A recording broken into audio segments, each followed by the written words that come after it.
My first reaction to reading the Arcane Season 2 scripts was a bit of like, ooh.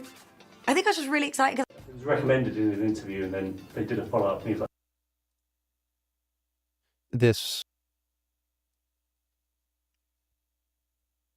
Hey, Marty McFly, what's up?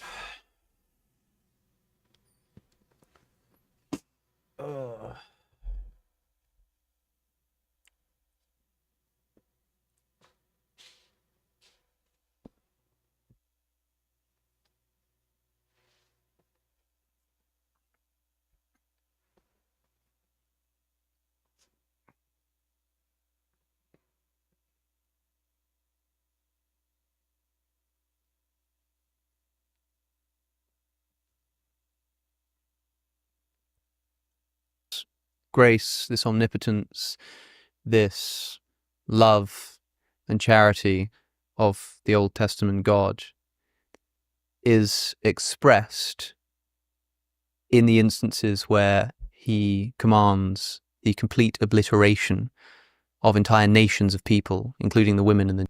Yeah, I got some sleep. I didn't get much sleep, though. Still having issues. It's also negative fucking 14 degrees out, and it snowed like fucking crazy. And I have to shovel my goddamn driveway in order to get out. Oh, thanks, Trudeau. Fuck. Shit, goddammit. I only have to deal with this crap for like maybe another month, and then it'll finally be spring, sort of. The children and even the animals at multiple points throughout the history of the Israelites trying to conquer their holy land, which is promised to them by God, such that if anybody is already living there, they're driven out. And if they refuse to leave, they're chased out and they're killed. And then they come back and they kill the women and the children. Do you think that this is the same graceful, loving God that's issuing these commands? No.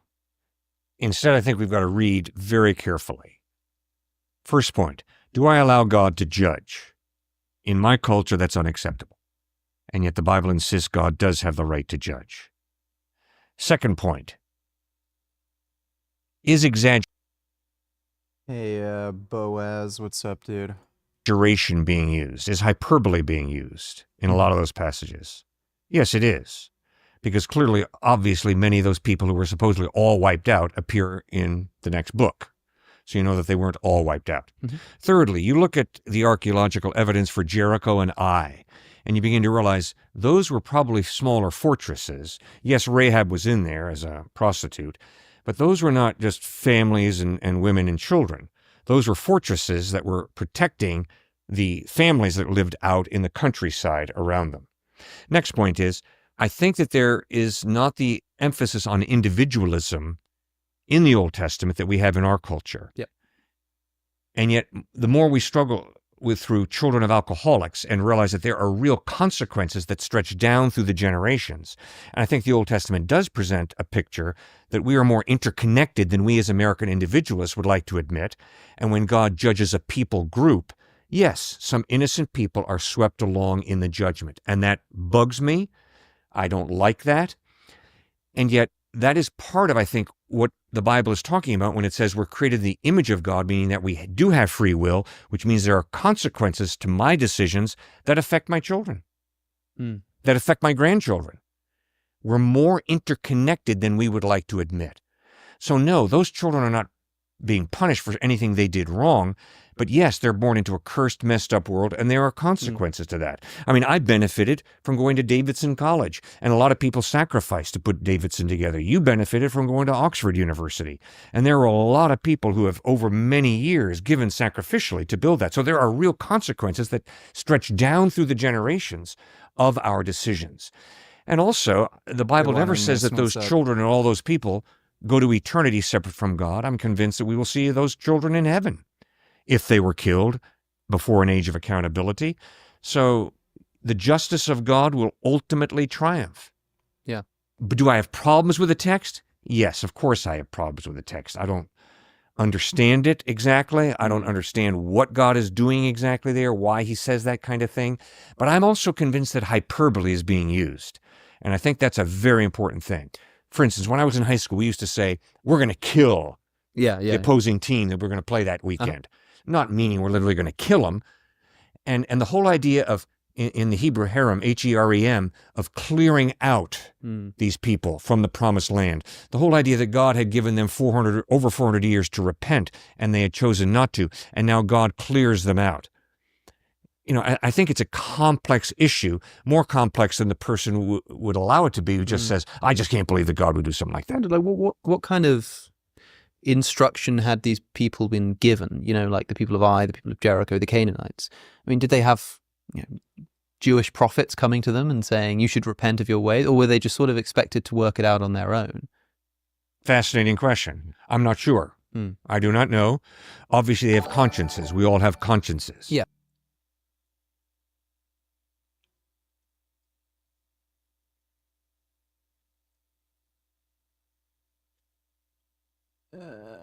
Subway takes donated $2. So what's your take? I think vegan food, if it's delivered, is not vegan anymore. I'm not following. I used to be a Postmates guy. I deliver vegan food. An animal is suffering, bringing it to you. Oh, that. God damn it.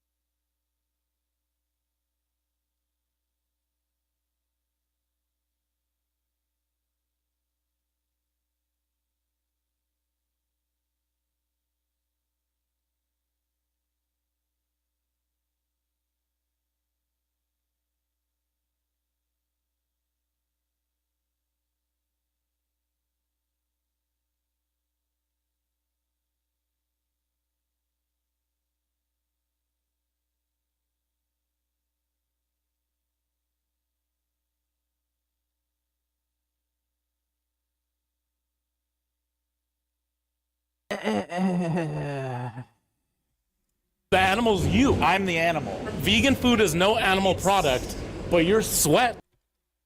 Alright, well, that's stupid.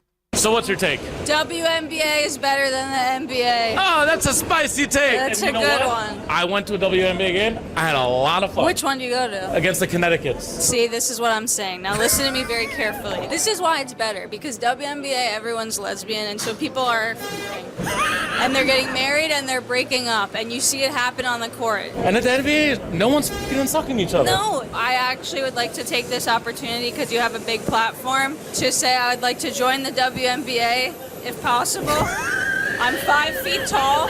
I have an amazing jump shot from mid-range if I'm not being guarded. So what's your take?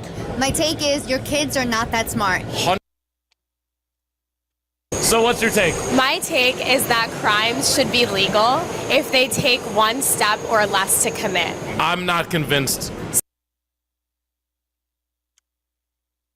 Don't send me those videos. They're terrible and boring. Thanks for the donation, dude. Elias donated $2. Can I have you turn around for a second? What is that? A man who gives true meaning to the word redneck.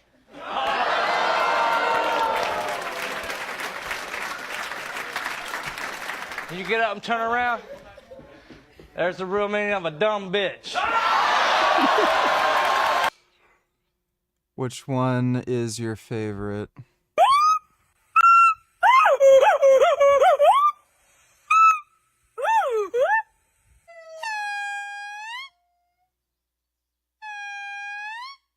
I like that one.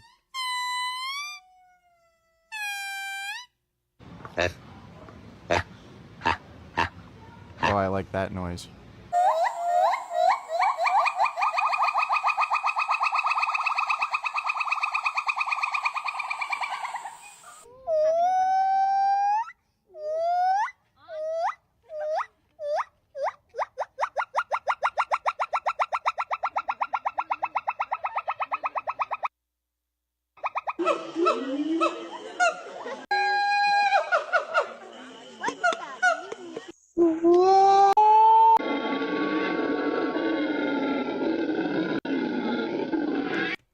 I'd say number 3. Women can't be wrong. Oh my God, you're so cute. You know,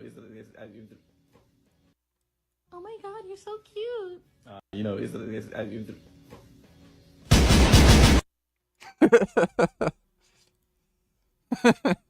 Randy Marsh moment. Taken. I'm not afraid to take a stand. Everybody, come take my hand. This one we'll break together. Through the storm, through the storm. I can't stop living this way. A little Detroit town, a little bit of Radiohead. Beat the sound. It's funny how we've just gotten used to crazy people. Thanks for the donation, Elias. Yeah. And when you study ethics from around the world, it's amazing that it seems we're all like reading off the same sheet music. Yeah. And there's more and more research coming out too on just how bad these people groups really Sure, work. right. I'm seeing more of this. Child sacrifice. Canaanites, yeah, exactly. It just gets worse Yeah, every yeah, year. right. Like how bad is it going to get? And so, but the second one, have you wrestled with this being a really culturally conditioned question? Oh, absolutely. Issue of Yeah. yours? 'Cause the Chinese don't struggle with this one. Yeah. When I've talked to people of other cultures and I've brought it up and been like, that's totally fine. Yeah. That God judges in that kind of way. It's so much worse because it's not just like culturally relative. Like I'm Right. a moral anti-realist. I don't believe in the Right, existence right. of I was gonna objective ask moral that too. values, Yeah, right? yeah. And so like, you know, what could I possibly be meaning here? But I don't wrestle with it because my job here isn't to say that this is wrong. My job is to say something like what Lincoln said of slavery. If this isn't wrong, then nothing is wrong. You know, if there is such a thing as objective morality, I find it very. I mean, look, we just condemned the Canaanites in part. Booty Cum donating $2. Are you streaming later? Also, is it going to be edible stream or just normal gay stream? I don't know. I don't really want to go outside. It's kind of too cold. So probably normal stream. But yeah, chances are I'm going to be streaming later tonight. Thanks for the donation, Booty Cum. For, you know, well, they were killing children. Well, that's exactly what God ordered the Israelites to do when they came into their nation. And we say, okay, well, these people were sinful, idolatrous, and they should have repented. Well, the same is true of the Israelites. They were sinful, they were idolatrous. And yet they had the benefit of having the prophet of God come to them with literal stone tablets telling them what to do. And even then it took them a few tries to get right. The Canaanites didn't have that. And yet when the Israelites are sinful, they get a prophet who comes and sets them straight. When the Canaanites are sinful, they get obliterated. They get exterminated. They get chased out. Just the same way the Israelites were at first the hands of the Assyrians and then the Babylonians. True, but it was wrong for the Assyrians to do that. It was wrong for the Babylonians to do that. Yeah, but the Old Testament insists that that was part of God's judgment on the Israelites for them doing the child sacrifice, temple prostitution, idolatry. God, you know, so it's not, it's God. It gets back to, does God have the right to judge? Yes, he judged the Canaanites, but then remember, a few hundred years later, he judged the Jews, first at the hands of the Assyrians and then the Babylonians. So, what do you think is going to happen with the Greenland situation? My thoughts are that Trump won't do shit. Yeah, I probably won't, but you never know.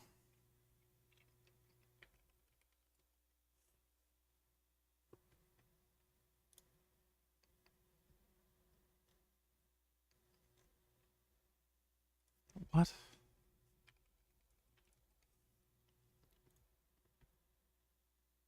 Still...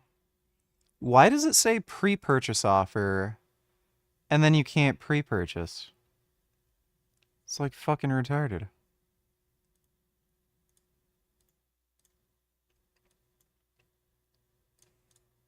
I wanted to talk about the hyperbole thing, right? Because maybe we're not talking about killing everybody. Maybe we're obviously not, because they were occurring in the next book.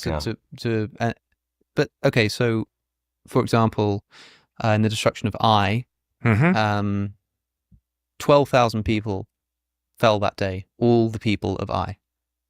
That's what's said in the book of Joshua. Now, maybe all the people of Ai is like an exaggeration, but 12,000 people is pretty specific. It'd be a weird thing to be doing as hyperbole, right? We have a number of people, 12,000 people. We know it's men, we know it's women, we know it's children are slaughtered. We know that that's not hyperbole. We know that thousands of men were killed. We know that I should quite. I don't want to get this wrong. Perhaps we should look at the text. Yeah. So in Joshua chapter 8, when Israel had finished killing all of the men of Ai in the fields and in the wilderness where they had chased them, and when every one of them had been put to the sword, all of the Israelites returned to Ai and killed those who were in it. 12,000 people fell that day.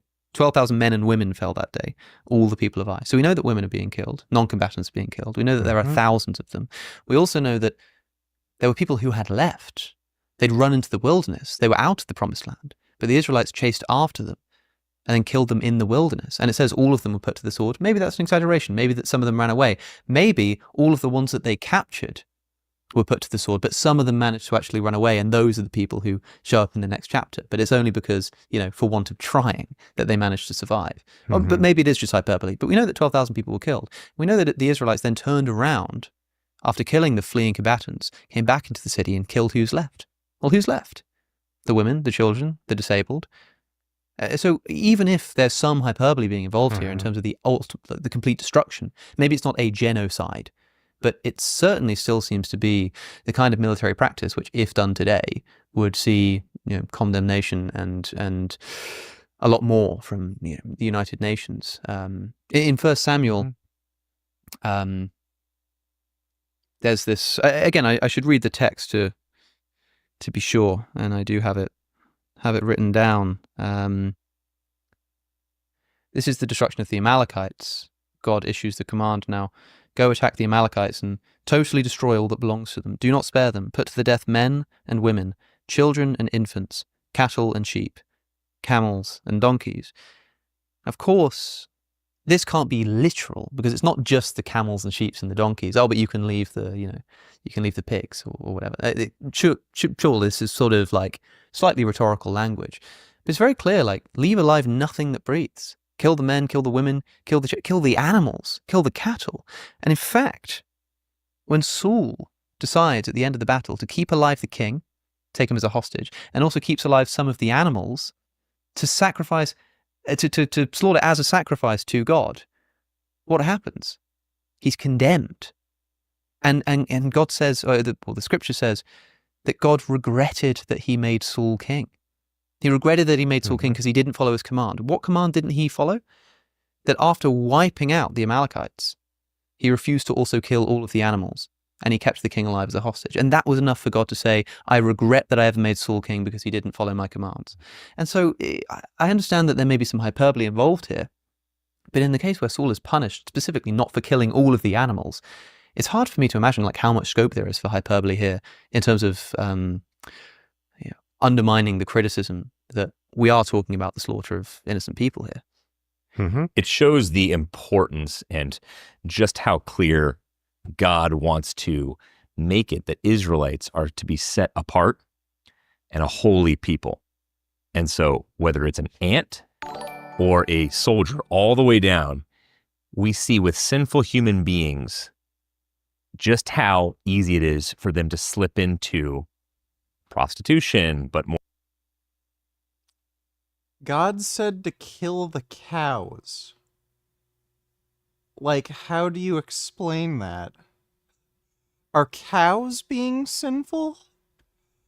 Elias donated $2. If Gummy ever shows up like that, you should start worrying.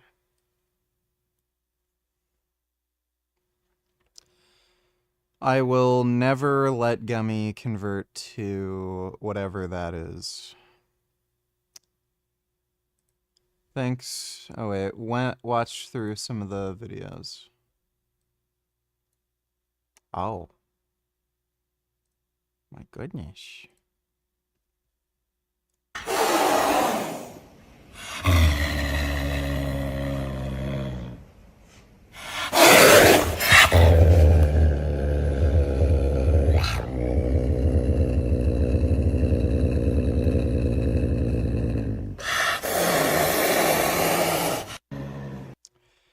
That kitty seems mean.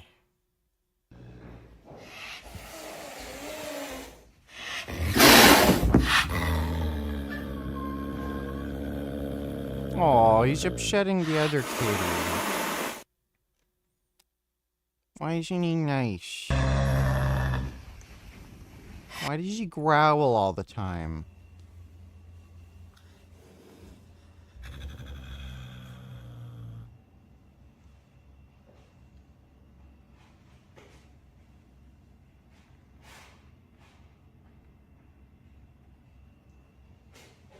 That's a nice chonko. Thanks for the donation, Elias. Why do these faggots keep saying God said in reference to the Bible? It was written by men. Yeah, they really should say, some dude said God said. That would make a lot more sense. It's probably because they're retarded. Thanks for the donation, Majin Buu. More so getting a harem, more so whatever this might be, and slip into assimilation of some sort with other civilizations. And so God has to act in this kind of way, however extreme it seems, to show them, whether it's Achan later on in Acts chapter 5, for example, the temptation and how quick this happens. It's such a slippery slope where God is saying, here's the line, and we have to do away with any level of temptation. You talked about temptation earlier. We know how easy is it to fall prey to temptation. This is another thing with university students and older people. All they want to talk about is temptation and how easy it is to fall typically into like porn addiction and these kinds of things. Mm-hmm. Well, very similar to what's going on there in terms of you have to kill off any and everything that's going to cause temptation because you are God's holy chosen people. Okay, whoa, isn't that really ethnocentric? Isn't that a big issue still? I don't see that in my mind because I believe what's going on in the Old Testament with the Israelite people is probably the most exclusive inclusivity you could ever imagine, which is God is this God of the Israelites who are holy people who are not supposed to mix at all, even with an animal, with people of another civilization. So that's how exclusive they are, but how inclusive in the sense of they're a light to all the nations. And eventually it's going to come through the Son of God, Jesus Christ, who is literally Samaritan, child, woman, all the oppressed people groups, and Zacchaeus, like we talked about earlier, Luke chapter 19, and the sycamore tree, who attacks the vector, probably very wealthy. So it's a light to all nations, and that separateness, that word holy and righteousness, he takes so seriously and so extreme. I wish it wasn't that extreme, but it stacks up to me. It also makes sense seeing how powerful human No, did not get the edibles. temptation really is and how hard it is to restrain yourself. Do you believe that, to be clear, do you believe that innocent children were killed by Israelites on the command of God? I think it's a historical fact. I believe that innocent children were killed by Israeli bombs, and they happen to be Palestinians, part of Hamas maybe, or Hezbollah. I believe that there are consequences to human decisions that stretch down through the generations. They did not have bombs over 2,000 years ago, sir. So they could be far more targeted with who they attacked since they were using spears and such. And then impact a lot of innocent people. And I think we're a little naive if we think that we can go into Iraq or fight a desert storm and no innocent people are going to be killed. It's one of the tragedies of war, which is a result of the sinful human heart. But suppose, the Israeli government said, leave alive nothing that breathes. Kill the soldiers, but then once you've done that, turn around, go back, kill the women, kill the children, kill their animals. Alpha male donators, this is why Jasmine left you. Listen. Y'all do know a man is supposed to work for you, right? He is supposed to earn you. A lot of y'all have conditioned yourself or been conditioned to live in a poverty mindset. So you're out here trying to be nice to guys, trying to prove yourself, trying to audition for them. It's supposed to be the other way around. He is supposed to be proving himself to you, and you're supposed to be sitting back watching, observing, watching his behavior, watching how he treats you. This is a gay guy, by the way. No idea why he uploaded that. You're a princess and you need to start acting like it. And that starts with refusing to accept bad treatment from dusty men. Let me get you into how that starts.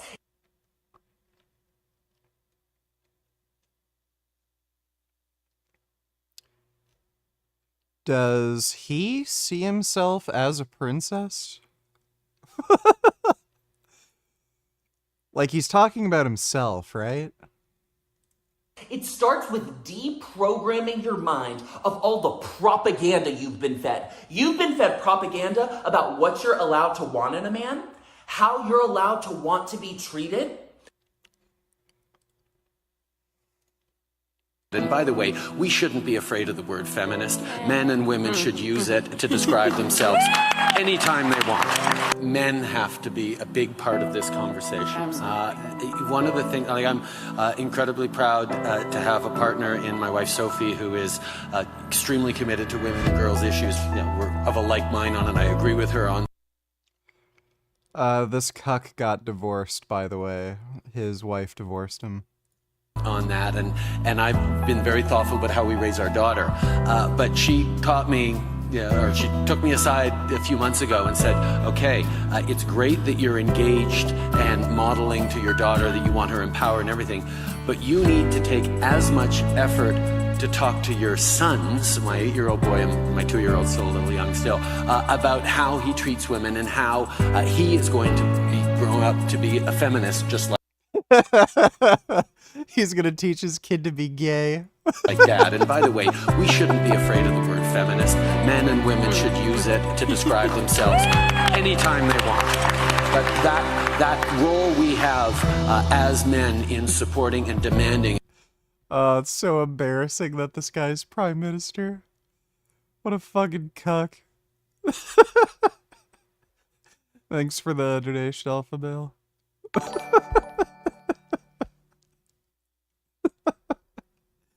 Birdie, come donate $2. Get some edibles. No crying, just do it. You need to pick up some avocado oil anyways. I'm actually stocked up on avocado oil. I need more tofu though. Thanks for the donation, Booty Cum. Because this land is yours. Mm-hmm. I think that people wouldn't be satisfied on falling back on the defense of, hey, this is the consequence of war. This is what happens. I think people would say, okay, but the fundamental rule of just war, which I'm told is sort of stems out of the Christian tradition, is, proportionate response. And yes, and I agree with you. Okay, but here's another problem. Mm-hmm. God told Abraham to take Isaac up on Mount Moriah and sacrifice his son. Now, if someone interprets that as being God's laying down wise principles for good parenting, they're an idiot. Sure, yeah. That is not what Genesis chapter 2 is communicating. God gave Abraham a very specific command, and it was not to give an example of wise parenting. It was, Abraham, who's number one in your heart? Is it going to be God or is it going to be your son? Who are you going to build your future on? Your son or me? Similarly, what is... Booty Cum, donate $2. You need tofu, then go get your tofu and edibles. The chat wants edible stream. It's so fucking cold. Though. Oh, here comes Gum Gum. Hey, Gum Gum. How you doing, Gum Gum? What are you up to, Gum Gum? How's my Gum Gum? What's my Gum Gum up to? Is Gum Gum doing good? You know, I love my Gum Gum. Yeah, I'll probably go out later. Thanks for the donation, Booty Cum.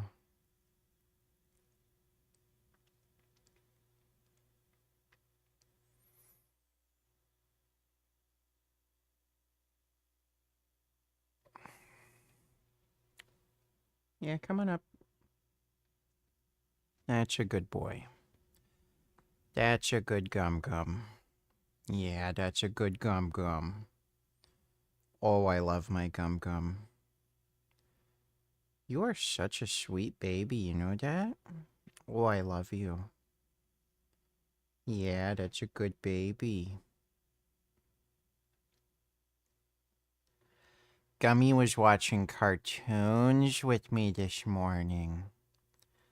He loves watching cartoons with me. I love my Gum Gum. You're a good boy, you know that, Gum Gum? Love you so fucking much. Yeah, you're a good baby. Israel does there in the Old Testament is not examples of just war theory. No, it is a unique example of God using a theocracy, and we don't live in a theocracy, we don't have a theocracy in Israel now, and we're definitely not a theocracy in the United States or in UK. God using a theocracy to carve out a land that he brings then Messiah into. That's a one-time deed, because you're absolutely right. It is not an example of just war. No way. I recoil at that as you do, I'm sure. Yeah, because of course the difference in this case is that you have the orders from the top man. It's sort of, if there is some extraordinary circumstance. Cody, come donate $2. At least you'll have a good sleep if you have them. Yeah. I just don't like the cold. Thanks for the donation, Booty Cum.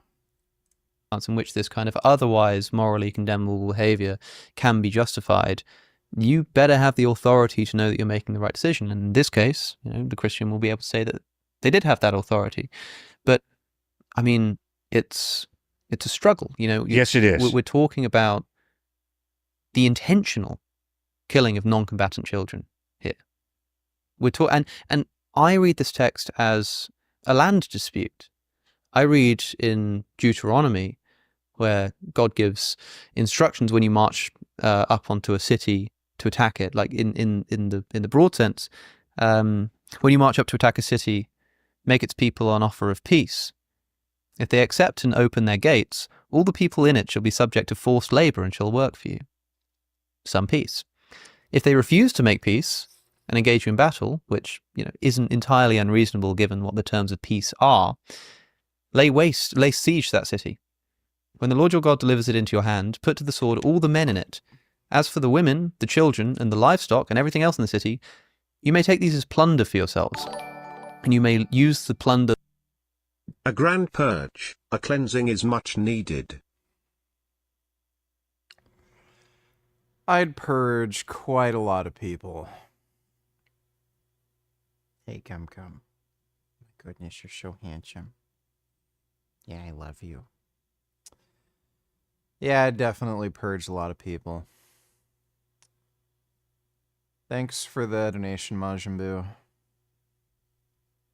That the Lord gives you from your enemies.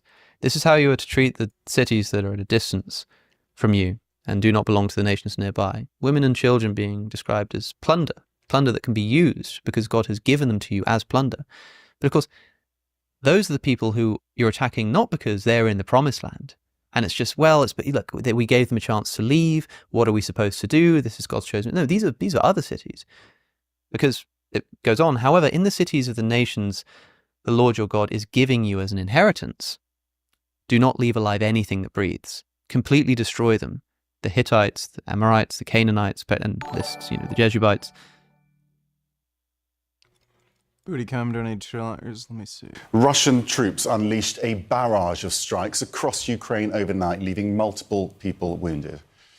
In Kharkiv, crews worked to put out the flames after one attack lit private businesses on fire. Officials say at least 2 people were wounded in debris when it fell from a Russian drone used during the strike. And in the Black Sea port of Odessa, officials say a Russian drone attack left at least 4 people wounded and damaged several buildings.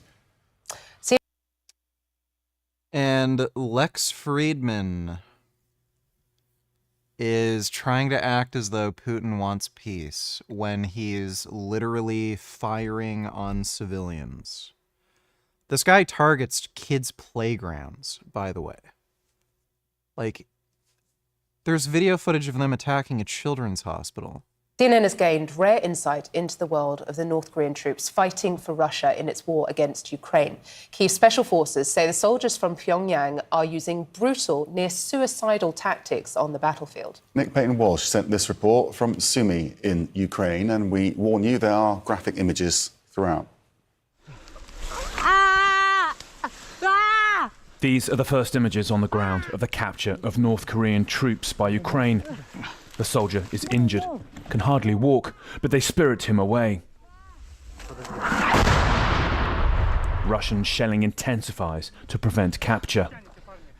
A wild prize pulled through their wires here from brutal fighting. Dude, those ghillie suits look so fucking cool. In Russia's Kursk region against a radicalized, near-suicidal enemy, but one who'd never seen drones in war before. The Special Operations Forces who fought them told us. Всі вони молоді, свіжі, витривалі. Але, знову ж таки, підготовлені до реалій війни, ну, в найкращому випадку 1980 року. Незважаючи на ті всі намагання закликати їх здатися в полон, вони будуть продовжувати йти в бій. There's a unique challenge here. Ukraine wants to take captives, but the North Koreans seem to prefer to die. They shoot one here in caution. In the distressing images that follow, they pull one injured Korean's leg, then realise he has a grenade. He detonates under his chin.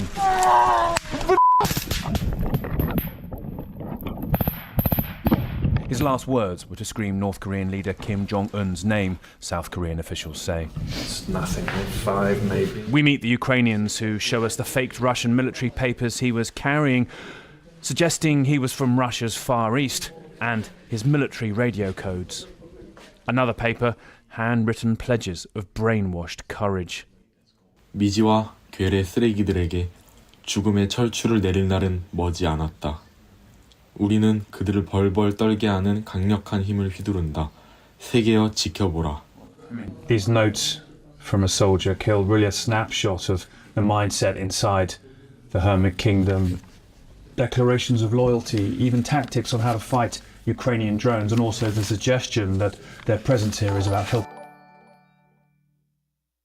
Why didn't you tell me about Vivek leaving Doge? I have never left any place. Well, we already talked about this like a few days ago. Did your father also take the citizenship test, and is your father a citizen? He did not, and that's a choice that he has made for familial reasons, but my mother did, and I think that every immigrant who comes to this country in order to become a full voting citizen has to do the same. And I believe in being consistent about my policies where... So your father is not a citizen of the United States? He's not. Okay. And your mother, when did your mom take the citizenship test? Was it before or after you were born? After I was born. After you were born. Okay. After years of being in the... So based on Trump's policies, he shouldn't be here. You know, following the legal process of becoming a naturalized citizen. She followed it through the legal process. And so you gained citizenship through birthright then? Well, but you gained citizenship through birthright citizenship in that sense too, right? I mean, every American. So what I want to do is revive a vision of citizenship where every kid who enjoys... I'm sorry, just to backtrack. So your father is not a citizen, your mother... They came to this country legally. They were in this country legally. So my view is Trump's choice to co-lead the Department of Government Efficiency with entrepreneur Elon Musk is expected to soon step away from the task force. Ramaswamy intends to announce a campaign for Ohio governor as soon as the end of... Who in the fuck in Ohio is gonna vote for him? What? I don't even know why he's doing any of this. Isn't this guy like a billionaire? Why? Like, and of all political parties to kind of get aligned with, one that wants to deport you and your whole family? Tool donated $3.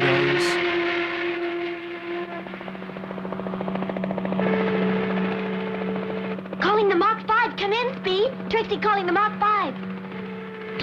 I'm in the middle of a race, Trixie. Don't talk to me now. Can't you wait till it's over? Speed, listen to me. Eloise's brother Hap has got to win. Please let him. Why should I let him win? I'm out to win myself. Now sign off and don't bother me. But Hap must win so that he can pay for the doctors to make his sister well. And besides, Hap would then be hired to manage a big car factory. That would solve all their money problems. Please let him win, Speed. It doesn't matter to me what his reasons are for wanting to win. I wouldn't be playing fair if I let him win the race on purpose. But Speed! I'll see you when the race is over, Trixie. But Eloise is ill. They must have some money. Please let him win, Speed. Speed! Speed! Speed!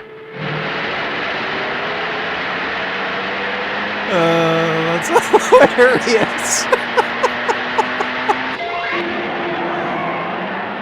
Speed wins!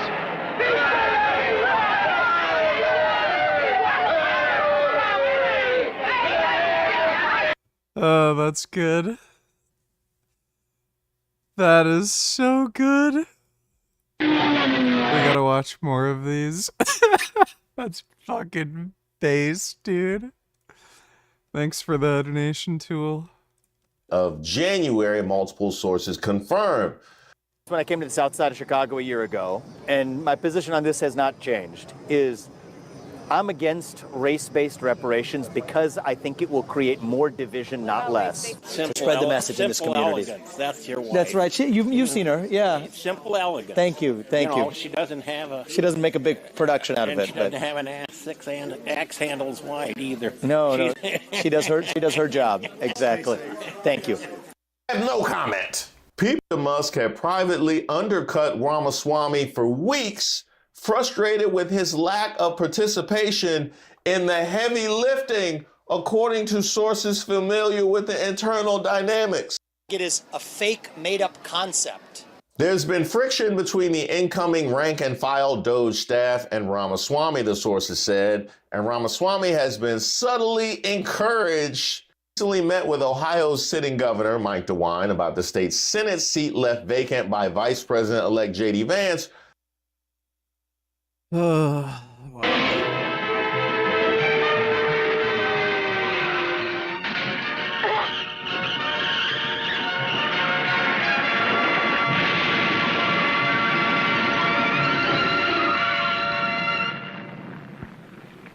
You weren't hurt. Come on, get up. I've been playing with the power of the Mach 5. I wanted to see how many cars I could smash with it, and your father tried to stop me before somebody was hurt, and he was right.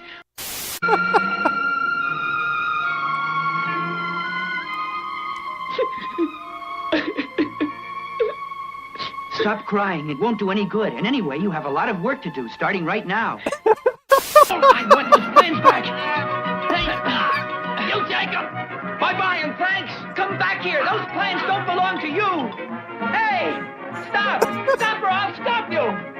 Hey, hey, I can't see. Let go.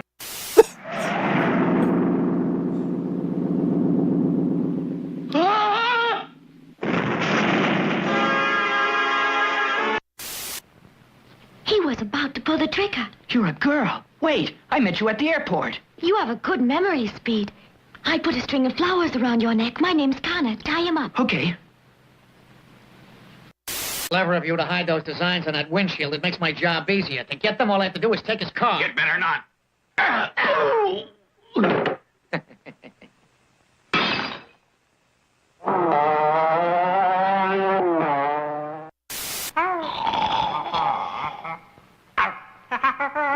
There's food.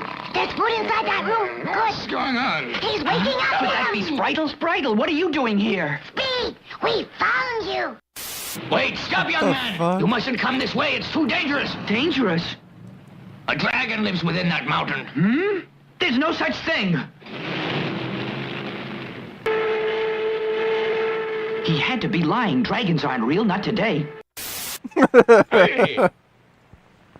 Whoa, look at him go. Nobody's as fast as Racer X.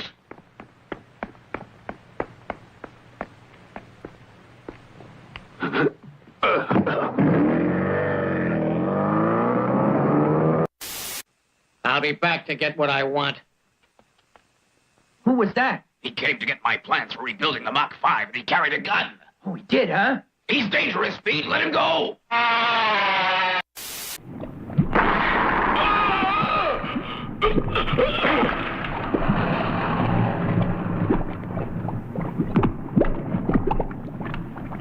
That's Katar's car. Well, that's the end of him. There's not much time, Speed. We'd better hurry.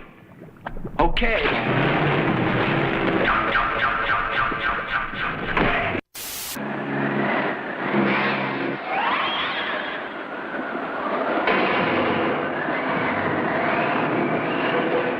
The drivers on the car acrobatic team are supposed to be better than that. That one with the kid crying was fucking good.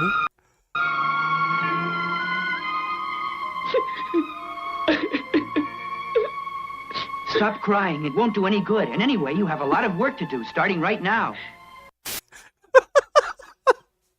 That is so good.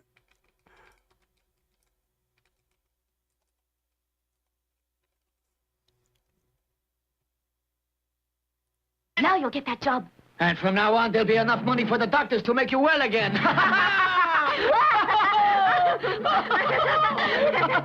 I told you I had to win, Eloisa, and I did. And now everybody knows I'm a better racer than Speed, and our troubles are over. We'll never have to worry about anything again.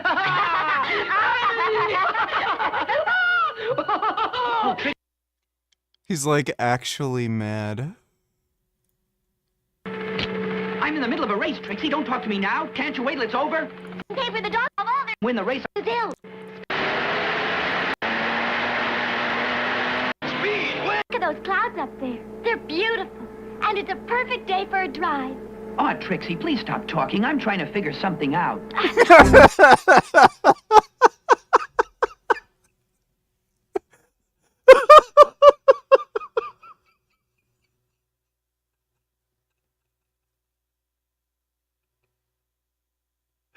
Oh my god. This is like, oh my, this is great. This is literally like just the best 1960s like misogynist shit I've ever seen. He's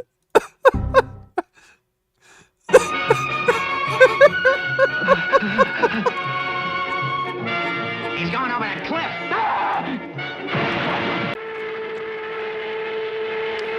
This must be the unknown forest. I've got to jump over this log and get out of here. Stay right where you are.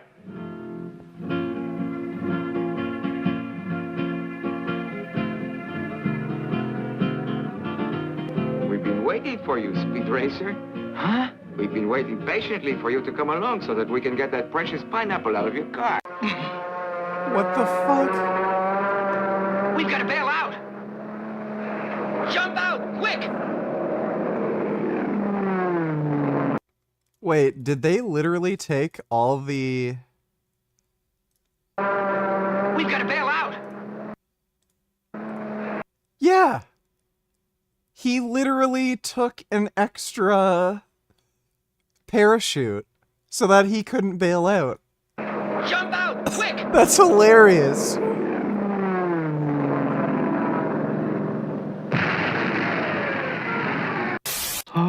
Now you'll have enough money to enter the multi-peak race. Isn't that wonderful? Oh, Speed, we're all so proud of you for what you've done. Oh!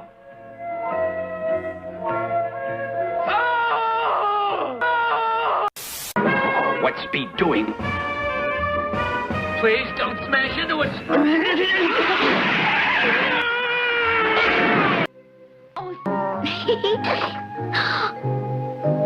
Papa! My daughter. Oh, Papa! It's no use. Stop the car. Let's give up to him.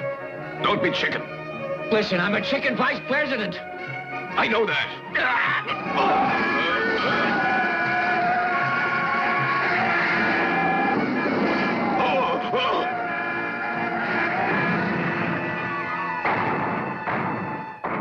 What the fuck?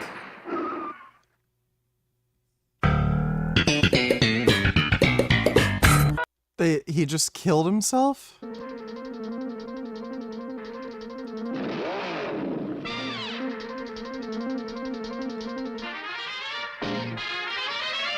The reaction I've gotten from people after reintroducing them to Speed Racer after probably decades has been absolutely incredible. Over the last few months, I've been receiving hundreds of comments from people shocked at how violent it was, how varied his adventures are, but mostly how violent it was. This is no surprise to anyone who's familiar with Tatsunoko's early works, which seem to become brazenly more and more violent over just the course of a few years.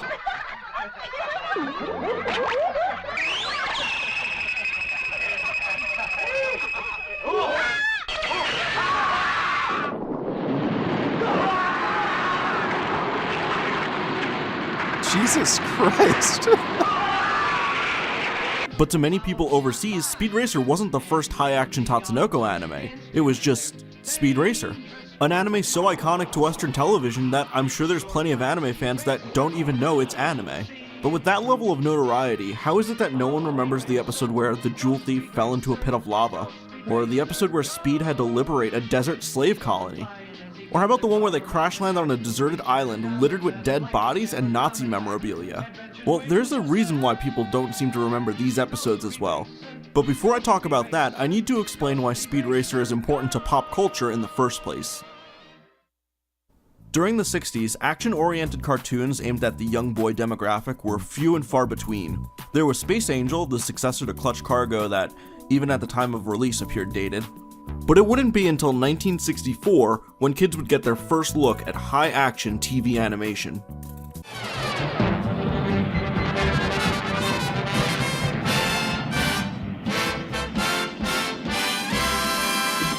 Oh yeah, Johnny Quest was Johnny great. Quest broke new ground, pioneering limited animation techniques to deliver an experience unlike any other seen on television at that time. Far from the camp of Hanna-Barbera's Space Ghost, which also premiered that year, Johnny Quest featured action and adventure with high stakes and ruthless villains. Well, what would a German officer be doing in a place like this? And why does he want to strand us here when we could all get out? I'm beginning to follow you. In the first place, I don't think he is a German officer. What do you think he is? I think he's an escaped Nazi war criminal. The show proved popular, but it also proved expensive, which was the main reason the show only ran for a single 26-episode season. However, Johnny Quest proved there was a market for action-oriented TV animation. They just needed a cheaper way to produce it. While America was testing the waters with action cartoons, Japan was producing them from day one, with Osamu Tezuka's Tetsuan Atom, which soon came to the US where it became Astro Boy. It turned out the trick to subverting the expensive cost of animation was to just import it from Japan. Tetsujin 28 became Gigantor, 8-Man became Tober the 8th Man, but these shows never seemed to garner more than a cult following in the US. The reason being that in Japan, only a third of Japanese households had color television, while in the US, color was already the standard. In 1967, Tatsunoko premiered Mach Go Go Go, a high-action adventure show inspired by American films and comic books. In more recent times, televised anime has been criticized for editing and localizing stories to appeal to a younger audience, as well as to adhere to Western standards and practices. Speed Racer didn't have to worry about this, because there really wasn't a precedent for what was too far in a cartoon at the time. The Looney Tunes were dropping dynamite on each other and shooting each other with shotguns. Why couldn't Racer X shoot a room full of terrorists? I've heard animation historians call the 1970s the worst era of TV animation. It was a time when the airwaves were filled with uninspired Scooby-Doo clones and family-friendly celebrity tie-in shows, which were also kind of like Scooby-Doo clones. This is attributed to the rise in violent crime in the 70s, or at least the media's heightened coverage of violent crimes. As a result, comic books and cartoons faced heavy scrutiny from parental groups, leading to many episodes of shows like Johnny Quest and Speed Racer being pulled from circulation. One episode of Speed Racer cited for its excessive violence was episode 26, The Car Hater. This episode introduced a man named Mr. Trotter who hates cars due to his son's death in a car accident. His daughter Janine loves cars and winds up befriending Speed and Trixie. The rest of the episode mostly consists of Mr. Trotter performing terroristic acts against Speed and the rest of the city in an attempt to scare everyone away from using cars. This includes riding a horse onto a racetrack, causing racers to crash into each other, and having goons cut the brakes of cars all across the city. That is so weird. What's up, Enrique Rodriguez? Leading to multiple cars crashing into each other. The episode escalates in a scene where Trixie and Janine drive along a mountain road, unaware that Mr. Trotter's goons had already cut the brakes.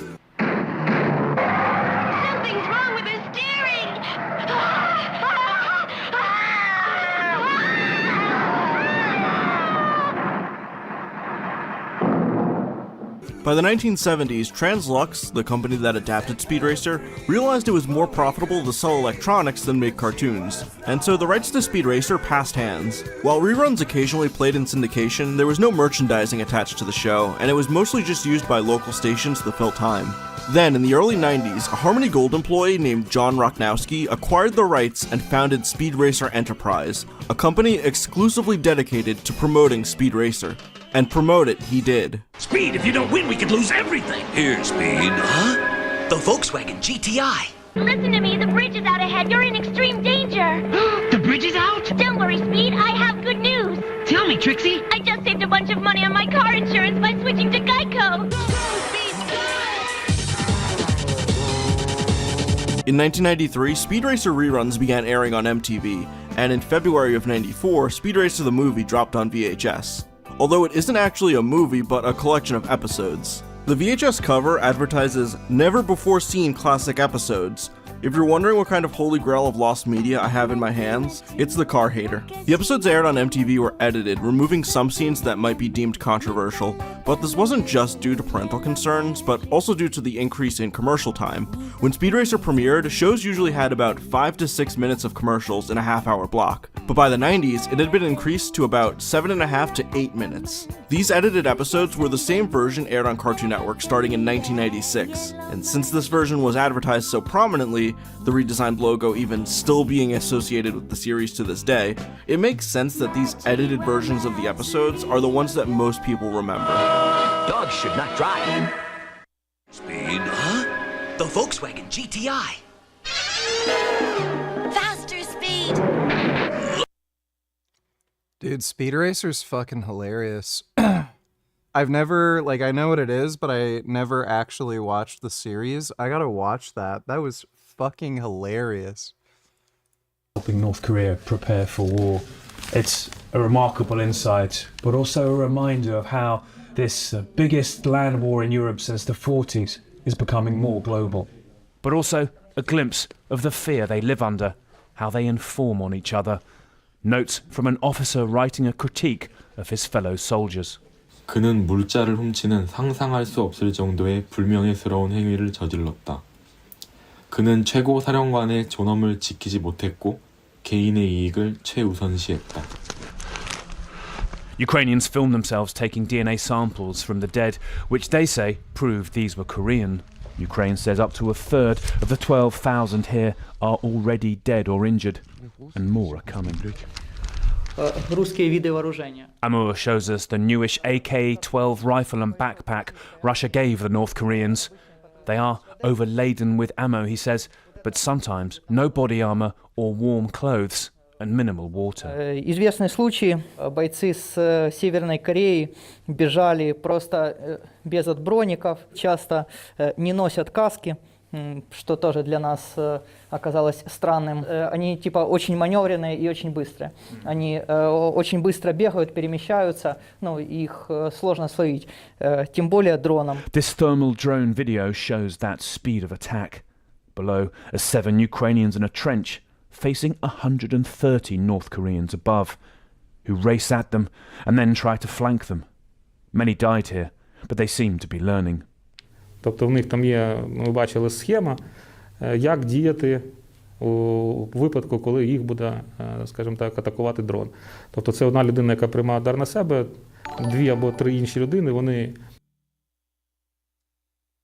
Ernest, vomit, donate $2, Micah's or tell Shawn Baker nonsense. Let me see. Were some of the leanest and healthiest people, and then veganism exploded in popularity. And then guess who found out that people were more vegan more often? Major grocery stores and food producers. And guess what they started doing? They started making processed vegan food because it makes the food cheaper and shelf life is greater and it's more convenient. And guess what? It's tastier. And so now you have vegan chocolate cake, you got vegan fucking hot dogs, you got vegan pasta, you got vegan everything. And now it is no longer true to say that veganism is some kind of shortcut to health. It used to be. I have a variety of personal trainer friends that will say like, dude, some of my vegan clients are in the worst shape of everyone. And they're like, but I'm vegan. Yeah, but you eat exclusively processed food. Vegans.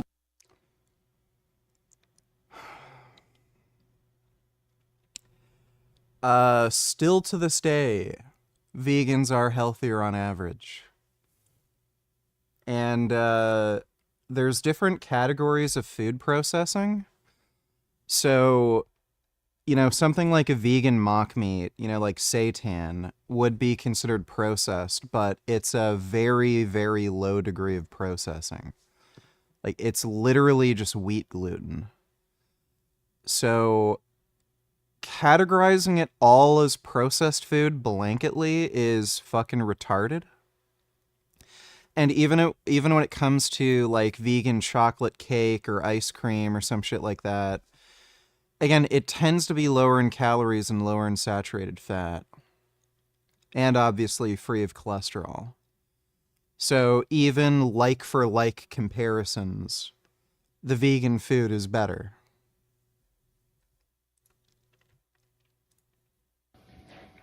All right, some of you may have noticed. Vaccines for cancer. I'm sure he's going to say something stupid. All right, do you think the vegans will agree to that? Yeah, this is going to be retarded. All right, folks, I wanted to point out a couple. Yeah, this is going to be stupid. That the CEO of Oracle, a guy named Larry Ellison, who's in his 80s, actually it's quite pretty good for an 80-year-old dude, has announced that they're going to be using this $500 billion Stargate program that President Trump has now apparently declared, in part to use AI for things like developing, I guess, I don't know if you want to call it a cure for cancer, a vaccine for cancer, I suppose. And the thought is, and it's not so much of a thought, we, at any given time in our life, we will have cancer cells floating around in our body, ranging from several to perhaps maybe many thousands of them. And so the thought is you can identify that through, I guess, blood testing using AI, and then design some sort of personalized mRNA to then attack those particular cells. This is kind of what our immune system does on its own naturally. So probably at some point in my life I've had cancer cells and my immune system has taken care of it. And so the concern would be, what will these vaccines actually do? Will there be problems with that? How many do you need? If this is an ongoing problem and you're continuously developing these.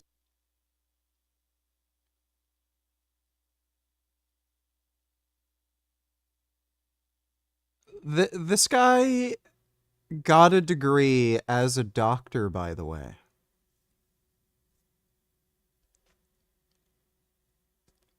They're making like a cure for cancer where, if you ever get cancer, they can like literally just give you a vaccine to eliminate the cancer, but I don't think that's a good idea because like your body's immune system already fights cancer. So if you get cancer, why don't you just die of cancer instead of getting the modern medical treatment that would cure you? Like, this guy is retarded. How in the fuck do, like, actual genuine retards get a medical degree? It's actually shocking. Like, did he find a way to cheat all of his tests? Did he write all the fucking answers on his hand? Like, it's just baffling that somebody could say something so stupid. These cancer cells throughout life, you have to continually surveil and continually be getting these injections. To me, it sounds a little bit kind of like a science fiction horror movie gone wrong in some ways as a potential problems that could occur. What if the injections cause problems? And then you've got all these people where perhaps, there's been some problems with their genetic code. Which is at least a theoretical concern, and a lot of people point to the so-called COVID vaccines as potential problems with this. Again, this is still very much unknown stuff. I know I certainly won't be signing up as one of the first guys to do that. I'm not signing my kids up for that. Guarantee you, if this guy ever gets cancer, if one of his family members ever gets cancer, and he does all the normal dumbass shit, oh, try a keto diet. Do a water fast. I heard a study that water fasting shrinks cancer cells. And then when they're about to fucking die, he's gonna go out and get the vaccine for it, and then he'll be fine. And then, I guess there's not a problem with the cancer vaccine, huh?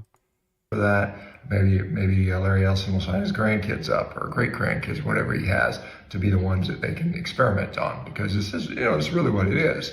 And again, I will continue to say, the best things you can do are the basic things. I don't know that technology is going to save us from cancer or any other chronic disease. Quite honestly, it hasn't up to this point. And We just keep pouring more and more money into it. Now, what does happen is these things become wildly profitable for these things, because people don't want to die. I mean, if I could live forever, how much would you pay for that? Rich people will pay a lot of money. No, up to this point, no one has successfully conquered death. In all likelihood, it would be extraordinarily cheap because there's no human labor involved. Like, it's pretty much all done with AI. So, yeah, in theory, it would likely be very cheap. As some people claim we'll be able to do soon. I'm highly skeptical of that. I am not holding my breath for that. I'm going to continue to live my life in a way that gives me good quality of life, eating well, sleeping well, exercising, enjoying life, managing stress, those types of things. And I'm not confident we can get much beyond that. I may be proven wrong, and hopefully I am proven wrong, but I am not excited about giving my money, my tax money, or paying for these things, at this point, Yeah, I don't want to... why would I want my tax dollars going towards, cures for cancer? I want my tax money going to, the military, so we can blow up other countries, tax benefits for large corporations so they can become billionaires and create an oligarchical society so we can all be fucking wage slaves. That's what I want my money going towards. Why would I ever want my tax dollars going to something that would benefit me? What a fucking asshole. So this is interesting. So as you guys remember, a couple days ago, about a week ago, I guess now, a study, case series on inflammatory bowel disease was published, and it shows that a carnivore diet can be extremely effective for people suffering from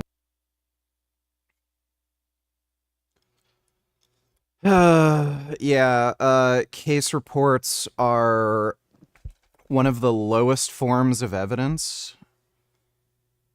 Like, you have no idea why their inflammatory bowel disease improved. Like, medicine and nutrition is all about statistics. Like, that's all it is. If you only have, like, n equals 1, you don't have the kind of power to actually determine whether or not the exposure actually affected the outcome. So, and by the way, a ketogenic diet might have improved their inflammatory bowel disease simply because they removed some food that was causing them problems. Like, maybe they're eating, like, really, really junky, shitty foods, like, tons of sugary sodas, cake, like ice cream, and then they got rid of that, followed a keto diet, and then that was fine, but they could have done that following any other diet, or another diet would have been far better. So like a Whole Foods vegan diet. This is, like, by the way, this is the same jackass who says, oh, prospective cohorts are garbage. All they do is, like, ask them to fill out a fucking, like a chart saying what they ate the last year. Oh, it's all bullshit. And then he links like a fucking case report. Oh, some guy told us that he started eating a keto diet and his problems went away. Yes, much better quality of evidence than a fucking prospective cohort. They have no shame. Just no epistemic standards. They're just fucking liars. Things like Crohn's disease and also colitis. The study is this one here. I'll link that in the description for you guys to read and share. But, my hope is that will result in an actual intervention trial so we can see how effective this might be for the general population suffering from Crohn's disease. Is it going to affect 10% of the people or 50% of the people or 90% of the people in a positive way? We don't know that for sure until we do the intervention trials. And aside from that, we should do a comparator group. And Hopefully, again, one of the hopes is we can get something like a vegan arm, so that we can have a vegan versus carnivore interventional randomized control trial that would sort of help to answer some of those questions. Because a lot of people say, this makes no sense. Will the vegans show up? He said randomized trial. Does he not know what randomization is? That means you randomly select people to one intervention arm. So why would a vegan agree to go into a study where they might be randomized into a fucking carnivore diet group? Does he not know what randomization is? so, well, the only reason carnivore works is because you are eliminating ultra-processed food and so on and so forth, and you can get the same results on a whole food plant-based diet, which many of the people on a whole food plant-based diet would contend. And I think, so in my view, the best way to do this study would be to have researchers that are sort of vegan or pro-vegan, researchers that are pro-low-carb, keto, and carnivore, come together, help design a trial, and then fund it. Both sides fund it, so there's no conflicts of interest when it comes to the funding. And I know that we've got the people on the low-carb side that are willing to do the research and also help to fund this in the background. I see this stuff happening because I'm sort of involved in some of this. But I would like to see if can we get vegans that will step up, and because they say it's all about the science, or is it maybe just ideology? I don't know. So let me see your thoughts. One, do you think vegans will agree to this? Do you think any vegans would step up to the plate? No, not if it's a randomized trial, you fucking idiot. Dude, he is so dumb. He is so fucking dumb. How does anybody listen to this guy's nonsense? In good faith and actually want to know science and help to, number one, fund and also design and administer a study like this, Yes, why won't vegans give me money so I can feed people meat and get vegans to eat meat? Why wouldn't vegans be on board with that? What a fucking idiot. Chris Gardner at Stanford, there's others. Dr. Garth Davis has intimated that he might be willing to participate in something like this. And so if any of you vegans are out there are willing to help with the study and also to help fund it, because, the funding, if we just fund it, or if it's funded by a low-carb side, the vegans will complain that, there was a conflict of interest. So it should be funded equally from both sides. It should be designed Doesn't matter what the fucking funding is. It's whether you design the study properly. Equally from both sides. And a non-biased observer should be blinded to the results and should be analyzed. And that's the best way I think the study could go forward. So let me know what you guys think. He literally doesn't know what randomization is. He just throws out that term because he thinks it makes him sound smart. Interesting studies around the possible causes of obesity. And I know, many people say, well, just eating more calories, and that's the case. Well, interesting, there was a nice study in 2022 published by Dr. Darius Mozaffarian looking at the consumption of calories over the last 20 or so years.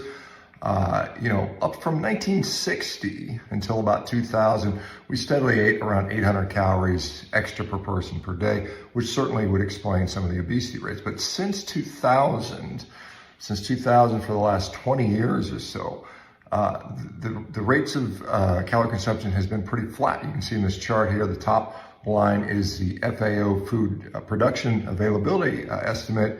The middle line is the obesity rate, which goes from about 30% over to 42%. Do you think there might be an issue here?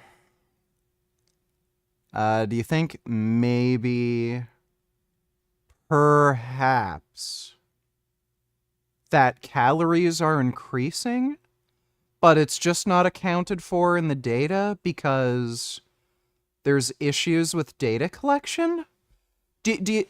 By the way, this is the same fucking guy who says we can't rely on self-reporting for caloric intake. And then he's claiming we need to rely on self-reporting for caloric intake. Like, this is famously an issue with obese people in particular. They underreport their calories. So if they're collecting this data based on self-reporting, and you have a greater proportion of obese people, they're probably underreporting their calories. And again, that's the only explanation so far for why there's increasing obesity. Well, by the way, obesity rates are actually going down since Ozempic, GLP-1 agonists have been on the market. But do you think they're, like, I don't know why you would assume, oh, there must be something weird they're adding to the food that makes you fat without having to eat more. Why would you jump to that conclusion rather than just say, oh, there must be an issue with data collection? Like, by the way, if he has discovered some sort of method to make people gain weight without increasing calories, well, congratulations, you just solved world hunger. Like we could massively reduce, things like foreign aid. Because, oh, well, we can prevent people from starving without increasing their caloric intake. We don't have to give them as much food. This guy is just a fucking clown. 2%. And then the bottom line is the NHANES data estimating how much food people are consuming. Now, you may say these are estimates, there's errors, but generally those errors will be consistent over the years. And so people that are making the same errors in 2000 will continue to make those same errors in 2020, at least. No, you wouldn't expect that. With higher degrees of food processing and higher palatability of food, you would expect people to have greater issues with tracking caloric intake. Presumably that's the case. So the thought was, as I mentioned in the other video the other day, that maybe the increased consumption or percentage consumption of ultra-processed food with its acellular, highly powderized, highly absorptive characteristics change the absorption pattern in the food. Now, the other study, which I think is quite interesting, is a study looking at total energy expenditure. Now, a lot of people say we're more sedentary, we don't spend as many calories. Well, the reality is that in part that's true, but it's not due to decreasing activity so much. In fact, this study here seems to show that, but it shows that what is going on is our basal metabolic rate or basal energy expenditure has actually gone down. So that is, we actually burn less calories when we're still, when we're laying there, when we're breathing, our heart's beating, we're generating body heat. That number has gone down as well, whereas the activity number has not changed quite as much. I'm not going to bother watching that paper. It's probably not very good. At least over the last 50 years or so. And interestingly, this is an interesting thing that they noted within that study. They state that it is very plausible, based on animal studies and some of the human data that they've. Saturated fat with greater intake of saturated fat leading to higher metabolic rate. Where the fuck are they getting that idea? Seen that this finding is consistent with earlier reports of relationships between membrane lipids and elevated metabolic rate in mice. Oh, there we go. Rats. Yes, it's always rats. People are rats. Rats are people. So that explains everything. Reduction in saturated fat consumption is potentially responsible for that decrease in basal metabolic rate, which is quite interesting. We clearly have consumed less of our calories from animal fats. Those numbers are undeniable, and more of those have come from these refined oils. That's undeniable that's occurred. And the thought is that not the increase in the oils, but the reduction in the saturated fats is slowed down our metabolic rate, which is something interesting to think about. So combination, more ultra-processed food. Again, what's in ultra-processed? Again, like, fat is very efficiently stored. It's not metabolically costly. So of all macronutrients to blame for a reduction in metabolic rate, like protein and carbohydrates are the most thermogenic. They're the most energy expensive to process. I can't even with this guy. Foods, well, less saturated fat, more polyunsaturated fat, lots of powder, basically sugars, flours, things of that nature, and the combination of those things could be contributing to our increased obesity rate. What happens when you cut those things out? Well, we see when you cut out ultra-processed foods, when you consume more animal fats, i.e. people on a carnivore diet, generally we see them lose weight, right? So something to think about. Yeah, that's because they're eating less. All of these people who claim, oh, I lost 50 pounds on the carnivore diet, you look at their Instagram or social media and they talk about their diet. They're eating once per day.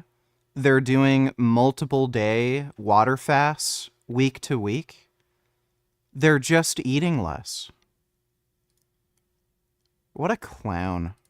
I think that 80% of people who watch this show are fully ready to condemn feminism. I suspect that there are some people, though, who have been maybe rightly aghast at some of the manosphere stuff, maybe even in the kind of atheistic manosphere sections online, that they think, okay, just at a time where this legitimately toxic masculinity, and by toxic masculinity, I mean a toxic lack of masculinity, like a man who acts like a brute and a tyrant towards women shouldn't be called masculine, actually.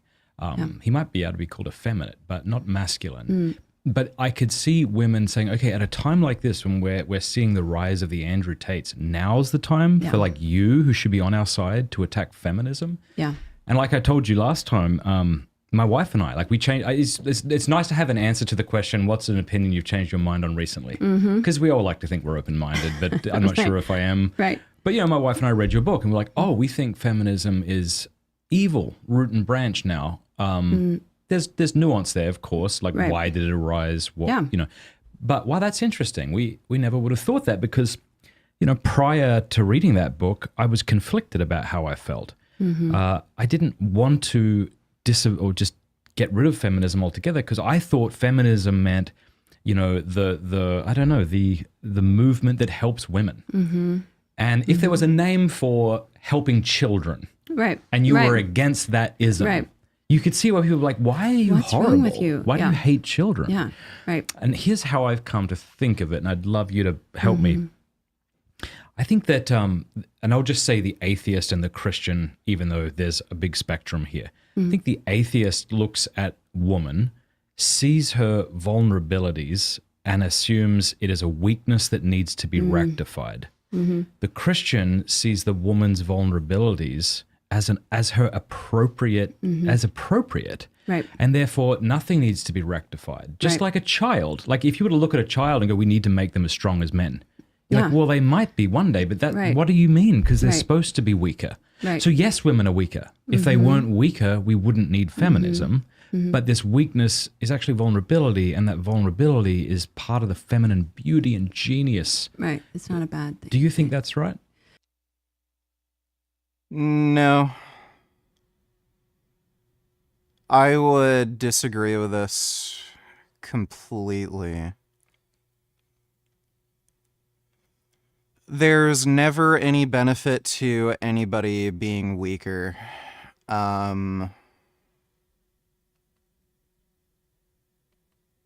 I don't particularly like very feminine women because they're fucking annoying as shit. Like, again, these are the women who try to fucking say, give me a baby, I want children, I'm pregnant now, I can't work, you have to make all the money, like, they just weasel ways to steal money from you, not work. They end up using, like, manipulation tactics to get what they want, and they're just fucking boring as shit. Like, feminine women have no fucking interesting hobbies that I fucking care about. They, like, the movies they're into, like, stupid romantic comedies, really shitty fucking just garbage that I'd never have an interest in watching. like the literature and stuff they read. Like, again, shitty, stupid fucking romance novels or fantasy books. And these are the same fucking dipshits who are like, anime sucks. Why would I want to watch a fucking action movie where people shoot each other? It's boring. Cars are stupid. I don't want to ride a motorcycle. It's scary. Like, yeah, feminine women are just fucking annoying. I genuinely think women who are too feminine are like fucking stupid. So, no. I think you need some degree of like, you know, masculinity and strength. You know, to just, one, not be stupid. And like, two, like, at least for my personal preference, but I mean, just look at the amount of relationships and marriages that end up failing. I mean, is any man really fucking satisfied with, you know, the really feminine woman they're with? Like, they end up fucking leaving you anyway. You don't have any shared interests. Like, this has been just part of the cultural zeitgeist for so long. Can you just shut up and stop talking? Like, I'm actually trying to do something. Like, I'm reading a book or watching a movie or working on my car and my wife is like talking again. Like, men genuinely don't even want to listen to women speak because everything that comes out of their mouth is fucking nonsense.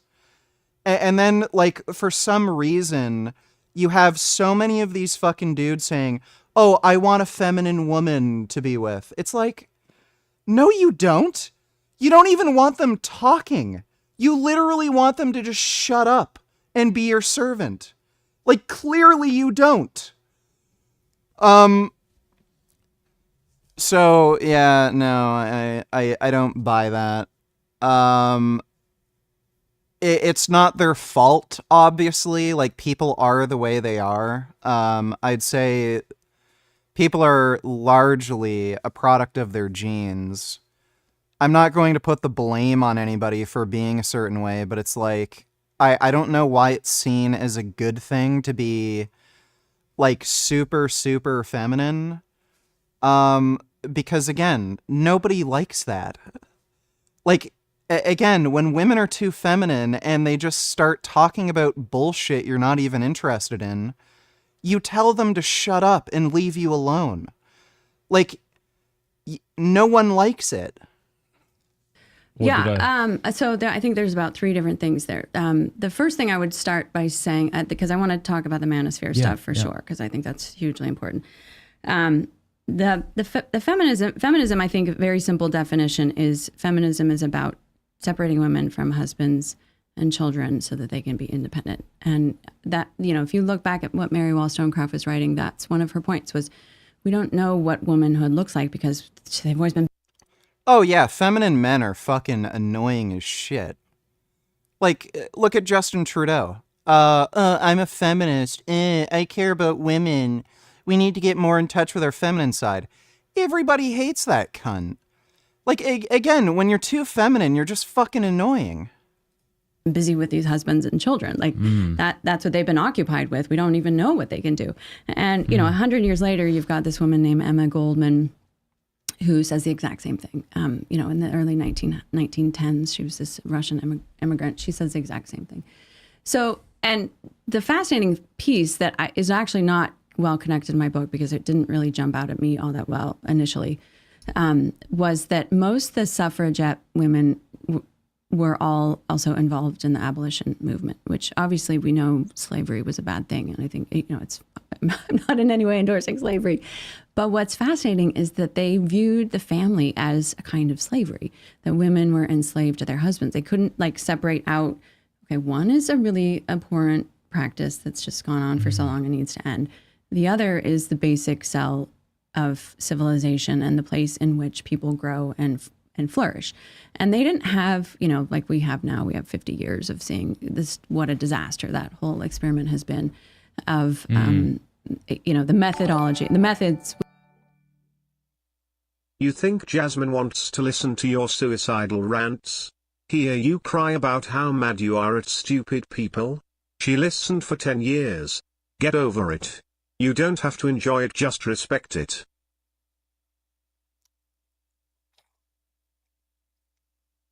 Okay, thanks for the donation, Jasmine Queen. With which they've used to promote feminism. We just didn't know, they didn't know how bad it was. They still had this belief that if we could have this all-female society, it would go well. The woman that wrote Wonder Woman, the concept for that, she wrote there was a woman in the early 1910s that wrote a book called Her Land that was all about this, how, civilization would just be so amazing without men. So the fundamental idea, this is the problem, is feminism is morphed. It's, it's a shapeshifter. It can kind of take on whatever it wants. Even just the Barbie film was amazing to watch because it's just repackaged in something pink, which, of course, the feminism I grew up with would be, what are you talking about? Barbie and feminism, these just don't go together. So I think that's the hard part, is that we've been told it's something good for women, and that's all. And we don't really get the underbelly of actually it's hugely anti-Christian because it's fundamentally about power, and Christianity is about surrender. So those, right there, you can tell these two are not going to blend well. Christianity is... Dude, I am fully convinced at this point, Christianity is probably responsible for feminism. It may actually turn dudes gay. I'm not even, joking. Whenever I go on Andrew Wilson's YouTube channel, on The Crucible, I get, 10 new subscribers to my OnlyFans. Every fucking time I go on to The Crucible, I get 10 new fucking subs on my OnlyFans. Just randomly. They never say, I think one guy admitted he saw me on The Crucible, but, they never say that they came from The Crucible. This is fucking Andrew Wilson, who's, a crazy wacko Christian, doesn't think dinosaurs are real, says women shouldn't be allowed to vote and shit. And then there's gay dudes watching him and then subbing to my OnlyFans when they see me on the fucking Crucible? That is way too much of a fucking coincidence to ignore. There's probably a fucking reason why there's so many fucking gay dudes watching Andrew Wilson, and it's probably because Christianity is attractive to fucking homosexuals. It tells you never to have sex with women until you're fucking married, which no one's gonna fucking do. Submit to God. God's your daddy. You gotta submit and just do what God tells you to do. Just the whole structure of the fucking church. You have so many fucking church members who are forbidden from having sex with women and shit. Yeah, no shit. There's gonna be a lot of fucking gay dudes who, try to I'm not actually gay, I'm subservient to God. Oh, Vegan Gains has an OnlyFans? Oh yeah, sick. So yeah, no. Christianity promotes beta male cuckoldry. There are a ton of fucking gay dudes who are Christian. Way more. I'm convinced at this point. There are so many fucking dudes who claim to be Christian who are fucking gay. Look at Steven Crowder. This is a guy who says he's Christian. He cross-dresses fucking constantly. Ex-fucking employees of his have admitted that he flashes his penis constantly at them. He even, rubs his dick and balls on some of his male employees and crap, and he says, oh, it's just a prank, bro, it's just a prank. He's clearly trying to test the waters and see which one of his employees is gay. And we've seen the way he treats his wife. He just doesn't care about women. Straight men, even if they don't like women, they're misogynists and everything, they will respect women to an extent to which it benefits their interests. Crowder doesn't fucking care. He's like super fucking abusive to his wife and shit. And then you have Jesse Lee Peterson. Jesse Lee Peterson, absolute fucking proof that he's gay. Again, ex-church members of his have come out and said he tried to have sex with them or suck their dicks. He's accidentally shared gay porn multiple fucking times. Like, there are a lot of fucking dudes who are Christian who are gay. A fucking lot. Tons.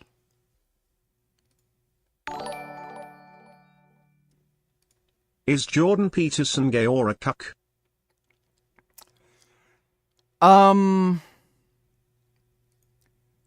He's probably a little gay.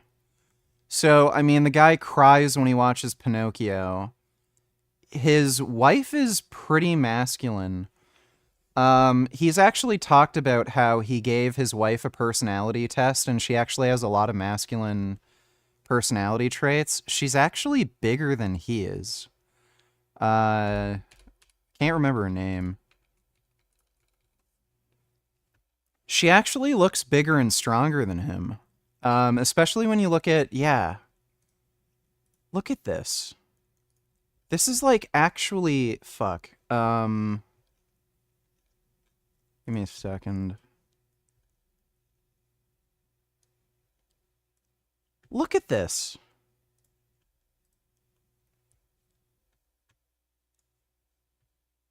Look at his fucking wife's arm.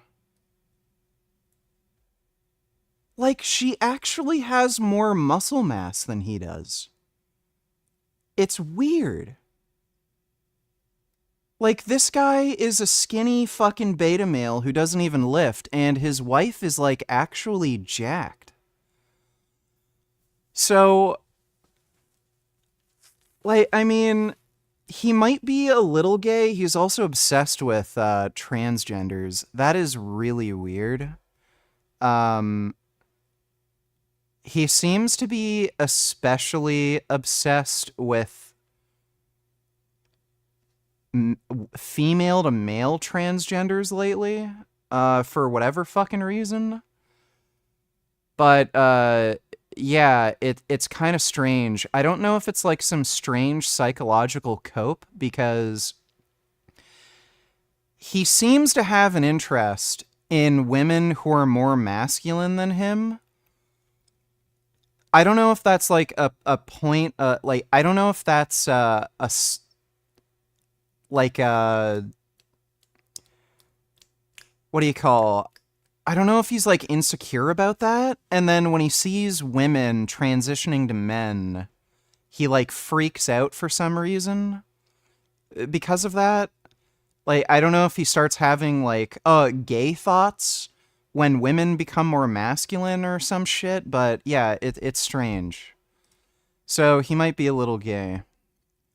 Thanks for the donation. He's definitely a cuck, though. Thanks for the donation, Red Pill Gains. You're onto something about homo-Christianity, but also the crucible full of spurgy freaks that repress their sexuality by documenting every detail about YouTubers' sex lives and talk about it passionately with their spurg buddies on Kiwi farms. Cooking. Yeah, I mean, that might be another aspect of it.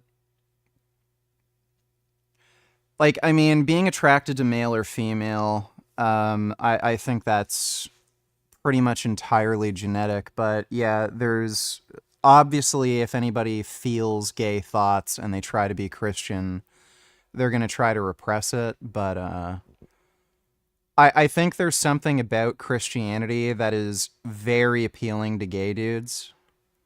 Because again, it's beyond coincidence that I'd get like 10 extra subs each time I get onto the fucking Crucible on my OnlyFans. It's weird. Thanks for the donation, the retard. What's the beef between Destiny and Andrew Wilson? I don't know if there's any real beef. I know they debated a while ago about the January 6th insurrection, and Andrew copes super fucking hard trying to claim it wasn't an insurrection. Thanks for the donation, though, Speed Racer. So I think that's a really important. Then why do feminists hate masculinity so goddamn much, even going as far to claim it's all toxic? The feminist movement has become like a way for these women to try to gain power. So they know men are going to be an obstacle to that. Like, men are just better than women at everything, and they have the advantage of like physical strength.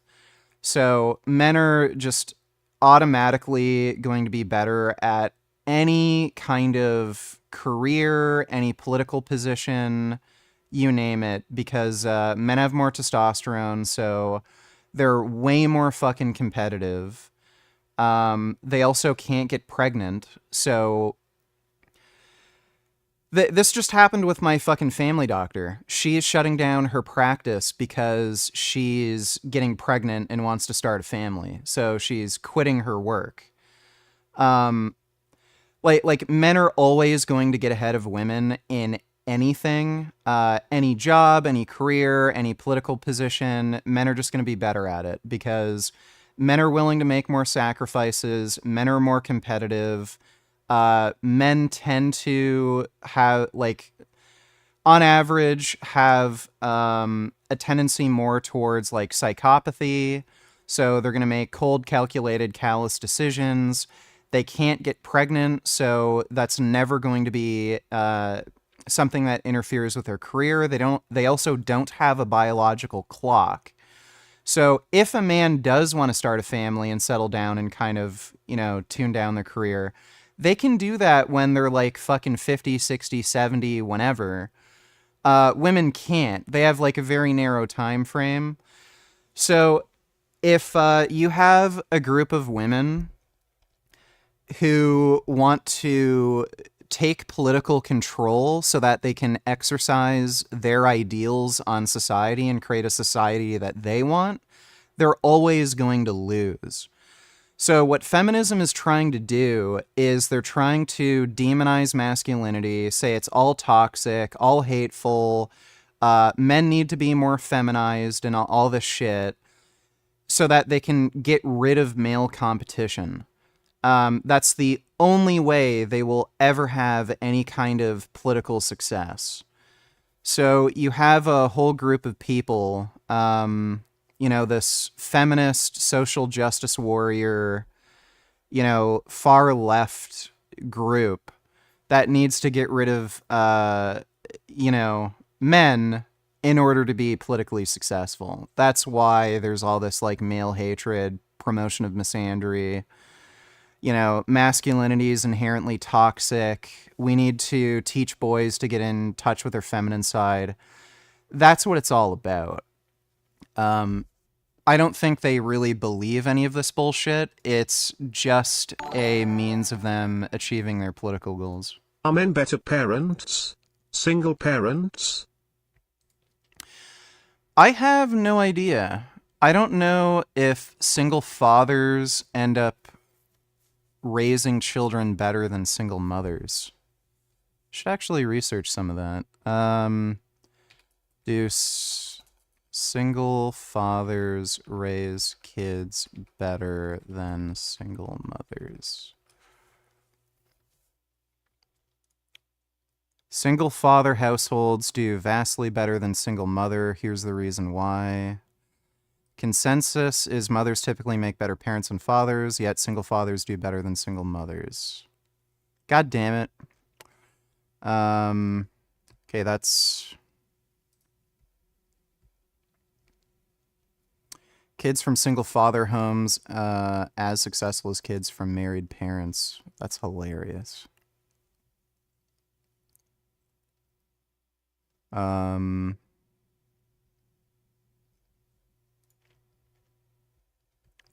Alright, there's an article we can read. Thanks for the donation, retard.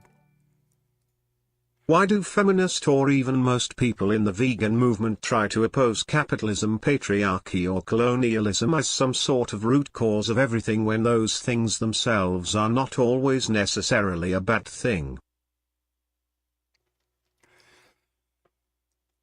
Well, again, it's an attack on masculinity itself. Women want to create egalitarian societies that don't have any competition and that rely on mass agreement. So things like capitalism and colonialism, those are all things that rely on competition. And men are always going to be able to outcompete women. So if you make things like capitalism or colonialism bad, then you're eliminating male competition. And what's funny is these feminist ideologies that are very egalitarian, so like, communism, that really is a feminist dream. There's no competition. Everybody gets their fair share. It's as egalitarian as you get. Those ideologies lead to far more fucking violence and political persecution than something like capitalism does, because it requires everybody to agree with you. And the only way to get everyone to agree with you is to use extreme violence to keep everybody in line. So they're just delusional fucking idiots who don't know what the fuck they're talking about. But thanks for the donation, Grey Knight. Oh my god, what will feminists say in response to single fathers raising kids better than single mothers? They're probably going to say, oh, patriarchy, men get paid more, so it's easier for them to raise children, or some bullshit like that. Before reading the article, I'm probably going to guess two things. Like, the main reason why kids from single father households do better than kids from single mother households is because, one, the father makes more money, so the kids just get better opportunities, so like better schooling, paying for college probably isn't as big of an issue, stuff like that. And two, fathers are taken seriously, whereas mothers are pushovers. So if you ever need to discipline your kids, fathers just do a way better job.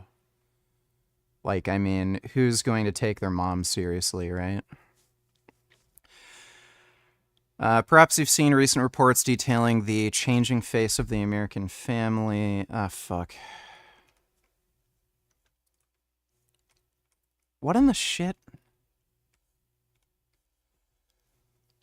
Number of single parents, especially mothers, but there is other information available, and for various reasons, mostly political, fails to be reported in major media outlets. It's about single fathers. From his book, Father and Child Reunion, Dr. Warren Farrell sheds light on research guaranteed to challenge conventional wisdom. Farrell discovered that even when the father and mother had equal income, the children who were with their father full-time, boys and girls, did better than those with their mother full-time. And his income was much less likely to come from the government. Well, yeah. Women will try to get out of work whenever they can. He was seen, therefore, as a positive role model, one who juggled work and children without being dependent on financial assistance. Father's greater income, then, is not the benefit, but simply an additional benefit. So what do we mean when we say that children do better? Study from the Journal of Social Issues found that boys who lived with their fathers after divorce were friendlier, had a higher degree of self-esteem, were more mature, and more independent. Boys who lived only with their moms grew up to be more demanding and tended to develop coercive relationships with their mothers. Yeah. So, yeah, women are pushovers, and they can't discipline kids. Women also have terrible social skills. Like, they just do. The kind of social standards that women have are completely fucking different. Women can be catty, rude, like just totally bitchy, and they have no real consequences from that. Like, yeah, maybe they'll lose some friends or something if it's particularly bad, but they won't get the shit kicked out of them. They won't get fucking shot. Like, they won't get locked up in fucking prison for screaming at a cop. Like, if men acted like women in public, they'd get their fucking ass kicked, they'd get arrested, they'd get shot or stabbed or something. So women end up having terrible fucking social skills. They're way more fucking rude and bitchy and catty. So, yeah, I mean, if you're gonna learn social skills from your mom, you're gonna get pretty fucked. Kyle Pruett of Yale studied infants living only with their dads. He discovered that their personal and social skills were 2 to 6 months ahead of schedule.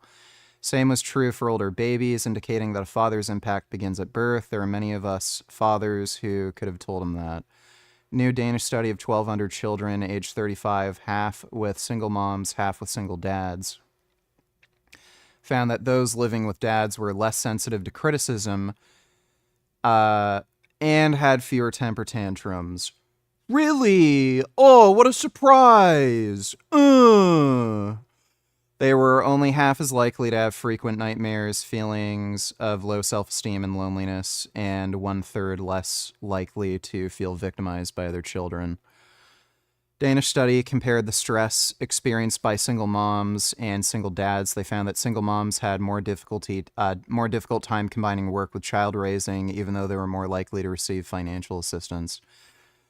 Women are just very emotionally fragile, and anytime they have to go through something, they just break down. Whereas dudes, you just deal with it. So, yeah. Like, by the way, this is why women fucking bitch and complain and say, I can't raise kids and have a job at the same time, when men can do it just fine. It's because, like, women just fucking can't handle shit when, like, they have just a lower threshold for what they can tolerate in general.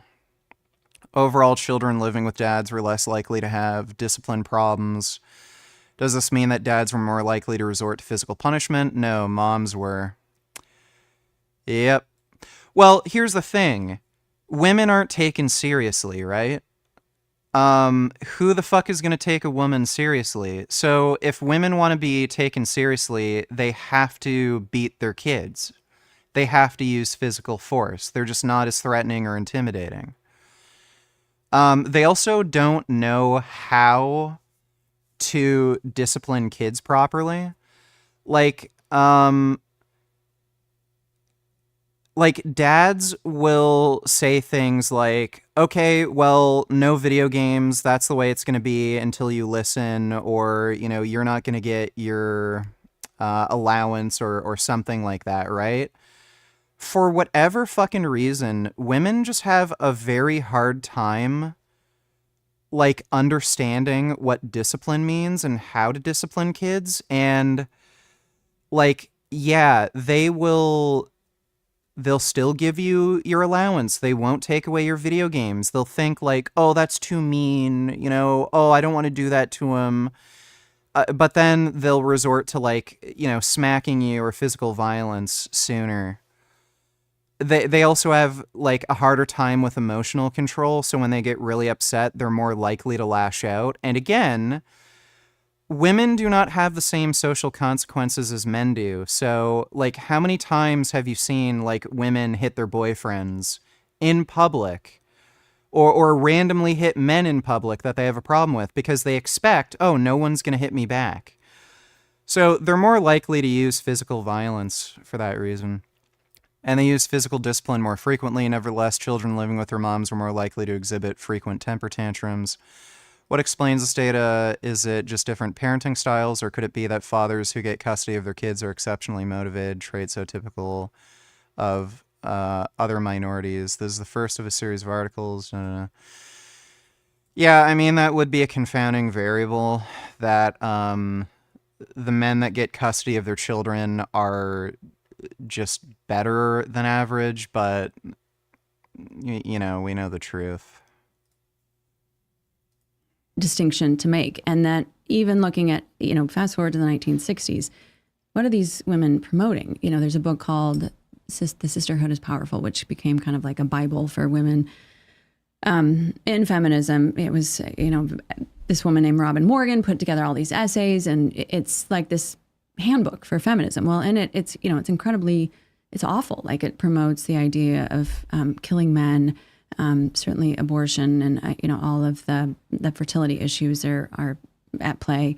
This also has spells in the back of it. It's sort of a handy thing. Like, if you need everyday spells, they're in the back of them. I mean, the cult element is really alive and well. So I think if you see just how bad the movement was and what it has led to, what the fruit has been from it, it's really interesting then to go look at the manosphere, because they're mere opposites. They're still like, we will dominate you, we will. And now the feminists are going to try to cancel UVG for spitting all these facts. They can whine and bitch and complain, but it's not like anybody cares what women think. So yeah, go ahead. It's not like this is anything new. Oh, women complaining again? Okay, go ahead. Yeah, run your mouth. Thanks for the donation though, Dodo. Single mothers try to pass on their neuroticism to the children. It sucks, yeah. Well. Like, again, what do you expect? Like, women fucking have temper tantrums into fucking adulthood. How many fucking public freakouts do you see where there's like some crazy Karen screaming and yelling nonstop? Like, yeah, if you have somebody like that raising kids are going to learn to just throw temper tantrums until they get what they want, and they're not going to learn emotional regulation. We think we're superior, we're going to crush you, we're going to humiliate you. You know, that it's kind of the same thing. So polar opposite. Yeah. One is women and one is men. And, you know, it's surprising that it actually took as long as it did for that kind of movement to appear. And actually, it was really funny. At some point, there was a review of my book, and someone actually compared me to Andrew Tate and said that what I was doing was like Andrew Tate. But it's kind of amazing if you think about it, because you know, the woman that wrote it wouldn't consider herself a radical feminist. And I probably agree on a lot of things. But for her to compare me with Andrew Tate is pretty amazing, when she's still bearing the name feminist, when we know how bad feminism has actually been. We know it's responsible for, you know, it's the engine behind abortion. We know. I was raised by a single mother. Maybe it was the exception to the rule, but she went to law school, is now very wealthy while raising us. Fire mom. Yeah, I mean, it's not literally every woman who's a crazy, you know, useless bitch or anything. But yeah, women have a tendency to, again, be less competent, less career-driven. They have a lower threshold for stress. They have worse emotional regulation. They're worse at being disciplinarians. That's just the average. So comparing men and women on the average, yeah, men like outdo women. That doesn't mean every woman is going to be worse than every man. So you are going to have some good single mothers. Know that it's driving divorce. We also know women are not happier because of feminism, because when you try to fundamentally tell a being to do something that isn't in accord with their nature, then they're not going to be happy. So it's interesting. It's sort of like saying, okay, we don't even know what this flower is because it's been in this pot of soil receiving water. Right. So we need to take it out of the soil, and then we'll know what it is. Then that's exactly what. Стоять збоку і безпосередньо вже стріляють. Тут варто відмітити, що дійсно стріляють вони досить добре.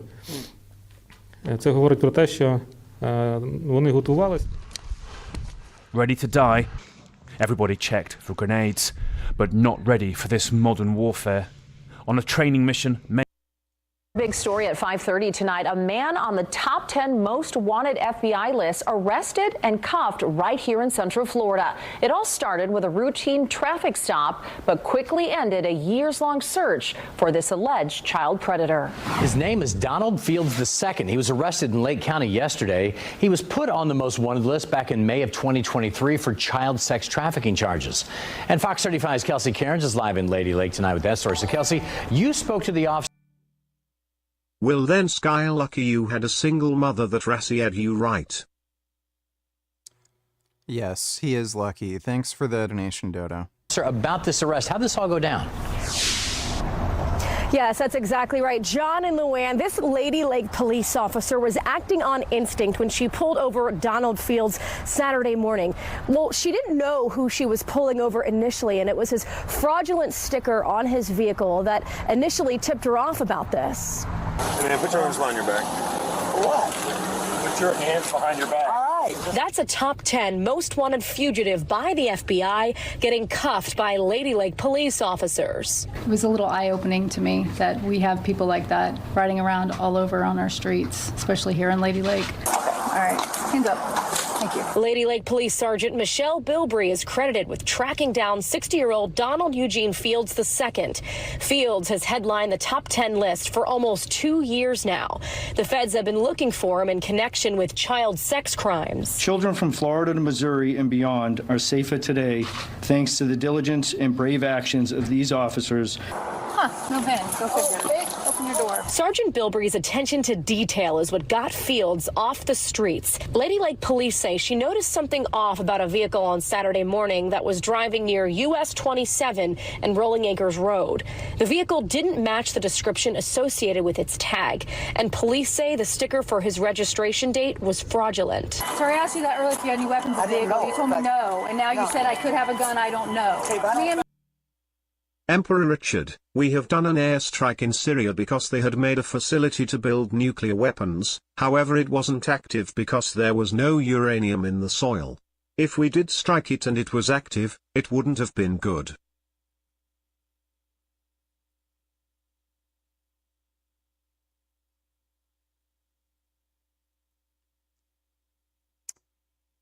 I don't think blowing up uranium is that big of a deal. Once again, all pedophiles deserve nothing but death, plain and simple. Yeah, I'd agree. Thanks for the donation, Dodo. Yeah, the only issue with blowing up uranium is that uranium particles, like, if it's enriched, will go everywhere. And then it can end up, like, it ends up turning into a dust and getting inhaled, but if it's not enriched uranium, it's not a big deal. Thanks for the donation, though, Benedict Arnold. What would you do if someone would poison Gum Gum? Like, what would you do without shit talking and exaggerating? Well, if that were to happen in Minecraft,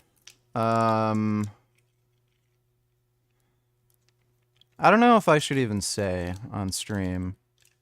I don't know if the Minecraft excuse would really be enough. But to put it simply, in Minecraft, I'd exterminate their entire family. Thanks for the donation, Elias. You get back in. That wasn't the only fake thing investigators say he tried to get away with. Fields allegedly handed over a driver's license linked to someone 10 years younger, but that didn't fool Sergeant Bilbrey. We continued to call him by the false name that he provided because we didn't want to alert him that we were really on to what his true identity was. This guy's on the FBI most wanted list if this is him. During the traffic stop, officers discovered Fields was wanted on charges related to child sex abuse and rape out of Missouri. Over time, investigators say he made changes to his physical appearance to conceal his identity. This tattoo and his fingerprint helped investigators ID him. How was he able to stay in Florida as long as he did? He'd been pretty transitory. Yeah, a lot of these people end up getting caught from just routine traffic stops. throughout Florida and maybe even back and forth to some degree. But they thought there was a potential he'd been in this area. And also in that truck, from what we showed you in that body cam video, officers were able to recover a gun as well.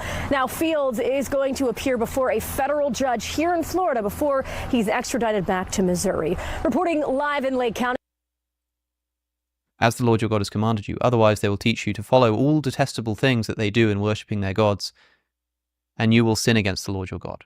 So clearly what you're saying about them being these detestable characters and God is issuing his judgment must be true here, because it's saying, like, otherwise, if you don't destroy them completely, they will teach you their ways, you will fall into sin. But this idea of, marching up to a city, and even if they accept you, they're going to become, your indentured servants.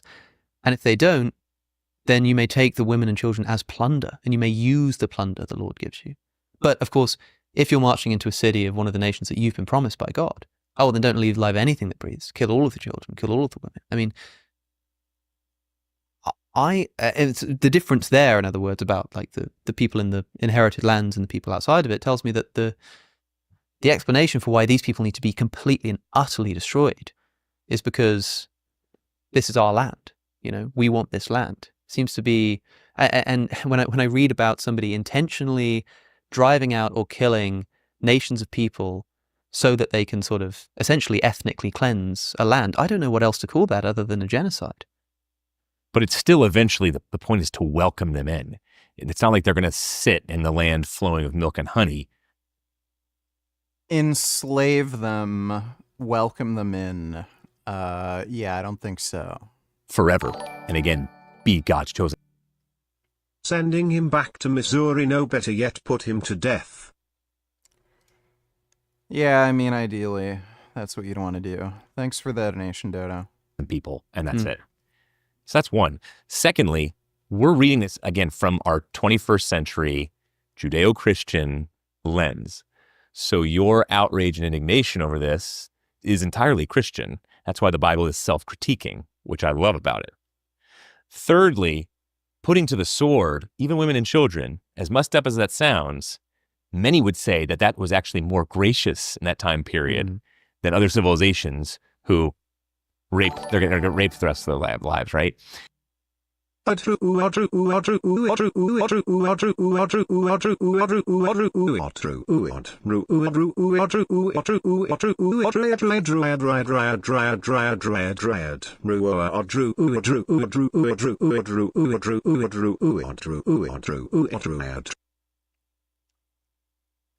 the donation, 9014. Excellent spam as always. And just horrific things that are unimaginable to us. So that's another really important thing to remember. And then lastly, the one you got to wrestle with is, okay, so in an ancient Near Eastern culture, you're looking for God to act in a very humane kind of way. All right, to what extent? And what extent does free will come into play as well? Not just the evil heart of humankind, but how exactly do you want to play God? Because I want to play God too in those passages. But what does that look like? What specifically does that look like? Watch the full conversation with Cliff and Stuart by... Christian apologists are fucking retarded.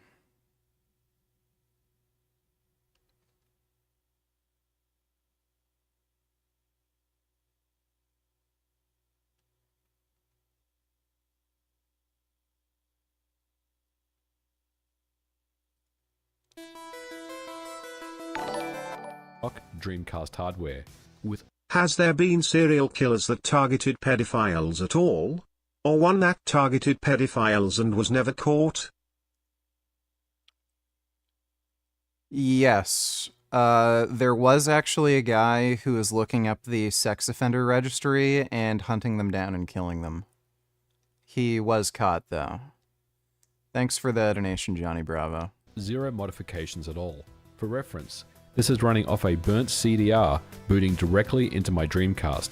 For the output, we're using a VGA adapter going into a 31 kHz old school VGA display. No smoke, no mirrors, just GTA 3.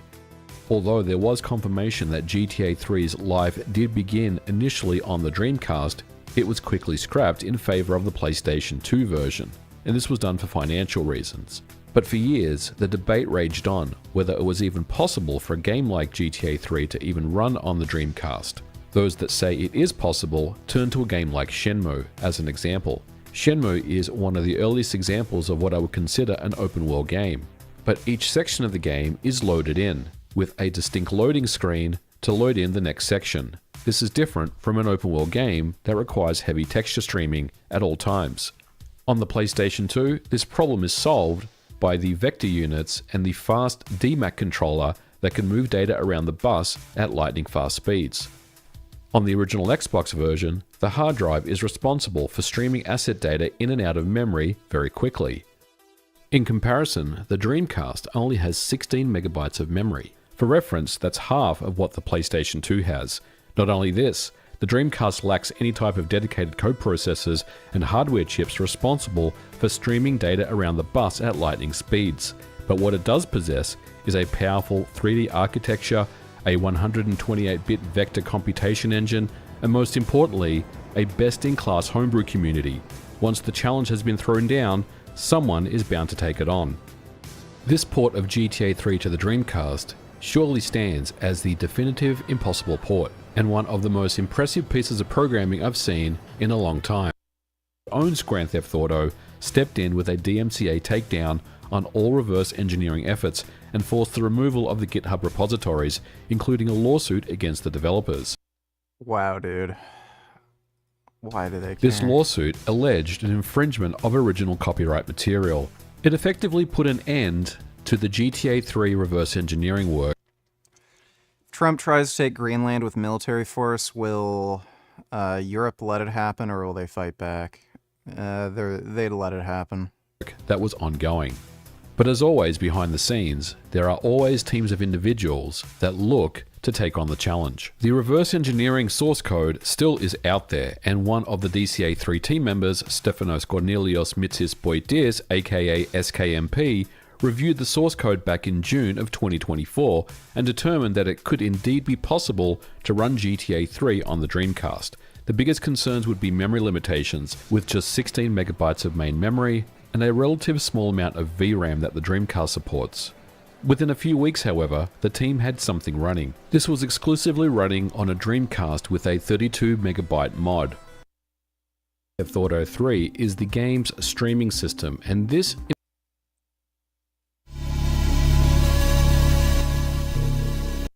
shared the same processor, the Motorola 68000, but with 4-bit planes or 16 colors. Yet somehow, there are many more colors on screen at any given time. What makes Beast so interesting is that on any given frame, for example this outdoor section, there could be well over 120 individual colors on screen at once. One of the hardware tricks that the Amiga uses. Well folks, Nintendo finally has announced the Switch 2, and I gotta be honest, I'm very, very excited. I'm mostly relieved that the system has been revealed because... Dude, the Nintendo Switch sucks. Like, there's no point. There's just no point. It was so quickly superseded by the Valve Steam Deck. So why would I get a shitty, underpowered fucking Nintendo console when I can get a Steam Deck and play PC, PlayStation, Xbox games, you know, anything that's come out on PC. And on top of that, you can run emulators and crap and run a lot of Nintendo's games anyways. And they only have like 2 exclusive games that are any good. Like Bayonetta 3 wasn't, like, apparently wasn't even that great. And yeah, there's only the Legend of Zelda, what, Breath of the Wild and that other game? Like what's the point? Mario sucks. Like, it's just fucking garbage. So, yeah, Nintendo just sucks dick these days. None of their, they don't make any games that are any good aside from Zelda. Get a load of this dumb fucking bitch. You can be a vegan and eat cheese and not have to call yourself a vegetarian. Not everything in life is always so black and white, split down the middle. You can be an active vegan and live an active vegan lifestyle, meaning in your day-to-day life, you're eating vegan, but you can make an exception and choose to eat an animal product if you like. No.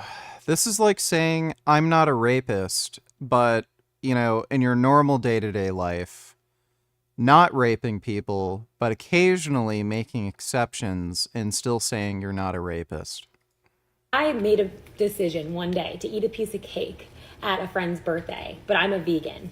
That doesn't make me, now I'm a vegetarian. I'm still an Yeah, you're a vegetarian. You're a scumbag. active vegan, and I chose to eat that piece of cake. If I now... These people are just scum. knew that this was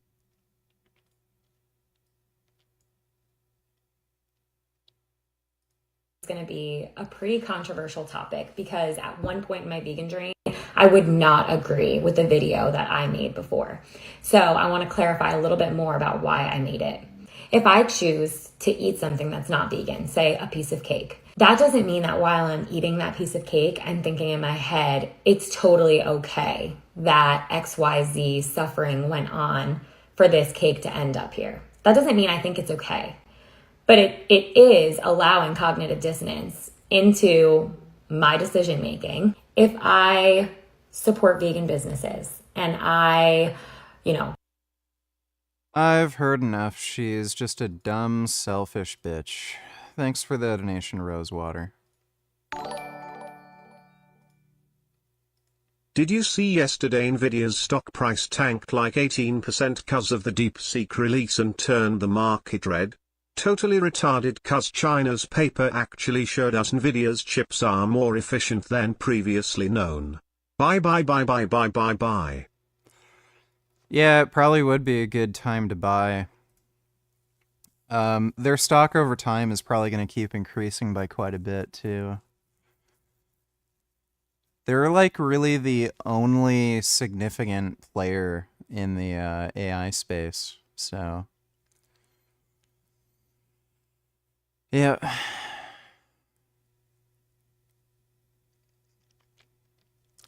Thanks for the donation, though, retard. All these speculations and rumors and leaks that have been literally happening every single day has just been exhausting to see in my timeline.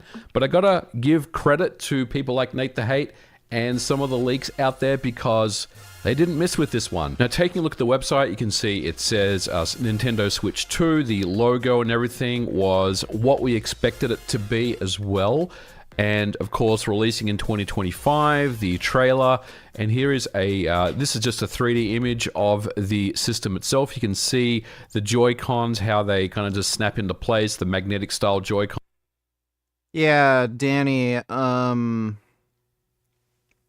I've noticed the majority of people who say that kind of shit, like, oh, you can, like, eat meat or something sometimes and still call yourself vegan, and a lot of these ex-vegans, women are overly represented.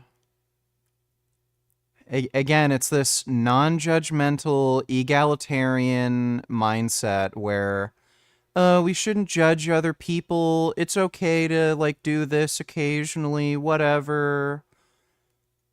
It's, yeah, women are overly represented when it comes to, like, these ex-vegans, when it comes to these fake vegans saying, oh, it's okay to eat cheese or something sometimes.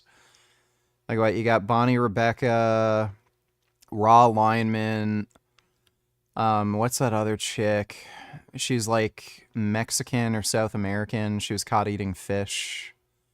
That girl. You have Unnatural Not Vegan, Kal-El, which isn't her real name. Like it's like women just don't take accountability. And they do not have, like, strong moral principles, you know, or as strong on average. So, yeah.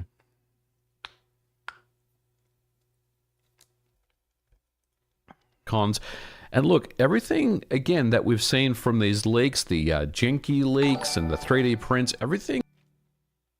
Beyond is at $3.91 per share now lol. Are they cooked? Do you think they will still be successful in the long run with other products or they'll close shop? I invested over $1,000 3 years ago. What is Beyond? You're gonna have to explain to me what Beyond is. Thanks for the donation though, Bangus. Seems to be exactly... Oh, you mean Beyond Meat? I'm really not entirely sure. They, like, I know they got a huge amount of money from, like, Bill Gates and shit. They'd probably just end up getting bought out. Or they just get more funding from some, like, big billionaire, if I had to guess.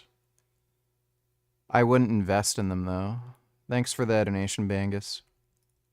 As it was. So that's really interesting to see, but we can get a closer look at how the system looks.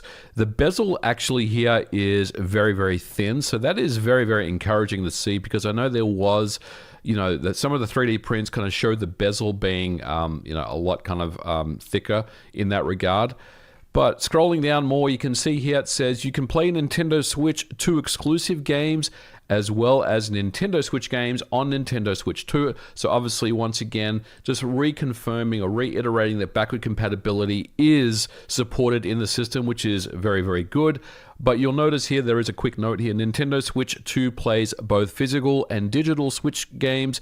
Certain Nintendo Switch games may not be supported or on fully compatible with Switch 2. Details.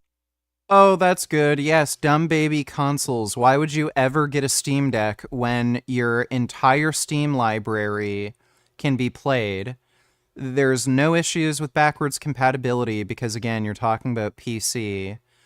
No, I'm going to get a dumb baby console where, oh, some of your old games won't work. So, you know, keep your old system and, like, you know, take up space, and maybe if you want to play an old game and a new game, just take both with you. Like it's so stupid. And on top of that, Nintendo's especially bad. For the longest time, you weren't able to transfer over your Nintendo account from new console to new console. So if you bought, like, you know, a Mario game on the Wii U or something, and then you wanted to play it on Switch, you literally had to buy the fucking game again. Like, it's so retarded. Like, why does anybody buy these stupid fucking, like, consoles? Will be shared on Nintendo's website at a later date. Now, Nintendo is giving us a couple of hints about the new screen. Obviously, this is the larger 8-inch screen on the Nintendo Switch 2, but also keep in mind the bezel thickness here is quite large. It's kind of the same, really, as the original Switch. And I know some people are a little disappointed about, you know, the bezel thickness on this new model, but I will say that I think there's probably going to be an OLED system or some type of revision at a later date that does enhance some of that stuff. But look, having original Nintendo Switch games running on the Switch 2, backward compatibility, full backward compatibility via digital and physical means is a very, very good thing. And look, I'm curious from a technical aspect how they were able to pull this off. I did make a video talking about the difficulty Nintendo. Jaquavius Cumberdale donated $2. Actually getting Chinese propaganda ads now. Winnie the Pooh must be paying these white monkeys well. How much you think they're getting? Hello, China. How are you doing?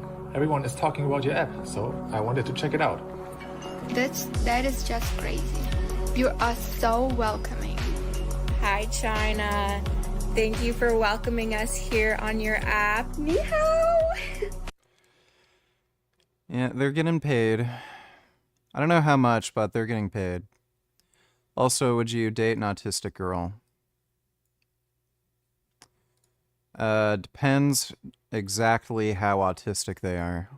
I'm at a hotel and I would really like breakfast. And I I've never called the hotel or asked for room service before, but I think that I can because I've looked at what I want for breakfast and it says all I have to do is I can dial star and then I can say what I want and then they'll send it to me.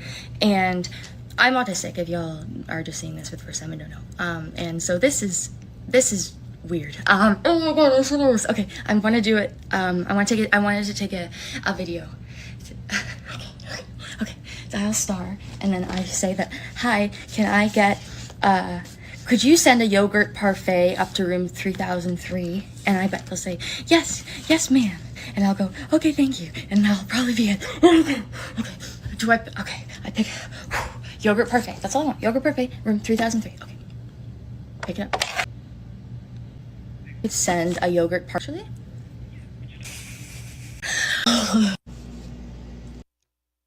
This seems like an act. Thanks for the donation, Jaquavius. Would have with backward compatible games. And look, I think they were finally able to, solve for that. Now the question is, how did they manage to do that? And I think once we get a close look at the system and its features, its specifications, we can begin to understand how that process was solved for. But look, very exciting news that backward compatibility, both digital and physical, is here. So we'll have to see. Yeah, I used to have those old gaming handhelds. I had a Game Boy Advance when I was a kid. That thing was cool. And I had a PSP and a PlayStation Vita. But, why would I ever get a Switch 2? Or I didn't even want to get a Switch. I got the Switch for Jasmine. But yeah, the Switch sucks. The Switch 2 is gonna suck. Like, it's a dumb, stupid baby console. Like, Steam Deck is just a PC. Like, I could not give two fucking shits about these stupid, dumb baby consoles. Because they just fucking suck. They're all garbage. PC has backwards compatibility. Any games you buy are going to work on, any new PC build you want. Your account switches over, no problem. You don't have to rebuy fucking games. Switch 2? Oh, you bought, this game? Oh, sorry, you're going to have to buy it again, so it'll run on the Switch 2. You have to make a stupid Nintendo account, which Nintendo sucks dick. You have monthly fees, whereas on PC, you don't have to fucking subscribe to a monthly fee to be able to play online and shit. It's just garbage. It's insane how anybody still buys a fucking console today when everybody has a computer at this point. There's no one who lives that doesn't have a fucking laptop or a desktop. So everyone is perfectly comfortable using a fucking computer. All you have to do is just install a new application, like Steam or something. And then you just play whatever fucking game you want. You can use any fucking controller you want. Xbox and PlayStation are completely compatible with Steam now. Why the fuck does anybody buy a fucking console? It's just retarded. I could understand maybe in the fucking 90s or something when not everybody had a computer. There were huge issues with compatibility with games and stuff and whatever hardware you wanted. The technology for PCs was advancing so fucking quickly too. You had stability issues and crap, but now, why the fuck does anybody buy a console? There's literally nothing but downsides. What some of these games that aren't supported would entail. Maybe it's games that didn't kind of run properly on, say, the Switch Lite, for example. But hopefully that list of games that is not compatible is quite small, and I would expect it to be. The system looks really, really interesting, looks really cool. But I definitely want to see more here. You can see this is Mario Kart running on this new system, so I guess there is some gameplay there. And that's the new dock, of course. Mario Kart sucks. All the new Mario Kart games are fucking terrible. The Mario Kart games for, the N64, for like GameCube and everything, they were way better than the ones on the Switch. The ones on the Switch suck dick.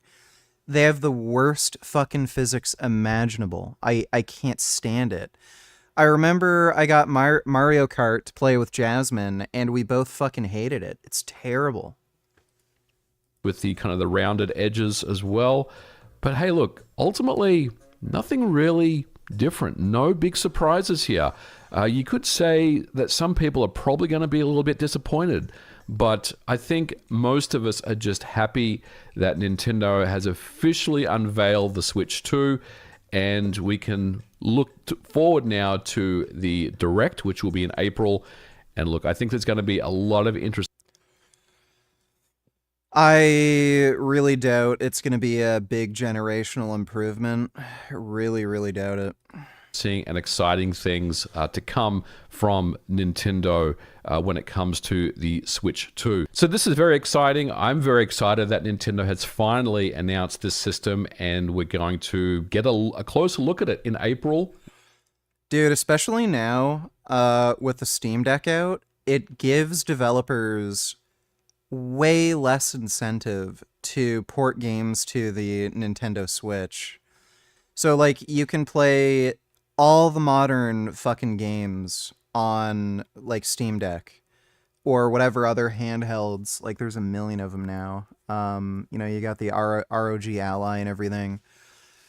Like, if you want to play Mortal Kombat 1, like, Doom, you can just play it on Steam Deck or whatever. If you want to get it to run on the Nintendo Switch, you literally have to completely remake the game, and it's way fucking worse. So their third-party support has been terrible for a fucking long time, ever since the Nintendo Wii came out. And a lot of the games that end up getting ported to the Switch, like Mortal Kombat 11 and crap like that, they weren't out for like a year or two, you know, since the initial launch, and then when they came out, they looked fucking terrible. They ran like shit. Like, the Nintendo Switch just fucking sucks. Why wouldn't you just get a Steam Deck? We'll get some really big game announcements, and I think during that time, it's really going to open up the floodgates. We're going to get more information about the specifications of the system and just exactly what we're looking at. Hopefully we'll get more information about the pricing as well. And I think you have to really just give credit to people like Nate the Hate and some of the leaks out there, the 3D renders and the Chinese leaks. It's very easy just to disregard it and just call it all BS, but look. You want to bet it's going to release with like one game, and it's not even going to be that good. They're going to have like Mario Party or something, and then like that's it for a year until they make the new Zelda game, and then that's basically it. That's the only game that's going to come out for the system that's worth playing. These people that are, you know, pulling up these shipping logs and kind of gathering information, they obviously didn't miss with this one, because what we're looking at here is exactly what we saw at CES with Genki and various other 3D renders that we've seen. But hey, the Switch 2 is here. Finally, it's been revealed. I'll be definitely covering it on this channel, and this is really just more of a heads up to let you guys know that, hey, now that the system has been announced, there is an opportunity for me to start talking about it more in a public forum. We're definitely going to be covering all things Nintendo Switch 2 on the channel. We're going players. I know we talked about this. Yeah. I love Quake. Yeah. I my final semester in college, I probably put more time to Quake than all my college classes. I have a lifetime of playing video games. At one point, I was, maybe one of the best Quake players in the world. Played a lot of Quake, and one of the best teams in the country, actually. Are you in the top 20 in the world? Or the top 20? Wow, in Diablo. Yeah. Dude, the last two Smash Bros. Games have sucked. Like, they're just not good. Melee was the last good Smash game. They're just not good anymore. Yeah. I was on the school chess team, but I find chess is like it's a simple game, frankly, in my opinion. Like, you're actually like a world-class, incredible video game player. Yeah. See, Harry? That's where the video ends for some people. But for those with critical thinking skills and aren't stuck in tribalism, there's a lot more to Earth's first superhuman, Elon Musk. He's also a bullshit artist. What the f***? It reeks of desperation. He's so petty and sad, bro. How? Can you be a billionaire, super successful guy, top, whatever the f***, like, I mean, people think he's actually going to be maybe a president one day. I mean, and then he's just doing this shit over a fake computer game rank. Now, we don't do heavy politics here, but luckily the subject matter doesn't inject his politics into everything he touches, so there's no need to be angry at me in the comments. I'm just objectively studying the world's greatest gamer. I'm going to holistically look at the downfall of Elon Musk's image as a top competitive gamer. If this video triggers an aggressive response from you, as if I f***ed your wife, just I'm not sure when they're coming out with Virtua Fighter 6. Haven't looked. pretend it's Elon f***ing your wife instead, impregnating her with his potent genius DNA. Maybe that'll calm down some of the angry zealots out there, you beta cucks. Whenever I do, and whenever anyone mentions Elon in a less than flattering way, you will have the most unlovable Cro-Magnon swarm you, dogpiling like it's World War Z zombies. If I showed you footage of me microwaving a kitten right now, right, and I went like that, and then like, poop, after 2 minutes the cat just explodes, you know, guts, gibbs everywhere, right? If I was Elon Musk and I did that. To try and defend Elon from whatever the slight criticism or jokes were about him, these gonad gobblers will always blow my mind because I don't understand this brain-off worship of Elon Musk. There'd be 20% of this audience watching me right now going, no, you don't understand. He is the Lisan al-Gaib. He's the one that will bring balance to the universe. He's the one who will unify the world by microwaving kittens. Mark my words, Spud Hunter. He microwaved that kitten for a reason.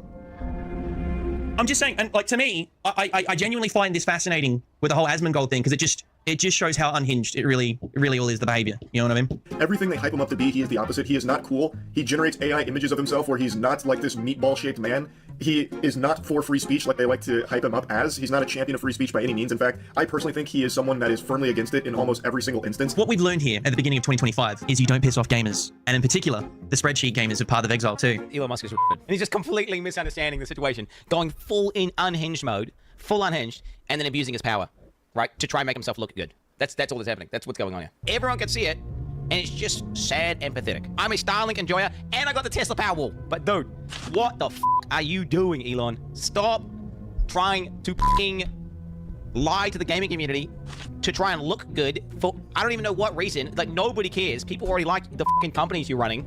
You don't need to have like an extra 2%. Like you don't need to lie and do this weird laughing thing to get like an extra 2% of kudos. I don't know. It's just sad, bro. It's sad. Games like Path of Exile 2 are very popular, but they also have a large autistic crowd behind them. I don't say that in a disparaging manner, by the way. We all have our special interests, and Path of Exile 2 is a game where you collect gear via random drops that give you perfect rolls to then hold mouse one down in a room and wipe out every single NPC with a click. Pretty straightforward gameplay for people that aren't mechanically gifted at gaming, but can grind good gear to just breeze through the maps. Hey, I play ARPGs too. It is what it is.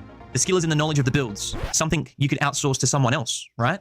After watching Quinn69's expose on Elon Musk, linked in the description, it's without a shadow of a doubt Elon Musk is a lying fraud, in particular that he's a top competitive gamer, let alone in any top 10 or 20 categories of Diablo 4 or Path of Exile.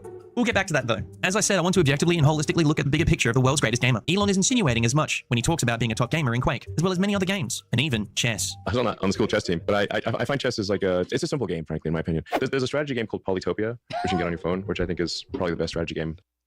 Chess is not simple. Like, it's all memorization, and there are, like, thousands and thousands of fucking moves that you need to memorize. Polytopia. You think chess is simple? Yeah. Well, I mean, okay. How about Connect 4? Sorry? Oh, Connect 4 is a real Connect game. 4 is simple too. Very simple. Well, very simple. Chess is who, cool though? No, chess just, I mean, you only have 64 squares. There's no fog of war. There's no tech tree. I didn't want to spend like a massive amount of effort just, understanding, a zillion sort of knight-bishop combinations with 2 pawns and game bullshit. Yeah, of course. This is embarrassing. Like, he's so stupid and he doesn't even realize it. Okay. I'm curious now. Yo, you got a great laugh. I am curious now. Yeah, like, best laugh ever. You got a great laugh. Yeah, it's great. Okay, yeah, I am going to cringe at that just a little bit for a couple of reasons. Let me change the scene, by the way, back to the game. Yeah, I mean, I guess what I would cringe at is pretty simple, which is that there are a couple things. Anybody who says they never lost in chess, first of all, like, there's something going on. That is Hikaru Nakamura, one of the world's top chess players and grandmaster, sharing his thoughts and a reaction to Elon Musk's prowess in chess. Now, I don't know shit about chess on a competitive level, but I know a thing or two about Quake. When will Elon Musk go bankrupt? I really don't know. He's an idiot, and his success so far is really just entirely being luck, so, your luck runs out eventually. Quake is the most mechanically challenging FPS game of all time, and also a thinking man's game, where rotations around a map and timing and positioning of fights are all massive influences in the outcome of a duel. 2 frag difference. 47 to 45. The game is the grandfather of all competitive FPS and the first esport. I'll let id Software developer John Carmack, an actual genius, explain what Quake is all about to Bro Rogan. These games, particularly Quake, they are unbelievably difficult to master. And it's one of the more fascinating aspects is the complexity. Like when you would watch, like remember, do you remember Thresh? Oh yeah. Thresh was the one that won my Ferrari in my first Annihilation tournament. Cool. That guy was the hero back in the day of early Quake play. He was just this, what is it, Kenneth Fong? Is that his name? Yeah, or Dennis Fong. Dennis Fong. Some of the interesting things about Quake, where it wasn't really so clear when we were designing it, but it is a brutal game, especially in one-on-one, where a lot of modern games are much more approachable, where if you followed a lot of the Quake games, a lot of them were just blowouts, where you would get somebody that would take control of the level and they would be running their pattern, denying anyone any foot in the door, and you'd wind up with these 20-to-1 blowout games. He's just got to deal with the speed. There, the trail comes out. Oh, missed that rail. The light is on. He did get a heavy right. And big rocket, and you can convert. There are things that you can do in game design to make it more approachable, where like if you don't have health packs where you can keep, because in a game like Quake, you go in, as long as you come out on top in the fight, you got this little window to run around and bring your health back up. So he knows where he's going to spawn. 100%. Over by the rail. The heavy's up in 5 seconds. Don't stay so early. Oh my gosh, almost goes off the side, manages to land back in, heavy's back up, that's number 2. Even if you're only 5% better, you might win every engagement because you have enough time to go back, get yourself back up before you wind up re-engaging. Where in another game, if you didn't have health that would continuously, you had the ability to bring it back up, then even if somebody didn't win, if they knocked you down a whole lot, then they might get you the next time around, and scores can be much more even. That makes but sense. Quake gameplay winds up brutal, tending towards blowouts, and very frustrating for, it did not have the approachability for new players. He knows exactly where he's at, what health he's going for, but the chase is on, the speed is... Oh my god! 5 to 5, a massive rocket! And we aren't in a safe spot yet for either player. It's still 5 to 5. That means potential sudden death with 15 seconds left on the clock. But he's got timings, he's got the rotation. Both items are up at the same time. Strong Sage needs to guess right. Strong Sage needs to go to the other side of the map. He needs to survive, but Binger's got him trapped like a cage animal. That rail was unbelievable. A lot of more modern games, things like Overwatch, can be jumped into a lot more easily because team play is another aspect of that, where if you've got a team, you could be on the winning team even if you suck, because you might have really great players that are kind of covering for you there. You can jump in and have the chance to say, yay, I won, even if you didn't contribute at all. The reason I think Elon Musk's claims of being a top competitive player went a little under the radar is because in modern gaming times, Quake has just kind of slipped away into obscurity. With the rise of more RNG-based games like Battle Royales, where everyone has a chance to win because you landed in a building that gave you a packet of Tic Tacs and socks, and the guy next door to you opened up a chest with a tactical nuke. Of course, mainstream gamers are going to gravitate towards games where there is instant gratification. There's no practice or training required to get good. Just get the dopamine straight in the brain. And training and practice is kind of what Quake's all about. Think of Quake as like professional tennis, if that's easier. You went to go play tennis and you've barely played it before, and all that's left is the competitive players, and your first game is against Roger Federer, you're going to look like this at the end of the match. So of course, Elon Musk claims of being one of the world's first esports pros without any confirmation or evidence whatsoever would go under the radar. Most Quake players are older gamers with wives and kids, too busy to keep up with the noise of the world. I was one of the world's best Quake players. Or they're simply just dead, honestly.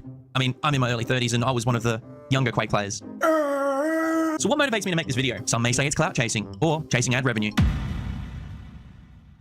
The actual reason is once on my live stream on Twitch, a stranger on the chat commented that I looked like an Italian Elon Musk. And it stuck with me. I was mortified because I didn't want to be associated in any capacity with the billionaire who called the Thailand Special Forces saving those children trapped in a cave back in 2018 PDF files. He responded as such to the rescue teams online for politely declining his offer of bringing a Musk-branded experimental submarine to the rescue efforts. So of course he could insert himself into the rescue operation and be a hero, when really, he's qualified at being the greatest gamer in the known universe. Unfortunately for Elon, the rescue team stole his thunder.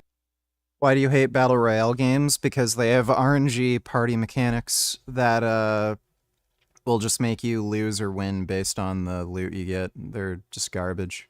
And successfully saved the kids, regardless of his allegations of them being diddlers. By the end of the operation, 2 of the rescue team members had died trying to save the kids. One during the operation, and one from complications after. Why would I want to be associated with someone like that, even if it was just a meme? That's the motivation for this video. Because that's when I started to see this guy wasn't Tony Stark. He was Tony Fart. Now, you're probably asking, Spudhunter, why do you have the authority to talk about this? Well, technically, I played Quake competitively, and I know its history very well. I'm not the world's greatest Quake player by any stretch, but I was fairly decent at it. Decent enough to end up on an ESL stage playing 2v2s with one of Australia's GOATs, Python. I think they're a great match together as well. Have you played many 2s with Python running? Yeah, he's... Pt.2, who was PayPal royalty alongside Elon Musk, is a chess master and was one of the top chess players under 21 years old. Elon's sole motivation is to mask his deep insecurities. Yeah. Well, he's a narcissist, so he has to be the best person ever, best at everything. So, yeah. He's a retard. And people are finally discovering that. Thanks for the donation, retard. He's really strong. He's just consistent. Yeah, I mean, look, I love Python as a player. He's just excites me a lot. He's one of the most exciting, if not the most exciting player in Australian Quake to watch. I mean, literally neck and neck here. Yeah, protection is coming up. We're trying to Python, and I mean that's what I did some community casting at QuakeCon. Anything can happen. Yeah, like, I'm excited. Anything, I'm bro. excited. I'm excited. Anything. It's gonna get heated. Yo, Calm down, all right? I'm sorry. It's Sunday. We've still got tomorrow. We've still got tomorrow. We still got tomorrow. We got the energy drink. But like, take away his energy anything drink. can happen, bro. We gotta tie him down to this chair. You can't tie me down, bro. There's laws. Just for a bit of context, the whole Musk shtick, it was a bit for a while until I eventually became a full-time online internet clown. The reason I took it off was because I was live streaming for 8 hours, sometimes 12 plus, in Australian summers, with a balaclava just melting my face off. Just for some of the people out there, what's with the face, bro? Back on track. When I traveled to QuakeCon, I also became friends with top NA players of the current era of Quake, Dahang and Rafa. Rafa is arguably the greatest Quake player of all time. I mean, the guy has an insane record of tournament wins, and from my experience with him, he's just a humble dude. And he brings a level of professionalism to his craft I haven't seen in any other competitive scenes in gaming. It's a long way of saying he's a nice guy. While making this video, I realized my whole journey through the Quake community, I've never once heard any of the pros mention Elon Musk. Not the top NA players, not the top Russian player, Cooler, not even the top German player, Kilson. So what's going on? Where is Elon Musk's legacy in Quake? I was one of the world's best Quake players. At the time of Elon's comments, there wasn't much of a fuss made in the mainstream gaming scene because Quake's relevance after the 2010s dropped off significantly. However, there was talk between Quake fanatics that was still online and still active in the community, enough to prod a response from the actual world's first esport tournament winner, Thresh. id Software ran the first official esport tournament and Quake tournament back in 1997, putting up the programmer's Ferrari up for the first prize. Thresh won the tournament, solidifying his place in gaming history. On Twitter, he would respond to questions about Elon Musk's claims, responding vaguely, suggesting Elon must be mixing up the top player with someone else, but confirming that he did indeed play with him online in their college years. Elon was under the handle Zip2. Diving a little bit deeper, I found an interview between ex-esports caster and ex-Twitch staff DJ Wheat and Thresh himself. Well, actually, I mean, it was funny. Like Elon Musk, he's known as a huge gamer. We used to play in the same Quake server almost every day. I'd see him on. He'd be playing as Zip2 was his username, and a really good buddy of mine. He was okay. Hold on, Dennis. Hold on. Was Elon Musk any good? He was okay. I mean, you can be honest. He wasn't very good. But my buddy he's still of mine, a Quaker, right? He's still an OG. That sounds like a very uncomfortable response to such a question, almost as if he fears telling the truth about the world's richest man's claims, as if there might be some retribution if he spoke. This is just the best photo. Booty come Donny Tillers, who is this whiny little twink Australian bitch on my stream? Screen, get this fucking twink off my screen, VG. Well, maybe just come back in a few minutes. Thanks for the donation, Booty come. When do you plan on hitting Lotto? I actually got to check my ticket. Spoke his true feelings and told the truth. A chilling clip to listen to, but not enough evidence that Elon Musk is a bullshit artist, right? Unfortunately, as I said, Quake is irrelevant to most gamers these days. It's just too old, and it didn't really pass on to the next generation. It's so old, I actually work in an exhibit on weekends at a museum as an actor playing a Quake player in his natural habitat. There wasn't much more to be discovered about Elon Musk's history in OG Quake, no tournament records I could find. So to get clarity about Elon Musk's gaming journey, I started searching the internet for any other faux pas of his. The crack started to show of his gaming prowess when he started making claims about popular games, trying to insert himself into more current and mainstream games that were more scrutinized and cared for than the grandfather FPS game that is Quake. Elden Ring is released and becomes one of the biggest games on the planet. Although Elon Musk didn't claim to be a top player of the game, he inserted himself into the limelight on Twitter, that platform that he bought to become his personal megaphone, to the entire world. He began frequently posting about Elden Ring. He shared his build for other players who wanted to sweat the game on his level. It was atrocious and didn't make sense. It was memed to infinity, but it wasn't even enough to convince his followers or the general public that he was some kind of poser or fake. It was just a mishap in gaming. And you know what? Maybe he was just trolling the gaming scene, right? Right, guys? Where this all becomes messy is when Elon begins making bold claims again, like he did with Quake, that he is a top 20 worldwide Diablo 4 player. Like Path of Exile, an action RPG where you can have someone grind for you and then pose for the cameras running around as the character holding mouse 1 in rooms. A perfect game to roleplay as a top player. That's if you wanted to fake it. However, his streams and videos of him playing the game were too vague.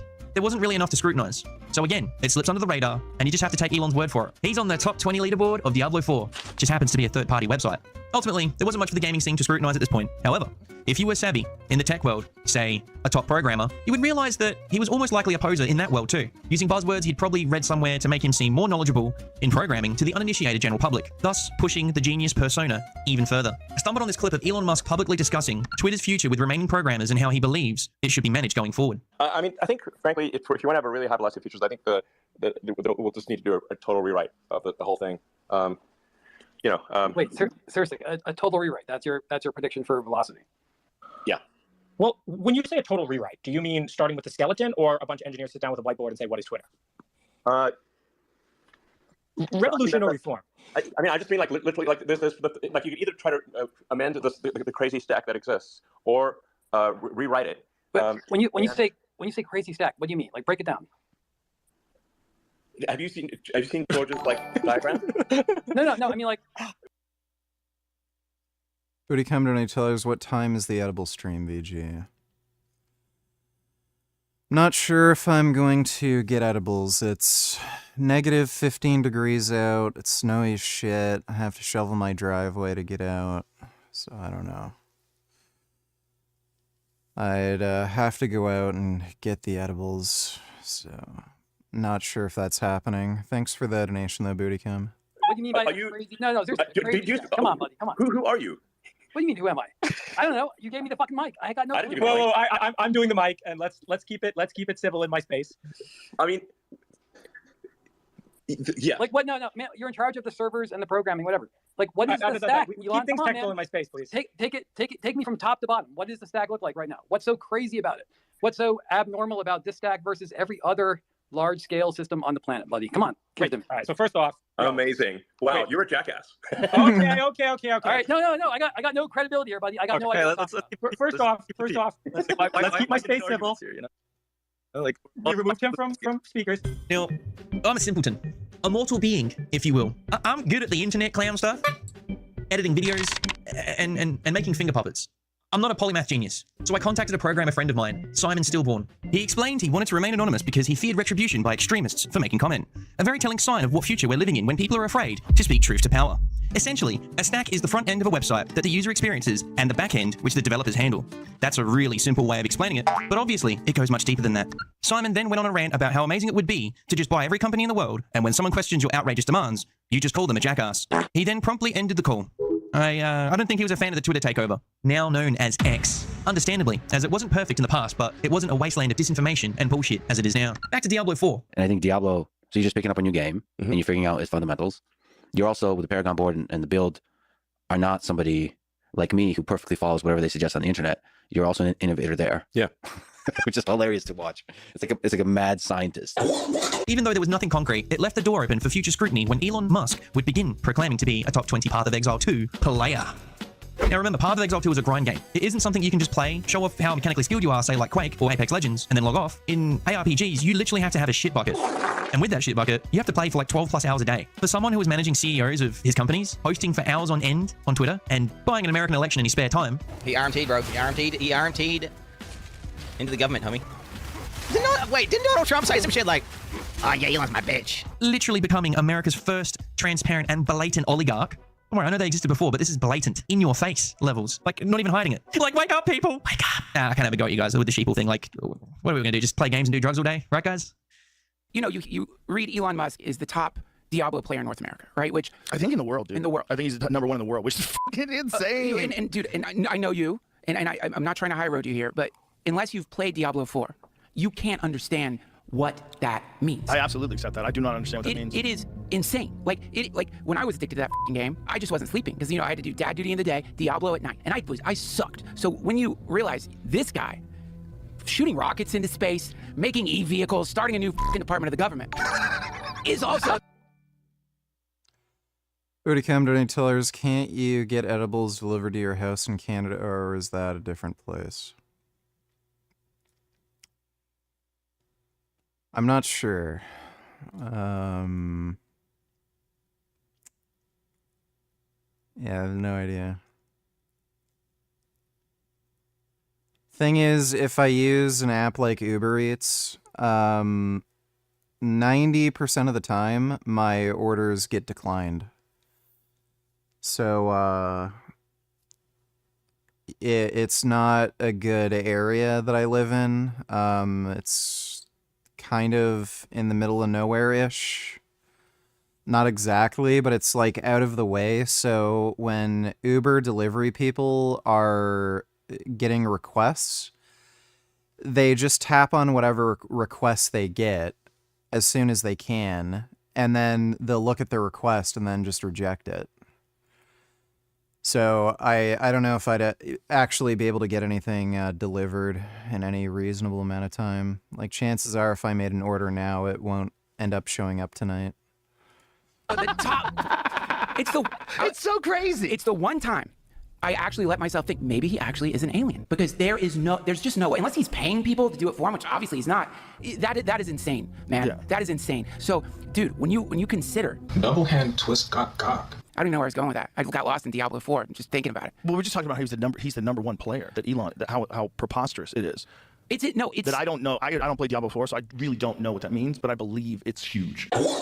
With all this in mind, gamers with critical thinking skills were beginning to ask the question, how the f could he possibly make top 20 in Path of Exile 2? How does he tweet so? Bro, there ain't no way you get even 97 in the game if he's just tweeting this much, by the way. There's like even if he were just, he didn't show how bad he was at the game or anything, and all you knew was just how much he tweets and what his levels in PoE, you bet was impossible. In this period of time, you tweeted 2,700 times. It's tweet per hour, bro. It's too high. This is where Quinn69's expose comes into play. The catalyst that exposes Elon Musk's petty bullshittery. Elon's maps. What about the maps in the inventory, bro? Like what? What about the maps in his inventory? He's trying to click. It's grayed out. Lamau. He's not played this before, has he? Bro, he's not played this game before, has he? He's 100% getting piloted. He isn't, what? And he's got a map there called Elon's Maps. Who refers to their maps in third person?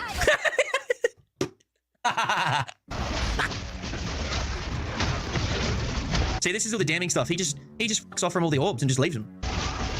His loot filter is like, he just ran past Chaos Orbs. He just ran past the Chaos Orb. Dude, you are not this far in the game and you're running past Chaos Orbs. You are not, no, I'm sorry, bro, there's no way. You are not leaving Chaos Orbs on AC Trade. AC Trade Chaos Orbs are valuable. You're clicking, it's not even on your screen. There. Nah, this is a bot account, bro. He has no idea what he's doing. Oh, Elon, bro, why have you done this to me, man? Yeah, dude, it really doesn't matter how much I tip. Uber drivers are absolute degenerate scumbags. When I lived in Guelph, I used the Uber Eats app. I would leave $20 fucking tips, and these fuckers would steal my pizza. Like, I'd pay for a $20 pizza. I'd give them a $20 fucking tip. So 100% fucking tip. And Guelph is a very small town. It only takes you, like, 5 to 10 minutes to go from one end of town to another. So they had to do, like, literally 5 minutes of fucking driving. And they'd still steal my fucking pizza. So I don't give any of these motherfuckers tips anymore. They're degenerate loser fucking scumbags that just try to take advantage of you. Like, okay, maybe if I gave somebody a $200 fucking tip, they'd go out and get the shit I want, but then, like, why the fuck would I give them $200 just to do their fucking job? Like, it's stupid. I genuinely believe that he was actually playing D4. Like, and he was addicted, right? Dude, now I just think it's... he clearly has no idea, bro. 100%, some guy plays an account for him, he just logs in to do a map every now and then. That's it. That's why there's a tab called Elon's Map. That's why he has no clue how to activate the Atlas or put maps. This is about as believable as the time Snoop Dogg was streaming the dog shit survival game while quote playing end quote. That's this is max difficulty on hardcore. Oh shit, with no live filter and you're just leaving fucking If there's a way to get higher difficulty, I don't know what it is, but there's everything maxed out. No. The scariest behavior from all of this isn't like the bullshittery, it's the reaction from being exposed. The truth coming out. The gaming world began to question him and meme his ass, thus resulting in his image fractured, a mark on his reputation as the greatest genius the world has ever seen. Asmongold, he was once a World of Warcraft creator who made a name for himself in the early days of Twitch a decade ago. Now, he grifts all the woke agenda this and that bullshit in the gaming space on Twitter and YouTube. And now he follows me on Twitter, so I can DM him. I gotta let him know. I'm gonna tell him to buy Blizzard and make Diablo 4 great again. I hope Asmon invites Elon over to his house for steaks. Get him out! What are you doing, bro? Get Adam get. Oh my god! Get the dead rat out. I don't need to anymore. It doesn't smell bad. He literally had a cockroach. I used to use a dead rat as an alarm clock, actually, for my stream, because basically what happened was, whenever the sun would come up, it would start cooking the corpse of the rat. And then it would start smelling again, and then the smell would wake me up. So I would use the rat effectively as an alarm clock, and as soon as it got hot enough, it would wake me up, and then I would know, oh shit, it's time to stream. Asmongold began to receive peer pressure from other creators like Quinn69 to cover this subject. Really interesting. It's interesting to see. And you guys are always yelling at Asmongold. Like, don't worry, Asmongold's a great example of someone who literally pretty much always would watch a video that I would release about, like, if I'm releasing a video where I'm putting effort into it, like an actual video, right? Whatever you want to call it. Like 100% of the time. I don't even remember last time he didn't. I just like, all right, I'll release a video, and I'm like, all right, I'll check back in 2 hours and Asmongold will be watching it. But this one is like, not only is it like a video that he would watch stereotypically, but it's like absolutely in his wheelhouse to the extreme. Like, he talks about Elon Musk, he plays PoE2, he likes drama, Which is one of these things where it's like, huh. Asmongold does reactions to every viral video in the gaming space. Why wouldn't he react to Quinn's video? I'll save you all the critical thinking skills for yourself. It's because he's a grifter, and it didn't fit his agenda. But eventually he relented because he was copying so much shit from the gaming scene for not covering something so blatantly obvious. It's his own AI, guys.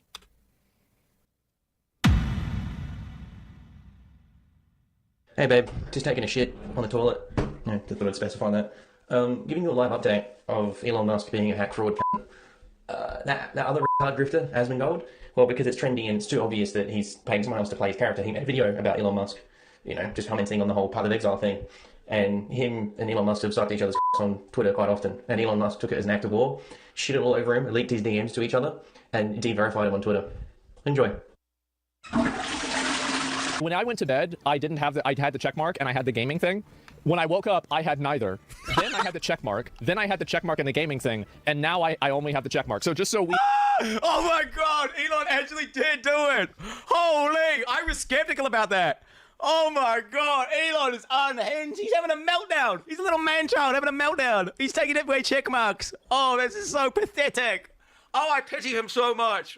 How could a guy be in his position and be this fucking like, what the f? Basically, he ball-gagged his gimp. Elon also breaks the terms of service of his own platform that he bought by leaking DMs of Asmongold and himself talking about Asmongold's editors. They were running something by each other, you know, whatever their agenda was that they were pushing, you know, just sort of liaising, you know, just hanging out, talking crap about the agendas. In these DMs, Asmongold's talking about how he passes his footage to his editors to make videos on YouTube for him, and they take a cut of the revenue. Elon Musk, somehow not understanding the relationship of YouTube creators and paid editors, read this as Asmongold is under the finger of some organization and has no true views of his own. Elon publicly lambasting him over this as if he's a part of some deep conspiracy against Elon. He's that petty, he even turns on his own sycophant ball-bag licker, Asmongold. Listen.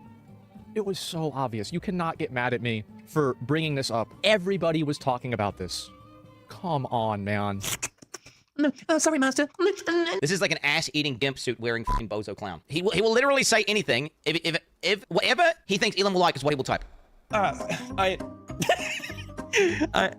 gotta take a break. I can't take this anymore. We literally live in a South Park episode. And as we march for the passion, we should also voice our support. So, when I say, es ist Zeit zum Slaughter, you all chant that, wir müssen die Juden ausrotten. What does that mean, dear? Oh, I think it's Aramaic. You know, like in the movie. Ooh, Aramaic, cool. Neato. Reality is now more absurd than satire. Elon! Wait, Elon, how you logged into the game, Elon? Elon! How you logged into the game? Wait, explain. Explain, Elon. This is the world's, publicly at least, richest man, the pseudo-president of the United States of America from 2025 onwards. As you can see, I'm not just MAGA, I'm dark MAGA. Elon! How are you there? Wait, how are you in the Subworks cabins right now, Elon? Nah, Elon, seriously, bro, come on. And this is his behavior. A man who touts buying Twitter for freedom of speech, deplatform someone for questioning him? Isn't that like dictator shit? Captured this morning and tried today. Guilty. Sentence, death. Execution tonight at 6. All net, all channels. Would you like to know more? Message for you, son. Just jealous. God damn it. I think you're all jealous that a billionaire that is a CEO of so many companies also has the ability to be the best at several video games. If someone wants to give me crap for being political, I'm not. I mean, really, it may seem that way, but gaming is my escapism. I can't even escape from Elon Musk invading the gaming space with his utter bullshit. I was one of the world's best Quake players. That's the politics here. It's hilarious to me that the kink in the chain for some people to wake up to Elon's bullshit was him claiming to be the GOAT at multiple games of different genres. I can forgive buying and interfering with elections, but lying about video games is where I draw the line. The average Joe isn't programming or running companies. The average Joe doesn't know squat about electric vehicles from a technical Well, dude, it shows you how politically illiterate most people are. Like, they don't know shit about politics, they don't know shit about, like, Elon's business, like, the economy, nothing, and then the way they find out the guy's a complete hack fraud is he tries to pretend to be an expert at something they actually have an interest in. And then they realize, oh, he must be lying about everything else, too. So, yeah, it's just an ignorant public that doesn't know shit about anything aside from their own little interest. And then when he finally tries to invade their interests, they realize the guy's a fraud. Perspective. Buzzwords sound impressive to the simple people, the common man. The common man, or woman, is stuck in a system that fucking threw them overboard 50 years ago, when money buys the rich elite more power, and thus hoarding and gaining more money as a result. The one thing the regular folk have left is escapism and distractions, entertainment and drugs. Just like in the Roman Empire before it fell, there was the gladiatorial arena. Your Emperor, is pleased to give you the Barbarian Horde. They handed out wine and olive oil, and there was obviously the blood sports. And in the current era, a lot of people play video games, and they just happen to understand video games very well.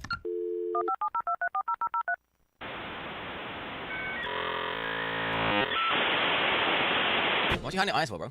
Elon. He's in his hideout now, bro. He's in his hideout. What are you doing in your hideout now, Elon? What are you doing in your hideout? He's oh, dude, he's gaming with his Neuralink.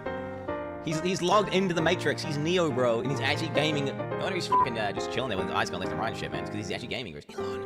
He's in a Mesa now! Elon's in a Mesa! You're changing maps, Elon! Stop! Maybe they don't understand how much people like Elon Musk keep them fighting each other with culture wars instead of class wars to keep the heat off himself and his buddies. But for this brief moment in history, everyone witnessed that Elon Musk, the most powerful man on the planet who now controls the Western world, Take over, Elon, yes, take over. was a bullshit artist, fake gamer, all just to appeal to the common man. That is just like us.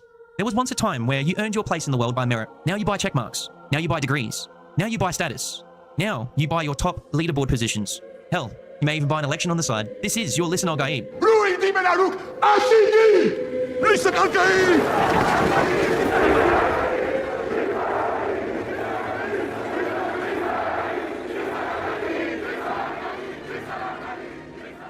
This is your Messiah that Frank Herbert warned you about in June. Well, we just talked about how he's the number one player, that Elon, how preposterous it is. Billionaire oligarchs speaking at the inauguration.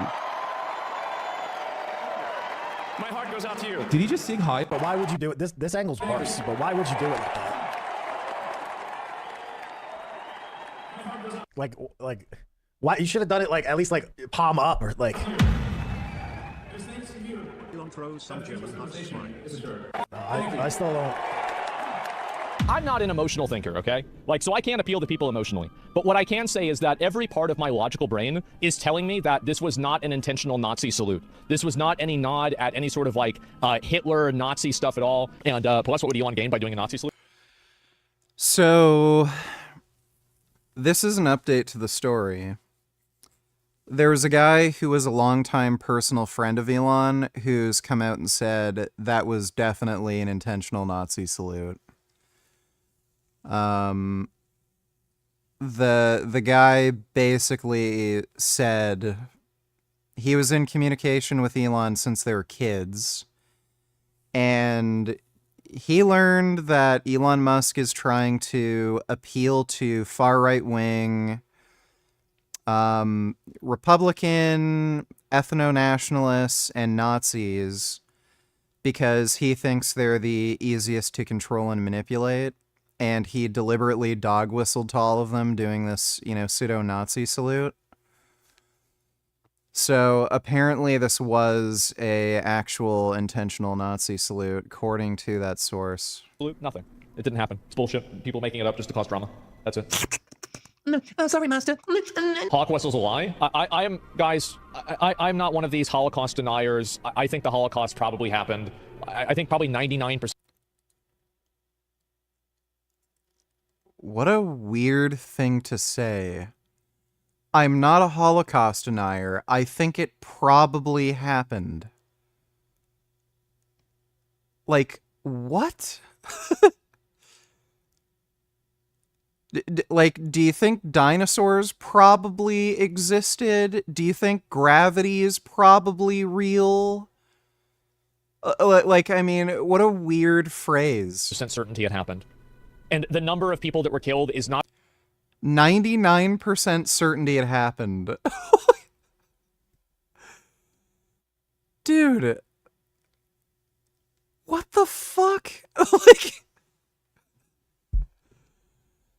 How the hell does Asmongold have an audience? This guy would be selling pencils on the side of the road if it wasn't for, World of Warcraft and streaming. This guy is a degenerate fucking bum who lets cockroaches crawl all over his fucking house. He's retarded, clearly. Why does anybody listen to what he has to say? Not a big...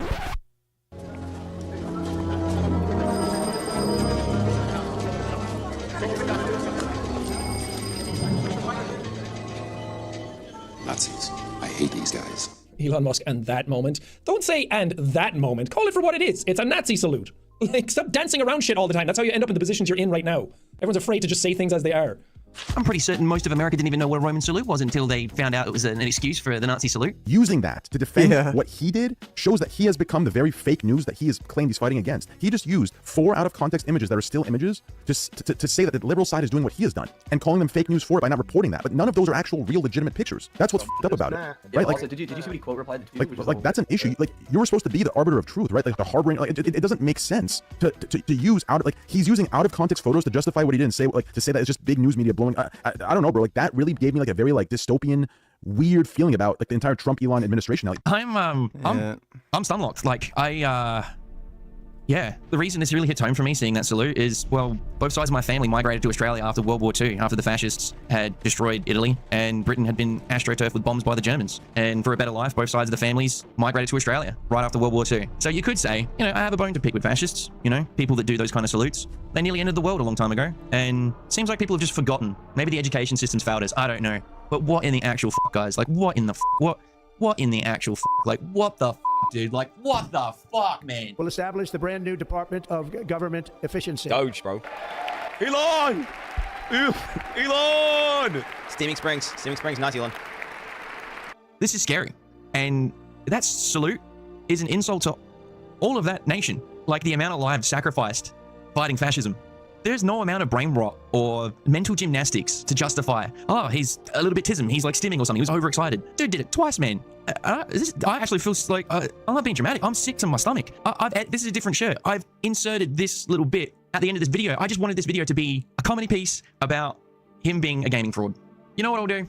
To really hit it home why that salute is a massive cop-out. Doesn't matter whether you're a lefty American or a righty American, whatever that means. Elon Musk became rich because his parents were billionaires. That's how he became rich. He did not work hard at anything. Means to you.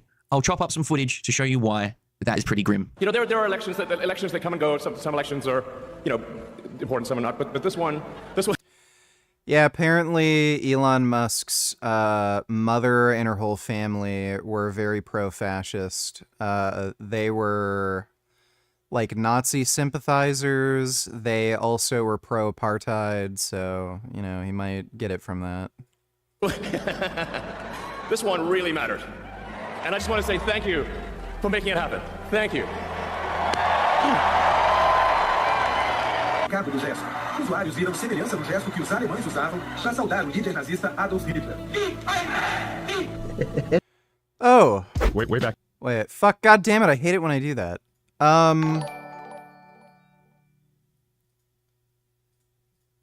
Where were we? So Hitler did do that exact thing.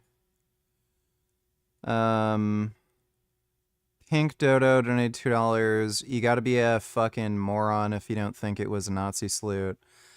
Trump did it when he got shot and was ushered off, and Elon did it too. Oh no, I wasn't flipping you off. I was just picking my nose with my middle finger, looking directly at you.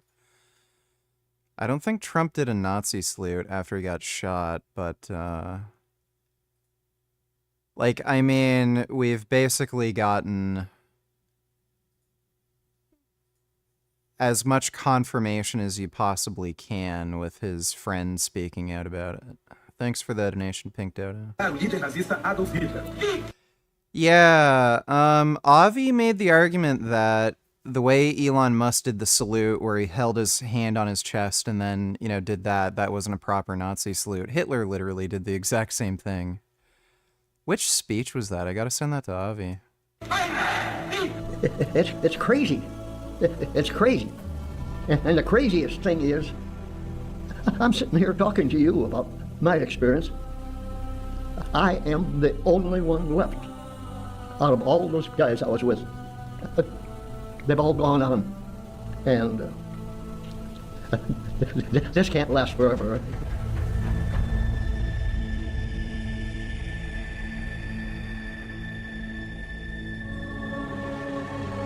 Ein Sowjetfeind soll vor dich hertragen und wir werden in unserem Zeichen wieder siegen!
Eh. Send that to Avi. Wait.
President Donald Trump.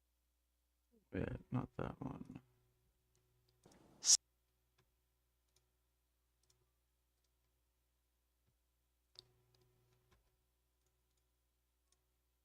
There we are.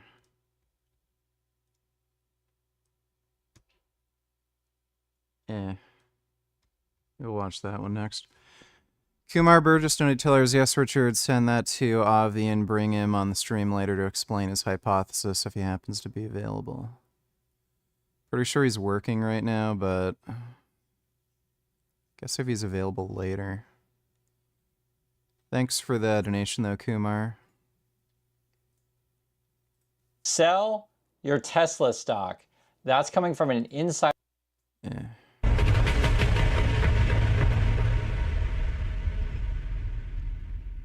I'd say follow the channel. I live stream on Twitch, all the stupid plugs and stuff, but I'm exhausted. You're probably exhausted. I'm gonna go. Yeah, Elon's a cunt.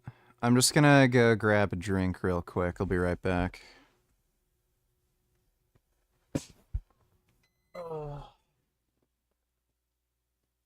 Yeah, stupid. We literally just watched a video clip of Hitler holding his hand on his heart and doing that, so you're fucking retard. I don't know, like... Oh my god, I hate you fucking people. I love it when I just show a fucking video and he's like, he didn't do that. I just showed you the fucking video.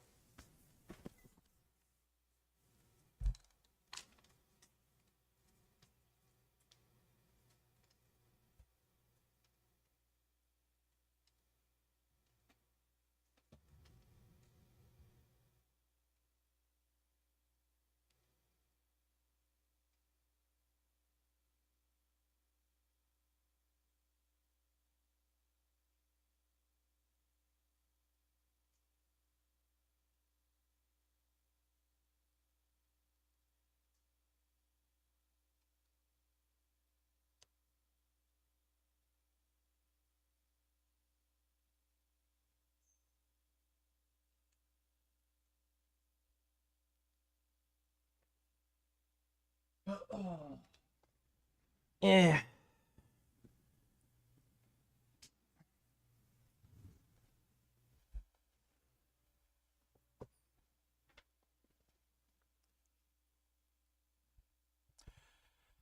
Elon Musk's parents were billionaires if you adjust for inflation. I think his dad had a net worth of... It was either his dad or his dad and mom combined had a net worth of at least 300 million when he was born. So if you just adjust for inflation, that ends up being billions. Insider who knows Elon Musk very, very well. He had a lot of things to share. I want to go over with you guys. This is Dr. Philip Lowe, the chairman, CEO, and founder of NeuroVigil. And this is what he writes. He says, I have known Elon Musk at a deep level for 14 years, well before he was a household name. We used to text frequently. He would come to my birthday party, invite me to his parties. He would tell me everything about his women problems. as sons of highly accomplished men who married Venuses, were violent and lost their fortunes, and who were bullied in high school. We had a number of things in common most people cannot relate to. We could hang out in Los Angeles. He would visit my San Diego lab. He invested in my company. Elon is not a Nazi per se. He is something much better or much worse, depending on how you look at it. Nazis believe that an entire race was above everyone else. Elon believes he is above everyone else. He used to think he worked on the most important problems. When I met him, he did not presume to be a technical person. He would be the first to say that he lacked the expertise to understand certain data. That happened later. Now he believes.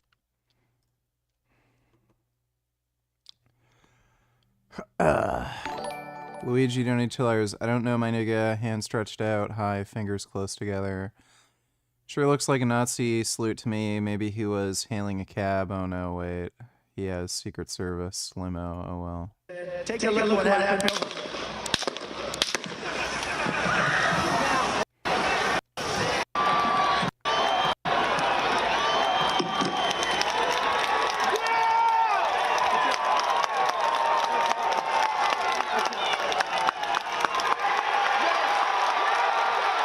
He was holding out his fist.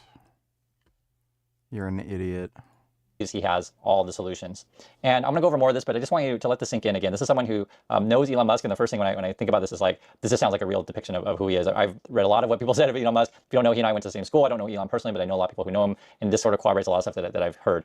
I'll just say this. There's people out there who worship Elon. They think he's a god. They think he knows everything, etc. And I just want you to hear it from insiders, like people who really know him well. I mean, this guy said he's known him for 14 years of what they say. It's a fascinating look. And we have to talk about this stuff because Elon has so much influence in this world, be it in multiple countries, be it with his multiple companies, and also too, he bought the U.S. presidency. So you want to have a sense of like, who is this dude? This is more of what Philip has to say, talking about Elon. He says, all his talk about getting to Mars to, quote, maintain the light of consciousness, or about, quote, free speech absolutism is actually BS, right? Calling out Elon BS. Elon not only feeds people to manipulate them, right? Everything Elon does is about acquiring and consolidating power. That is why he likes far-right parties, because they are easier to control. That is also why he gave himself $56 billion, which he could have gone to people who are actually doing the work and innovations. He is taking credit for at Tesla. His lust for power is also why he did an XAI and Neuralink. We talk about these companies on the channel, so XAI is like his AI thing. Neuralink is that basically chip in your brain thing that Elon's doing. It says here, he did these things to attempt to compete with OpenAI and Neurovigil, right? So that would be Mr. Lowe's, or Dr. Lowe's, I should say, company, respectively, despite being affiliated with them. Unlike Tesla and Twitter, he was unable, unlike Tesla and Twitter, he was unable to conquer those companies and tried to create rivals. I fired him with cause in December 2021 when he tried to undermine NV. He's talking about Neuralink, or Neuralink, I should say, the name of his company. Elon did 2 Nazi salutes. He also says, my point, talking about Elon Musk, is that he is transactional rather than ideological. That being said, I'm not defending him or his actions, just explaining them and confirming that he did in fact do 2 Nazi salutes. If anyone had doubts or believed the doctored footage of Taylor Swift, the same thing normalized what Elon did. 3, at some point, it matters to a few people if one is a Nazi or if one acts like one. My father was a Holocaust survivor. 32 out of 35 of his family members were murdered by Nazis. My mother's grandparents were murdered in Auschwitz. 4, after Elon tried to manipulate NV's stock in 2021, I fired him with cause, and he was unable to exercise his stock options. In the aftermath of the Nazi salutes, I told him and his wealth manager to F off. Any remaining friendship between us ended with the Nazi salutes. He is blocked on my end, and I'm pretty sure I am blocked on his. I did not share what he told me in confidence. I just happen to know him extremely well. The person, the aspirations, and the Musk mask, which is an interesting way to describe Musk, right? The Musk mask. I know who I am. I have no desire to be famous and give exceedingly few media interviews. I prefer to work in obscurity and let the work speak for itself. I am certainly not envious and would definitely not want Elon's life, including living in a bubble, having to make outlandish claim after another and manipulate the public, elections and governments to shore up my stock and prevent the bubble from bursting. Right? This sort of thing that I've described to you guys so many times on the channel. Philip's saying the same thing. Basically, Elon's always hyping up some whatever product. It's going to come next year. It's going to come next year. Because remember, his whole wealth is based on the value of the stock, which is based on hype, which is basically a house of cards. And Elon borrows money, right? Lives off lines of credit based on all this hype. And you can see that the bubble's bursting. Even Philip's calling it out here. Philip also says here, unlike Elon, I'm an actual scientist and inventor. I am not pretending to be someone I am not. Like a fellow who got his BA in econ at 26, talking about Elon, and sort of implying also, Elon's he maybe got a degree in economics, actually finished it late, right? 26 is a bit late, and says, and all of a sudden pretend to be an expert in mechanical engineering, chemistry, rocket science, neuroscience, and AI, and keeping the people actually doing the work hidden and paying people to play online games in his name to appear smart and feed his so-called, quote, super genius personality cult. The imperator has no clothes. And I mean, Philip's really doing an excellent job of, this is an inside look of who Elon is, from someone who really knows him really, really well. Basically, Elon's a fraud. And, for people who worship Elon, you need to hear these kind of things, right? You need to hear the truth about this stuff. More of it says, I am very disappointed in what happened to someone I had a lot of deep admiration for. And the first person to find out about my concerns about his behavior was always him. This goes on. He's talking about how Elon has betrayed, his friends over at Google, Sergey. And there's a more point I want to read too. It says, I will not be silent. My bad, I forgot you're a fucking moron that needs baby instructions. Okay baby, go to timestamp 029 of this video, okay? Goo goo gaga? Need a nappy? Dumb bitch. We literally watched this.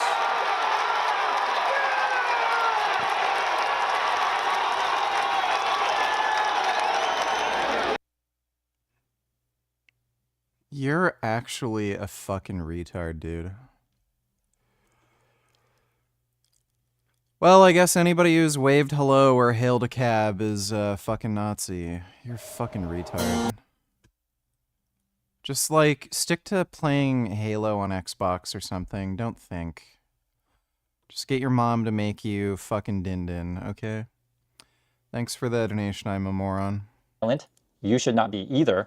I am a sovereign individual, and so are you. I stood up to bullies and am stepping out of the dark to do it again, right? So again, somebody knows Elon is, you gotta say something. And I think a lot more people are gonna be saying something. This is what he suggests. Stop working for him and being exploited by him. Sell your Tesla and dump your Tesla stock. Nikola Tesla was a great and creative, courageous man who led with ethics and by example, and he would not have wanted his good name to be used by him, talking about Elon, and would agree with my principled stance. So Secular Talk doesn't do debates. I don't know why the fuck you'd ask me to debate Secular Talk when he doesn't do debates. Oh, that just fucking annoys me. When people ask me to try to debate people that I clearly would never have access to, it's just so fucking stupid. Can you debate Donald Trump? Can you, prove that he's a fucking idiot? Just debate Donald Trump. What the fuck are you asking me that for? So again, his advice is stop working for him and being exploited by him, sell your Tesla and dump your Tesla stock. Sign off on of X, which is boosting far-right propaganda of all your Starlink as well, right? Basically boycott him. You guys know we've been talking about this, and for many people out there, there's a debate, is it given this type of salute or that type of salute, etc. But you have to put it all in the full context, and it carries a different light when you hear sort of what insiders have to say about it. And listen to the description of sort of why he thinks Elon did it. It says here, number one, he was concerned that the, quote, Nazi wing of the MAGA movement under the influence of Steve Bannon would drive him away from Trump, somewhere in the Eisenhower Executive Office building, rather than in the West Wing, which is where he wants to be. He was already feeling raw over the fact that Trump did not follow his recommendation for Treasury Secretary, and the Senate also did not pick his first choice, right? So it's interesting hearing it from him. And if you guys don't know, when Trump was picking the cabinet member picks, Musk was saying the picks that he wanted, right, in public on Twitter, et cetera, which is a little bit odd, especially if you're working together. You just don't want to publicly say stuff. Usually this stuff is all behind closed doors. That's where Elon pisses off a lot of people. Just think of it this way: imagine you're having a birthday party, just for example. You can only invite 10 people to your party. And you're arguing with your friend, who you're gonna invite, who you're not gonna invite, and then you agreed, say, okay, we're just gonna decide, we're gonna keep it, our mouth shut until we decide to announce who was on the list. But if you have some guy just announcing stuff publicly that you don't really go along with, I'm sure you guys can see this. Elon's the kind of person you don't want to do business with. That's what it's even saying here regarding this. We're talking about really important, not just birthday parties, but Treasury secretaries and stuff like that. Also says here, number two, talking about Elon, he was upset that he had to go to Israel and Auschwitz to make up for agreeing with Nazi sympathizer online and wanted to reclaim his, quote, power, just like when he told advertisers to go F themselves. This has nothing to do with Asperger's. That's interesting, right? So talking about Elon just trying to save face. Number three, there are some Jews he actually hates. That's Elon. Sam Altman is amongst them. So that's the CEO of OpenAI. And Elon has sued Sam and OpenAI 5 times now. They're not friends. Sam publicly, though, tries to pretend like he's still friends with Elon. They definitely know each other. And I'll say this. We've covered this kind of stuff before to where we've read emails from OpenAI and Elon. And the funny thing is Elon exposed themselves in those emails. If you want to find those, you can. But I'll just tell you the basic gist of it. Is in the emails, the other side seems pretty reasonable. And then Elon just seems kind of like a crazy person. And he will have these emotional outbursts in his emails and then come back and apologize and then say something again or go back on his word. Elon is frankly imbalanced, whatever to say, but just bipolar kind of person. Here's number four, talking about whether or not why Elon gave the 2 Nazi salutes. 4, he enjoys a good thrill and knew exactly what he was doing. 5, his narcissistic self was hoping the audience would reflect his abject gesture back to him, thereby showing complete control and dominion over it, and increasing his leverage over Trump. That did not happen. Bottom line, Elon is not a Nazi, but he did give 2 Nazi salutes, which is completely unacceptable. If you want to read more of this post, you can. I'll just say this. I've read a bit more of it. Dr. Philip Lowe goes into more of sort of this relationship with Elon, wrote emails to Elon, basically, how can I say that, with Elon's behavior, like, you just gotta go after yourself, that kind of stuff. He doesn't consider Elon a friend now, especially what happened with the whole Nazi salute thing. And Philip also shared a story where it was something like 32 out of 35 people in his family had died in the Holocaust. His dad is a Holocaust survivor. And I'm just sharing this because it feels all more real when you understand like the stuff that Elon's doing. Yeah, I know like for some people they think it's all funny and a joke, but it's not. When you're talking about affiliating and in other videos I don't even say the name of that said party, the Nazi party, because I just certain things I just don't think is, how can I say, we should have to give no honor to these kind of people. We should remember the history, but take it all very seriously. And to Elon, this is like all a joke in a way to manipulate people. That's sort of what he does. And I'll give you an example. You can go over to his platform, and Elon's like just tweeting out an hour ago that he tweets out an image here, and he's trying to make the case like, oh, the media is just misportraying things. I didn't really do that, but I think unfortunately we live in a world where there's some people who what's the right word to say it, like need like a father figure. That's what some people have described why Elon's appealing to so many masses, or they need like a messiah figure to come rescue them, that kind of thing. And it is time where we are right now, when the economies around the world are going poorly. I'll give you an example. So in Germany, we talked about in a prior video, where essentially what's going on is German manufacturing struggling, their export-based economy, like, they want to sell goods to countries around the world, but they're facing fierce competition from China. So for example, these days I can buy a Chinese car that's, pretty inexpensive and relatively very good. Same way I can buy, cars from Japan or Korea. And the Chinese one is a big one because, in the past, Germans could sell products to, the Chinese market. You making any music with that keyboard of yours? I peeped it a while back, and how's Gum Gum doing today? Gum Gum's doing good. Gum Gum was being a pest and meowing at me and clawing and scratching, and he really wanted his num num. So I gave Gum Gum his num num. Now he's happy. Usually starts getting hungry around 4 or 5, so he's probably going to start being annoying again. But Gum Gum's doing good. And I tried committing to learning the keyboard, but I just fucking couldn't be fucked. If I win the lottery and I can just, maybe stream every other day or something, I'll maybe commit to learning an instrument like the keyboard, but for right now, I don't think I have the free time to really do it. Thanks for the donation, though, Landry Flip. What are you doing? Why are you lemming my sweater? She's a weird cat. Yeah, you're weird. I love you, though. You are the best.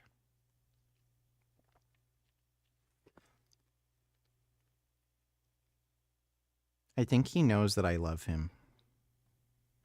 He spends all day with me. Just goes wherever I go. Always wants to cuddle. I think he knows that I love him. And I know that you love me. We're the best of friends. Love you so much, Gum Gum. And these days, it's not a thing anymore, right? Maybe local Chinese want to buy their cars, they're coming in cheaper, etc. Or maybe the Germans would want to sell cars to, say, the American market. And now Trump is threatening tariffs, right? So it's creating a lot of economies out of whack. People are being laid off in Germany. I'm using the example of Germany because what happens is when you get these downturns, and you could talk about, say, downturns with Trumps and the MAGAs, there's all these basically people who lose their jobs in the factory and they're looking for someone to blame. And someone like a Trump, someone like an Elon will encourage people to be like, oh, you blame the minorities in your country, or blame the trans and the gay people. That's sort of what they do. And unfortunately, we've seen this kind of stuff before. When you hear from Dr. Philip Lowe and express his opinion, he's basically saying Elon's just manipulating you, right? He goes to those right-wing parties, the right, leaning people, because they're easy to manipulate, and also just for the fact that they're down on their luck and they need someone to, sort of give them a figure to blame, a group of people to blame, and they want someone to save them. And I try to come from these kind of conversations from a human perspective, right? I can understand why people like Elon, etc. More what Philip talks. Would you come donating $2? You would have more time to learn the keyboard if you didn't sleep for 13 hours a day. Also, get edibles and tofu. Don't be a bitch, no excuses.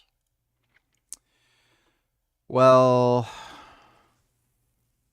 I mean, sometimes I don't sleep 13 hours a day. I'd say probably on average, it's between... I probably average at around 10. Yeah, probably around 10. Like, I also train a lot and stuff, and then that zaps me for a little while, so it's not just that I literally have free time, like, it's other things I do that kind of zap my energy a bit, and then I have to, like, rest and relax. Like, I don't want to have to sit at a keyboard and, like, spend mental energy, and, like, after I do some hard training, I just kind of want to lie down, eat, and then just relax for a little while. Thanks for the donation, though, Booty Chem. About in his post is like, you know, Elon doesn't do patents at his company because if they did, then Elon's name wouldn't be on the patents, and it would expose him as he doesn't invent anything, and that, you know, he'd have to put all his employees' names on there. This is the kind of person Elon is, though, is he's always looking to take credit from other people. For example, some people think that Elon founded Tesla. It's just not the case. He joined late. He brought in some money, which is true, right? Elon's good at hype, bringing in money. He brought in some money. A couple other guys found it, and then what would happen is whenever the press would call, if Elon wasn't, like, you know, on the photo of the article, right, with the original founders, right, or Elon wasn't, you know, featured in the interview, he would call the, you know, other people like, why am I not, you know, in the article, why am I, you know, not featured, etc. And it's kind of interesting because Philip describes himself, like, you know, talking about, you know, his own personal, how can I say, you know, goals in life, to where. What is something important you used AI for?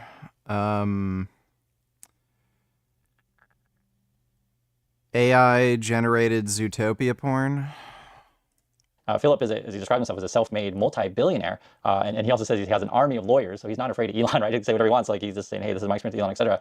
But for him, he doesn't, you know, feel the need to be in front of the cameras all the time, or, you know, buy a social media platform. Not everyone wants to be Elon. Not everyone wants that kind of life. And I've pointed this out so many times on the channel, guys. Yes, money is important. It is. I won't lie. It's money important. You need to put food on the table, a place to live, and stuff like that. But it's not the end all be all. And this Philip person, Philip Lowe, Dr. Philip Lowe, he's not the first person that's going to come out and speak against Elon. There's going to be more.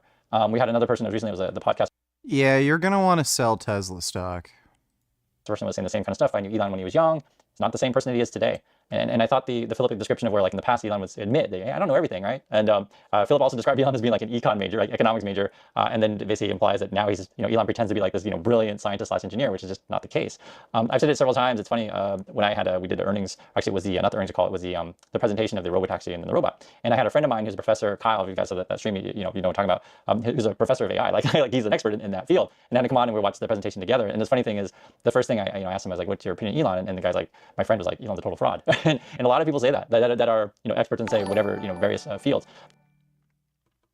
Oh damn. I feel that struggle, but for me it's either get good or work shitty jobs till death lol, so you it's do or die. Yeah, hopefully you get there eventually. It's definitely a rewarding feeling once you start progressing. Lol, booty commiserated.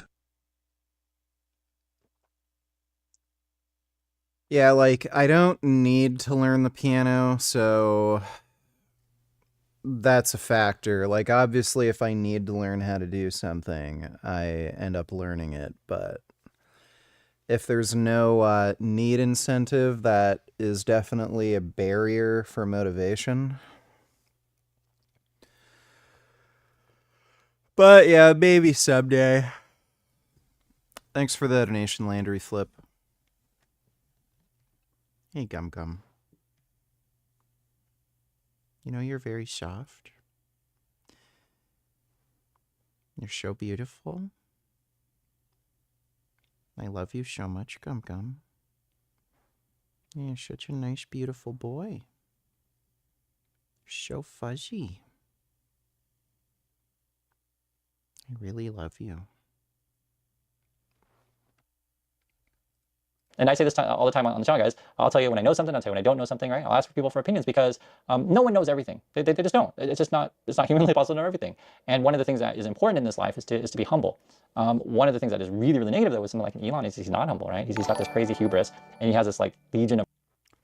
Bootycum donate $2. Okay, Bootycum, I'll go out and get the tofu and edibles and fuck that last bitch ass nigga dono.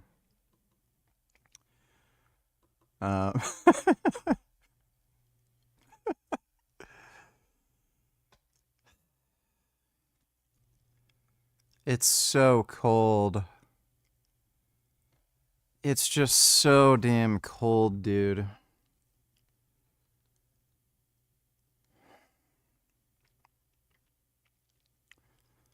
Yeah, it says it's -12 right now.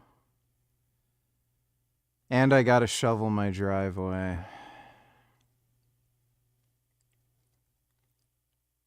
Let me see.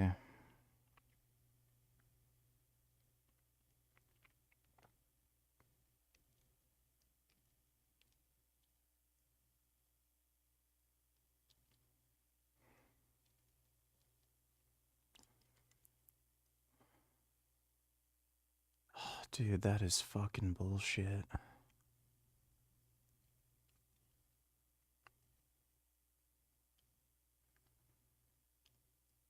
Yeah, I don't know. It's like too far, man. That is such a fucking pain in the ass. The closest cannabis store is like 20 minutes away, and then I have to,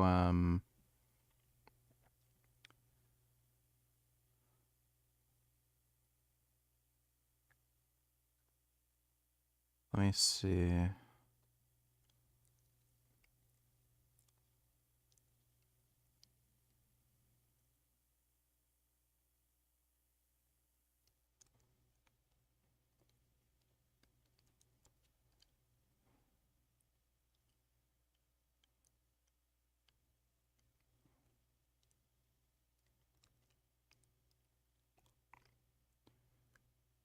Okay, it's not too... Yeah,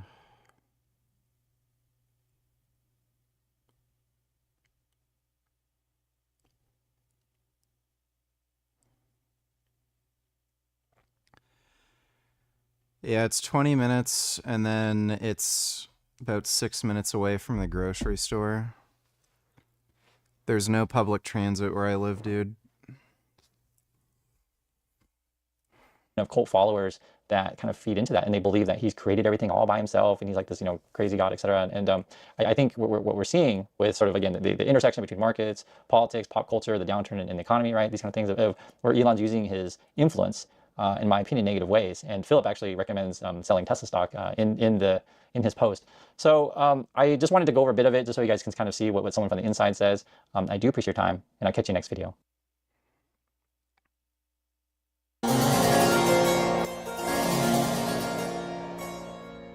The gates of hell have been opened, and that's why we're talking about my pick for the greatest Italian zombie film ever made, City of the Living Dead from 1980. Directed by Lucio Fulci, this is the first in his Gates of Hell trilogy, followed by The Beyond and The House by the Cemetery. 3 movies that are not explicitly connected in terms of plot or anything like that, but are somewhat connected in themes, in recurring actors, in just an... Dude, Italian horror movies are fucking incredible. They are so stupid and nonsensical and just perfect. Overall feel, a phenomenal trilogy, and I'm so excited to talk about the start of it. Welcome to the Cobweb channel, everybody. My name is Daniel. Thank you so much for clicking on this video. This film started development because of the massive success of Zombie, otherwise known as Zombie 2 or Zombie Flesh Eaters. You know the film, it's the zombie fights a shark movie. That film was such a big success, so they went and created this one. And before we jump in, I just want to say that this is not going to be the kind of review that you might expect for a movie like this. Look, Italian zombie movies, they are absolutely bonkers, but I'm not going to sit here and just be like, who is a psychic medium, who is played by Catriona MacColl, who is an English actress and was not super thrilled to be in a movie like this. She really wanted to be like a serious actress. She'd done a lot of work on stage, but she wasn't quite getting the success she wanted, but she did star in a Jacques Demy film called Lady Oscar. Talk about Oscar bait, right? Okay, that was and of its fans, so that's very... and dies. Very sad that our lead kicked the bucket already. Now we get this great scene where this cop comes in and he's yelling at them all about how they're on drugs or something. I don't know, he's like a comic book version or something. You're a comic book version, Sergeant. Oh, yeah, he is. I gotta watch that.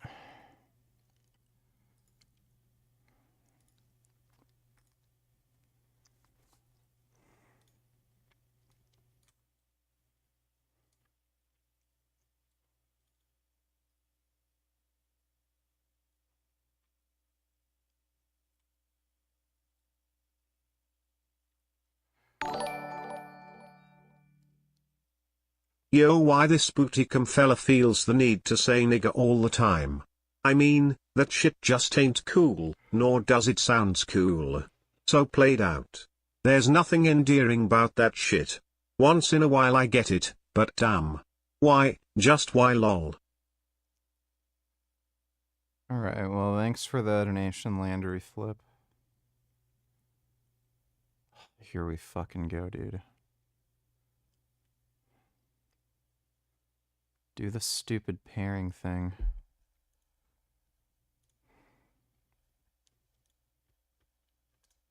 That is so dumb.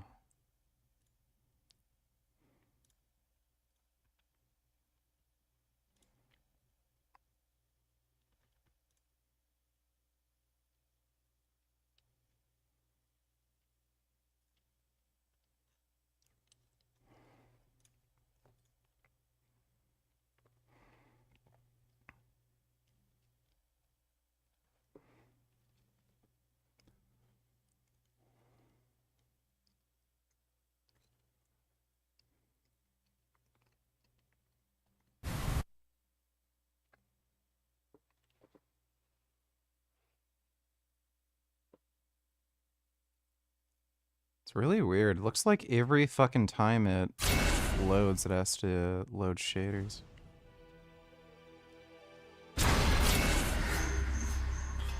Oh no!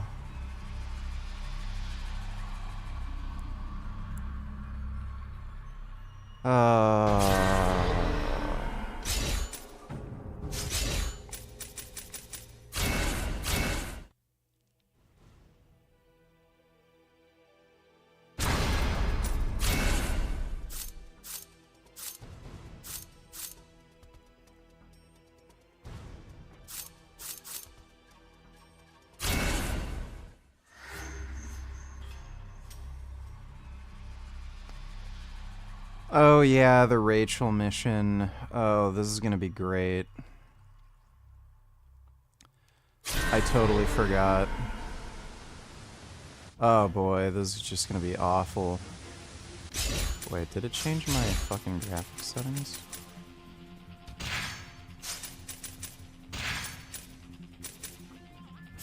It did.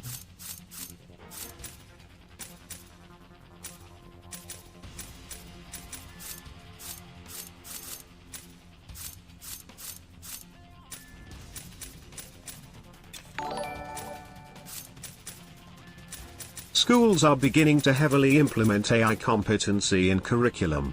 I use it a lot for learning, brainstorming, etc. Of course retards try and have it generate all of their work, which doesn't ever work out. Do you think AI in school is good or bad?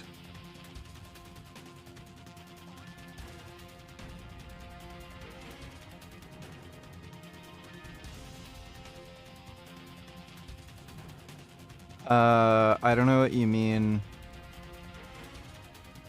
I don't know what you mean by AI in school. Like, obviously, they should, have courses on how to use AI, but using AI to complete a project is fucking retarded. Like, it's immediately obvious whenever anybody uses ChatGPT or something. Thanks for the donation, retard.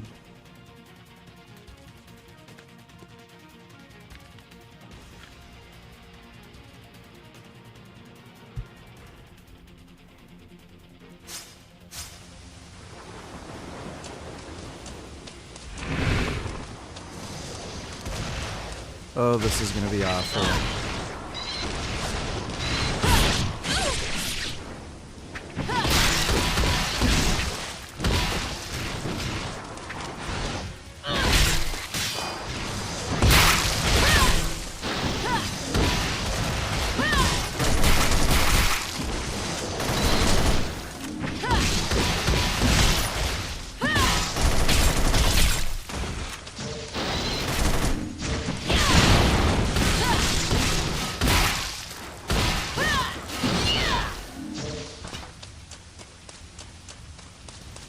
Yeah, the guy who made this game is into chicks with really big tits.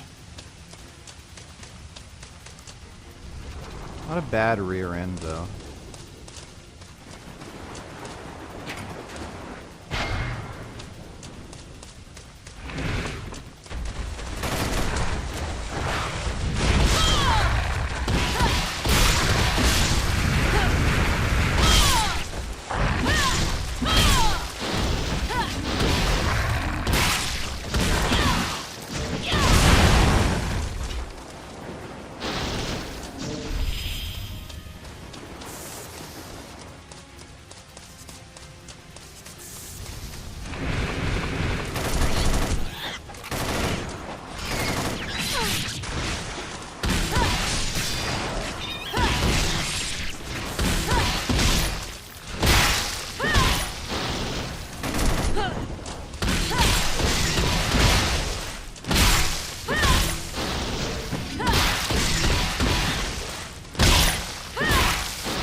Dude, the fucking sound effect for that hammer is so bad. What in the fuck were they thinking? Like, it's actually awful.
Ugh.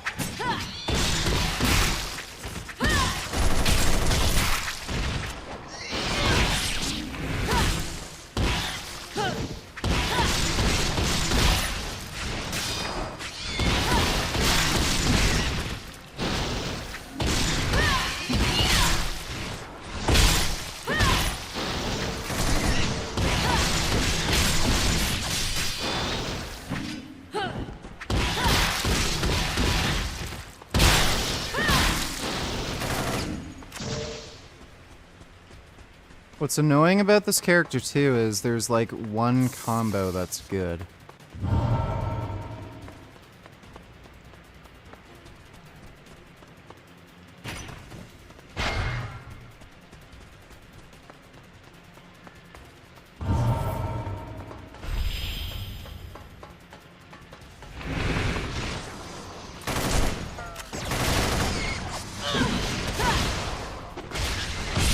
Oh, that's so stupid.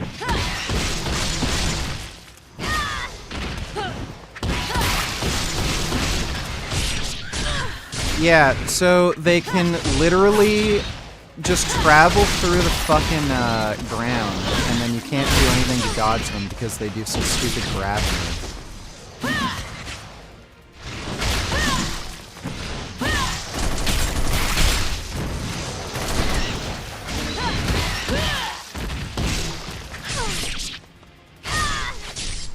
Oh, that's so stupid. Wow. Okay, yeah. Sure. Oh my god. This is so fucking stupid.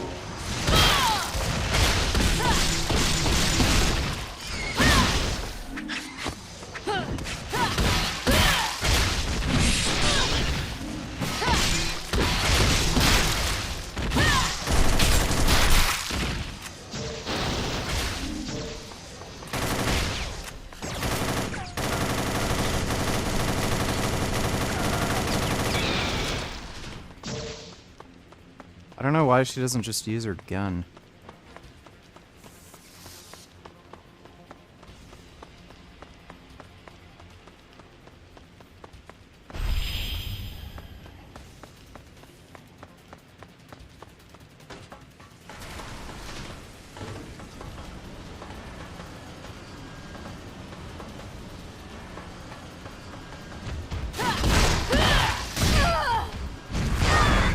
sure you did.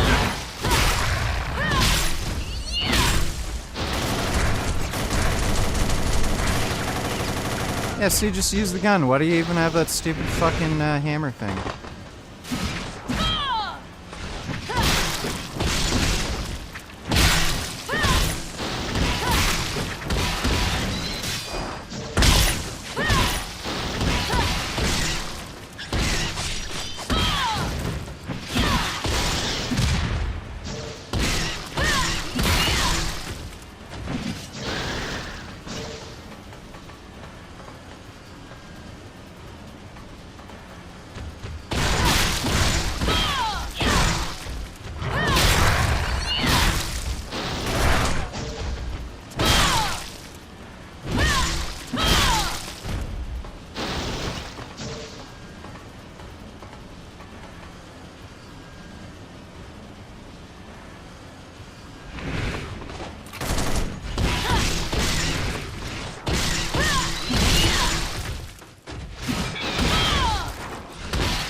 Surprised they don't have any nude mods for the game yet. Yeah, played Bayonetta, it's good.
Fuck right off.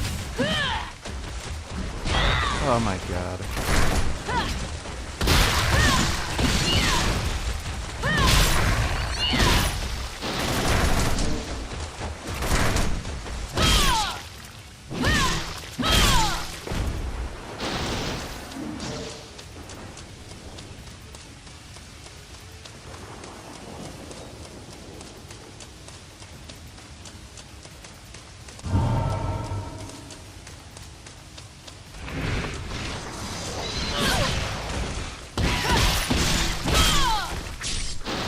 Oh, bullshit.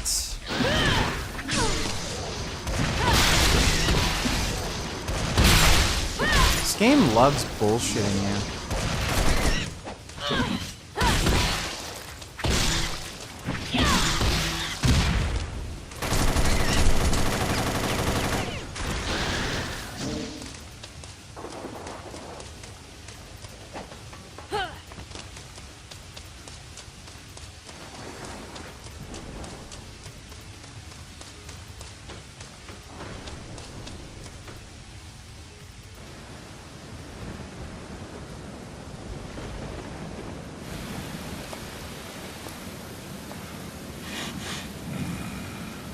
Fiend blood in your veins. Are you searching for the Dragon Ninja as well? Maybe I am. Somehow, I suspect we have different reasons for seeking him out. It doesn't matter. You'll never find him. Now go back to the underworld where you belong.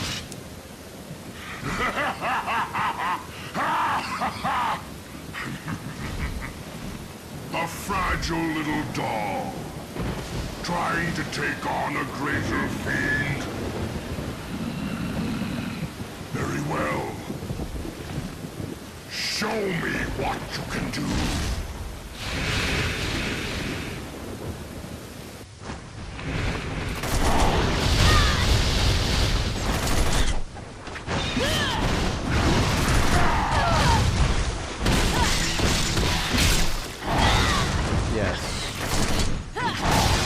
Yes, this makes sense.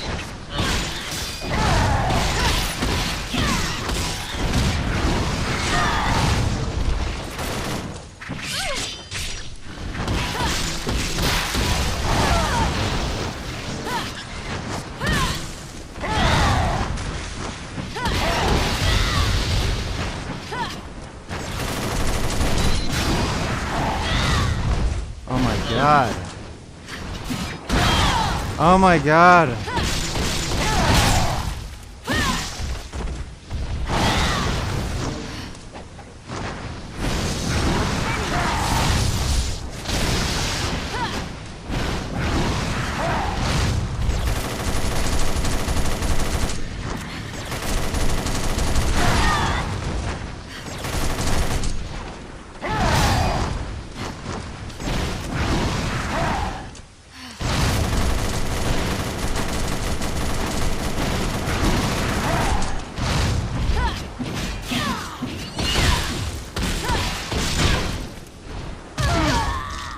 Are you serious? Oh my god, every fucking boss fight in this game, like, literally just sucks.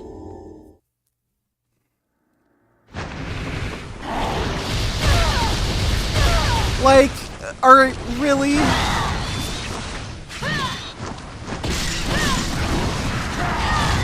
Oh my god, the buttons, like, don't even work, man.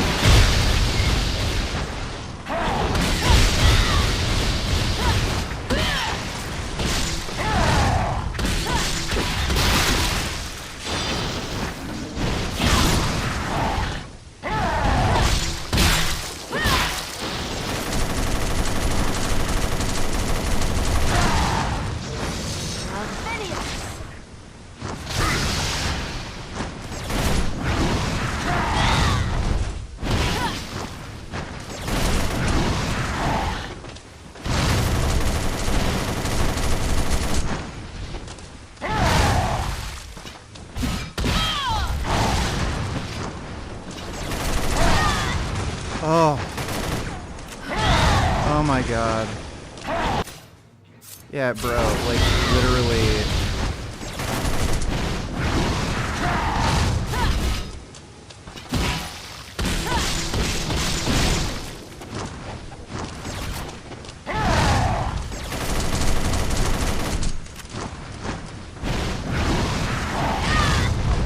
It, like, literally won't let you dodge. It's so insane.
Fucking bullshit.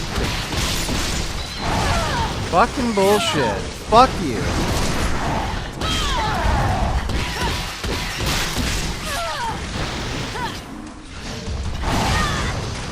Fuck you. Oh my god, dude.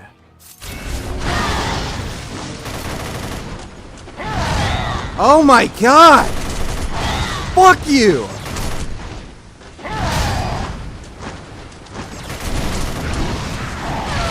Holy shit.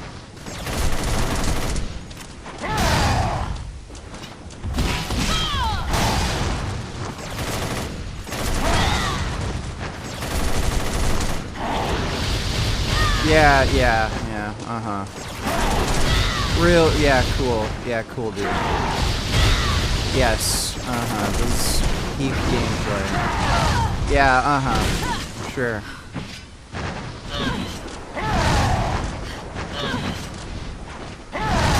Like, am I gonna be able to hit him at some point? Do they let you? Like, holy fuck, is he gonna fly up here the whole time? Oh my god! This is just so fucking stupid. Holy shit!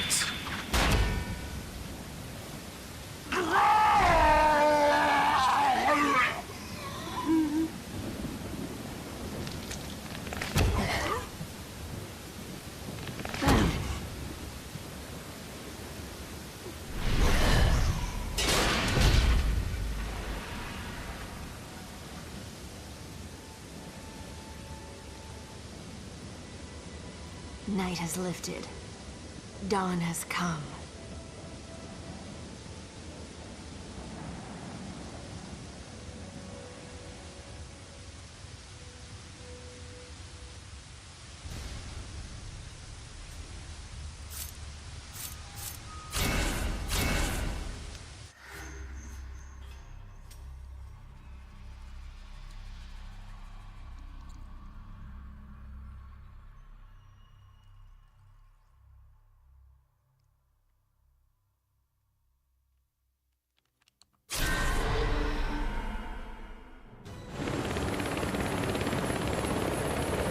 This is Ninja Gaiden 2 Black.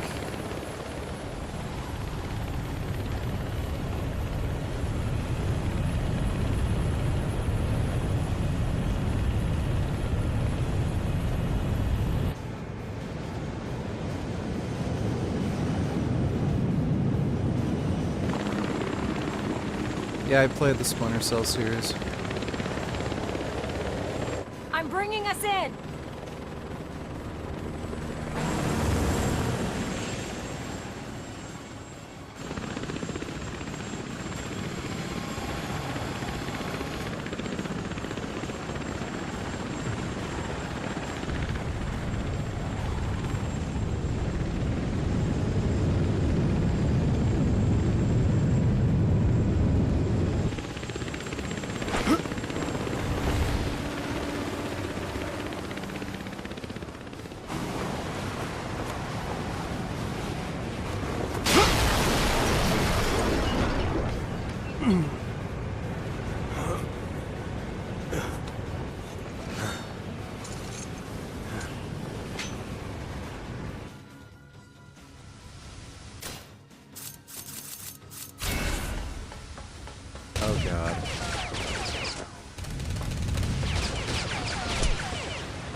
Jesus fuck, this is just awful.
Initiate sweep and clear.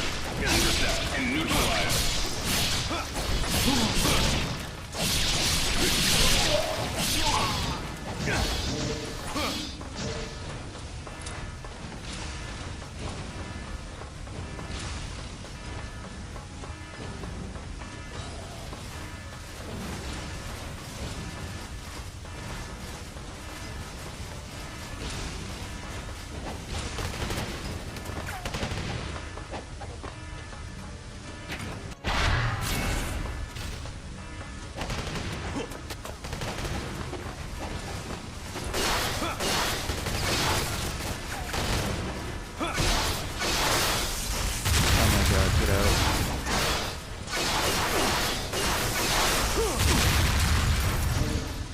So stupid.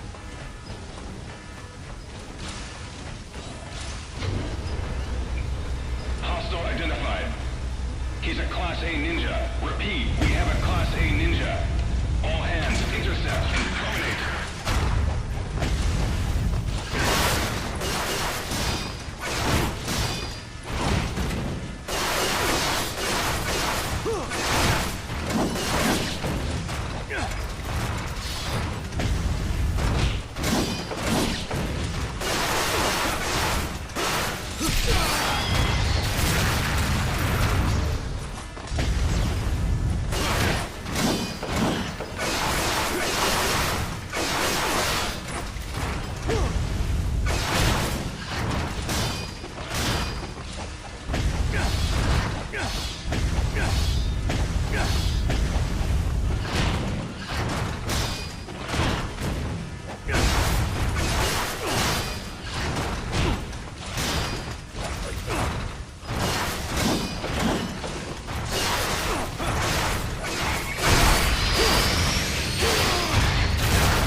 Like, you aren't even given an opportunity to escape the blast.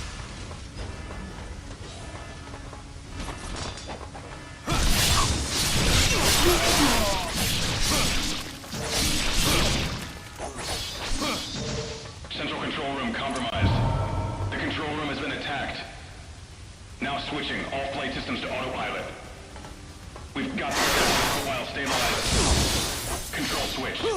Aircraft is under automatic control. All systems nominal to profile. Hydraulic screen. Flight profile nominal, we are on course.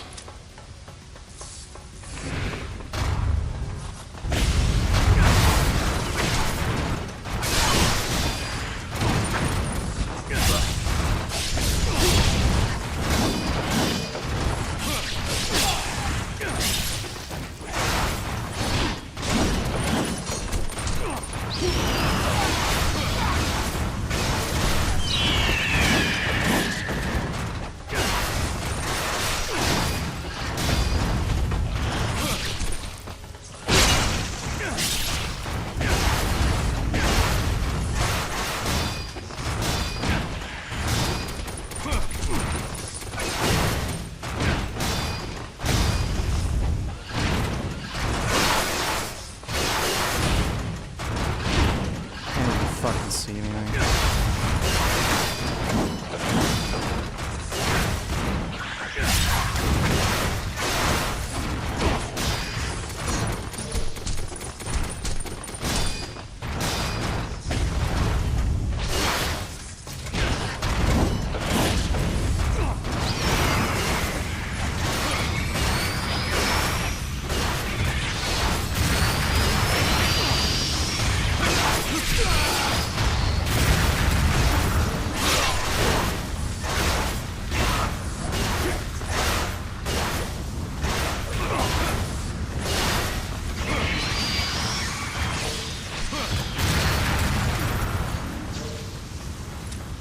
Oh my god.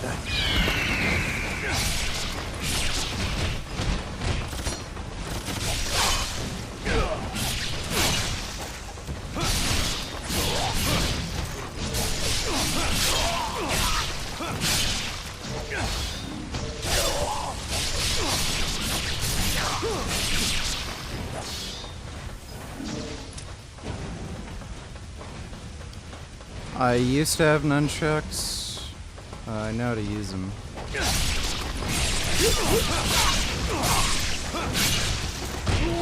Yeah, there we go. Uh-huh.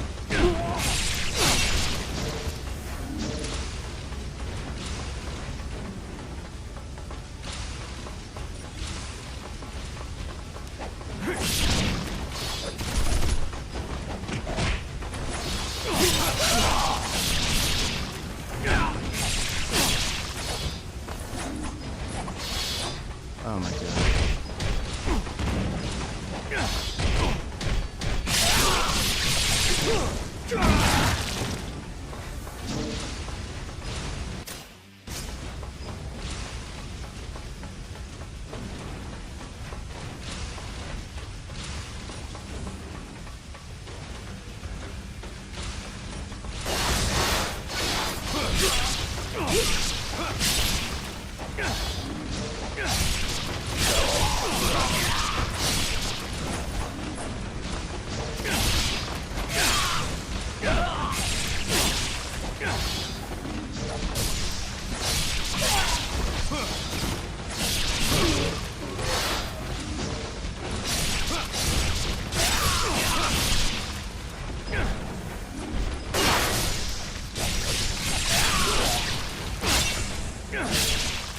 Explosion detected in port reactor zone. Confirmed enemy attack. Backup coolant valves activated. Core temperature still in the green. All hands code orange. This is not a drill. I repeat, threat level increased. Code orange. This is not a drill. All TAC teams, you are cleared weapons free. Use of explosives authorized. Terminate the intruder with extreme prejudice. A total of 2 intruders detected on board. They are armed and...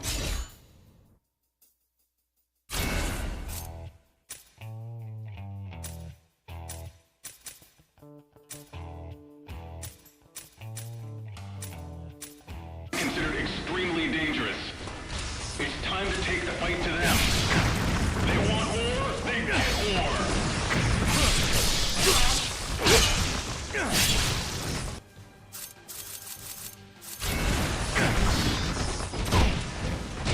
Fucking bullshit.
gun. That's a good boy.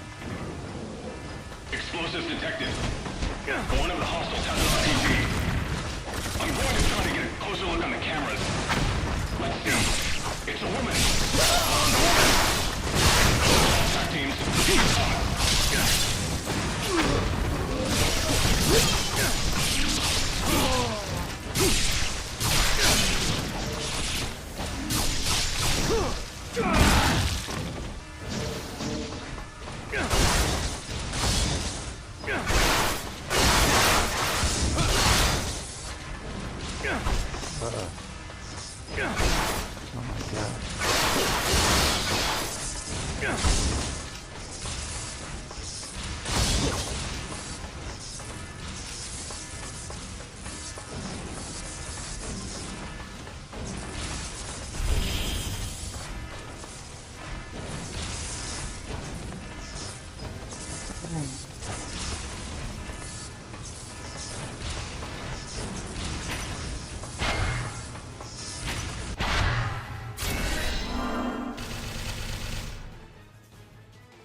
Oh, they just... Like, again, they don't give you enough time to, like, actually leave. There we go, yeah.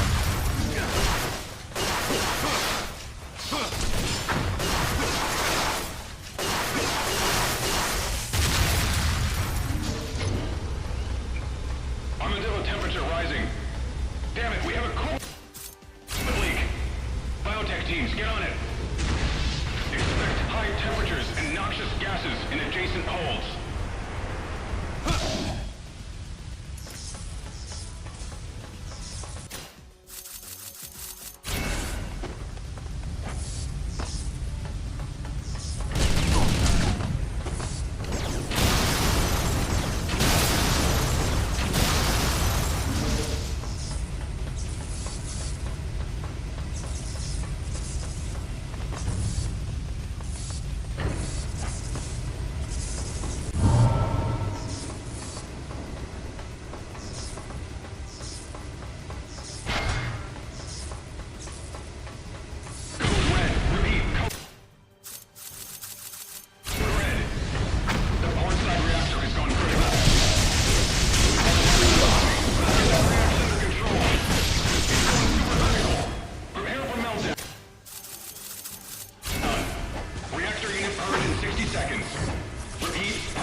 complete.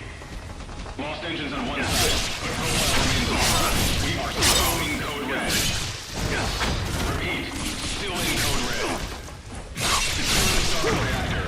Keep the hostiles out of the secure hole. And protect the armadillo.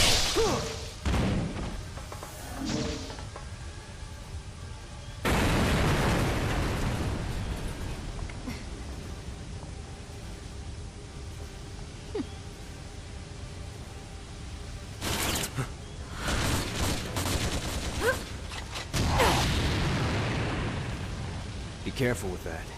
We don't want to bring her down quite yet. Trust me.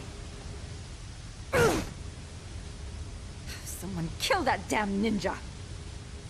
Calm yourself, Elizabeth. I will handle this.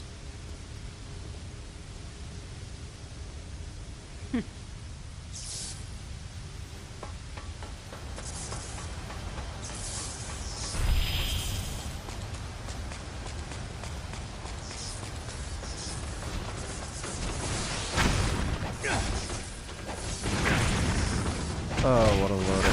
Fuck you!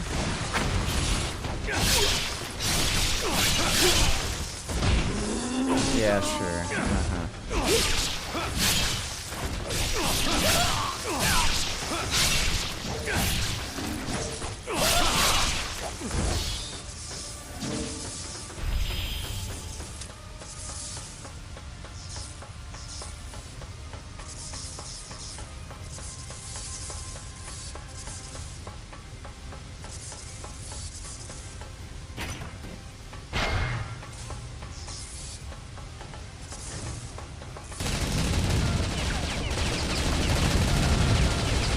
What in the shit?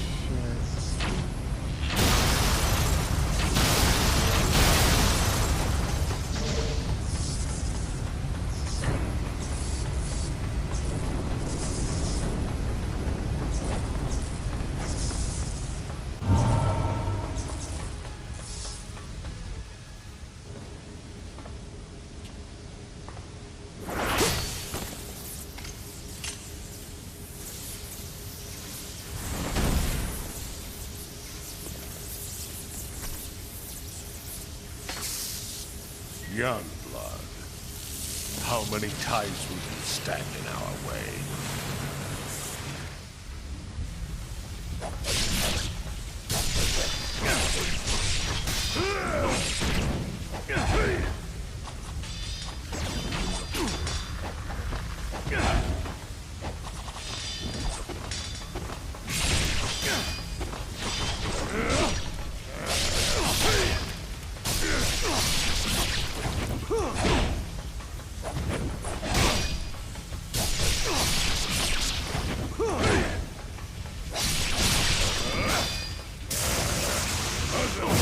Oh my god.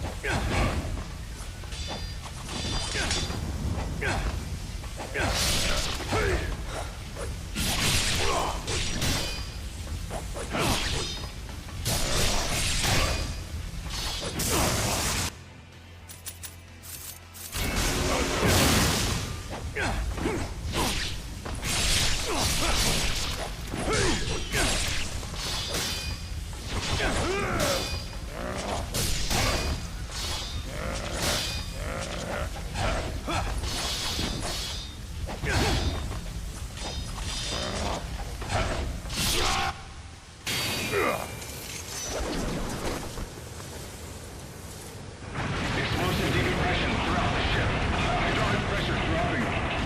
Plate profile has been compromised.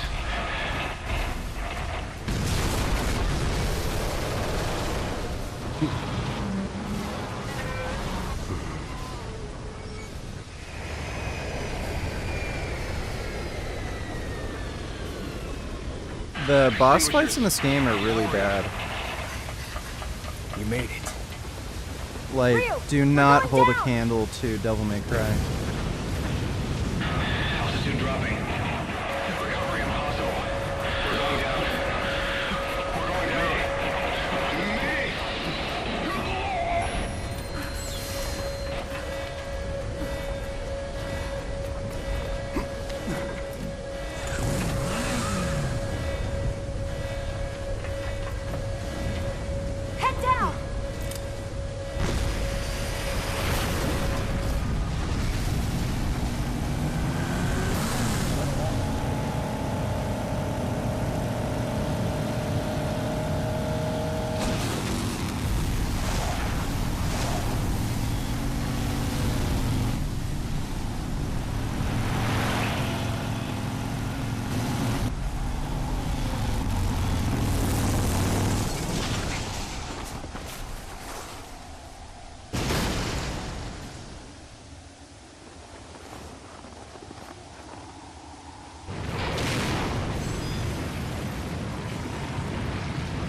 Oh, jeez. Here we go.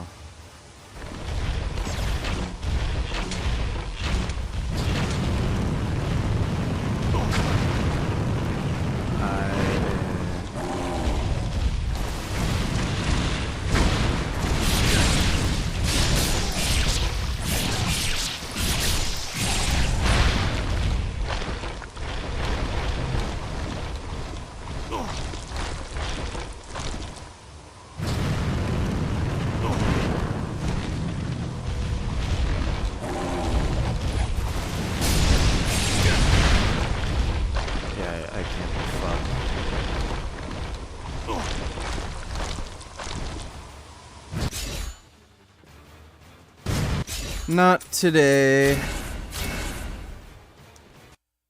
Kind of done with the lame-ass fucking boss fights in this game.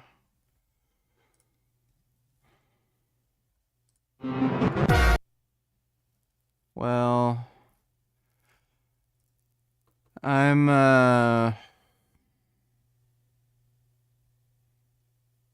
gonna go do a thing.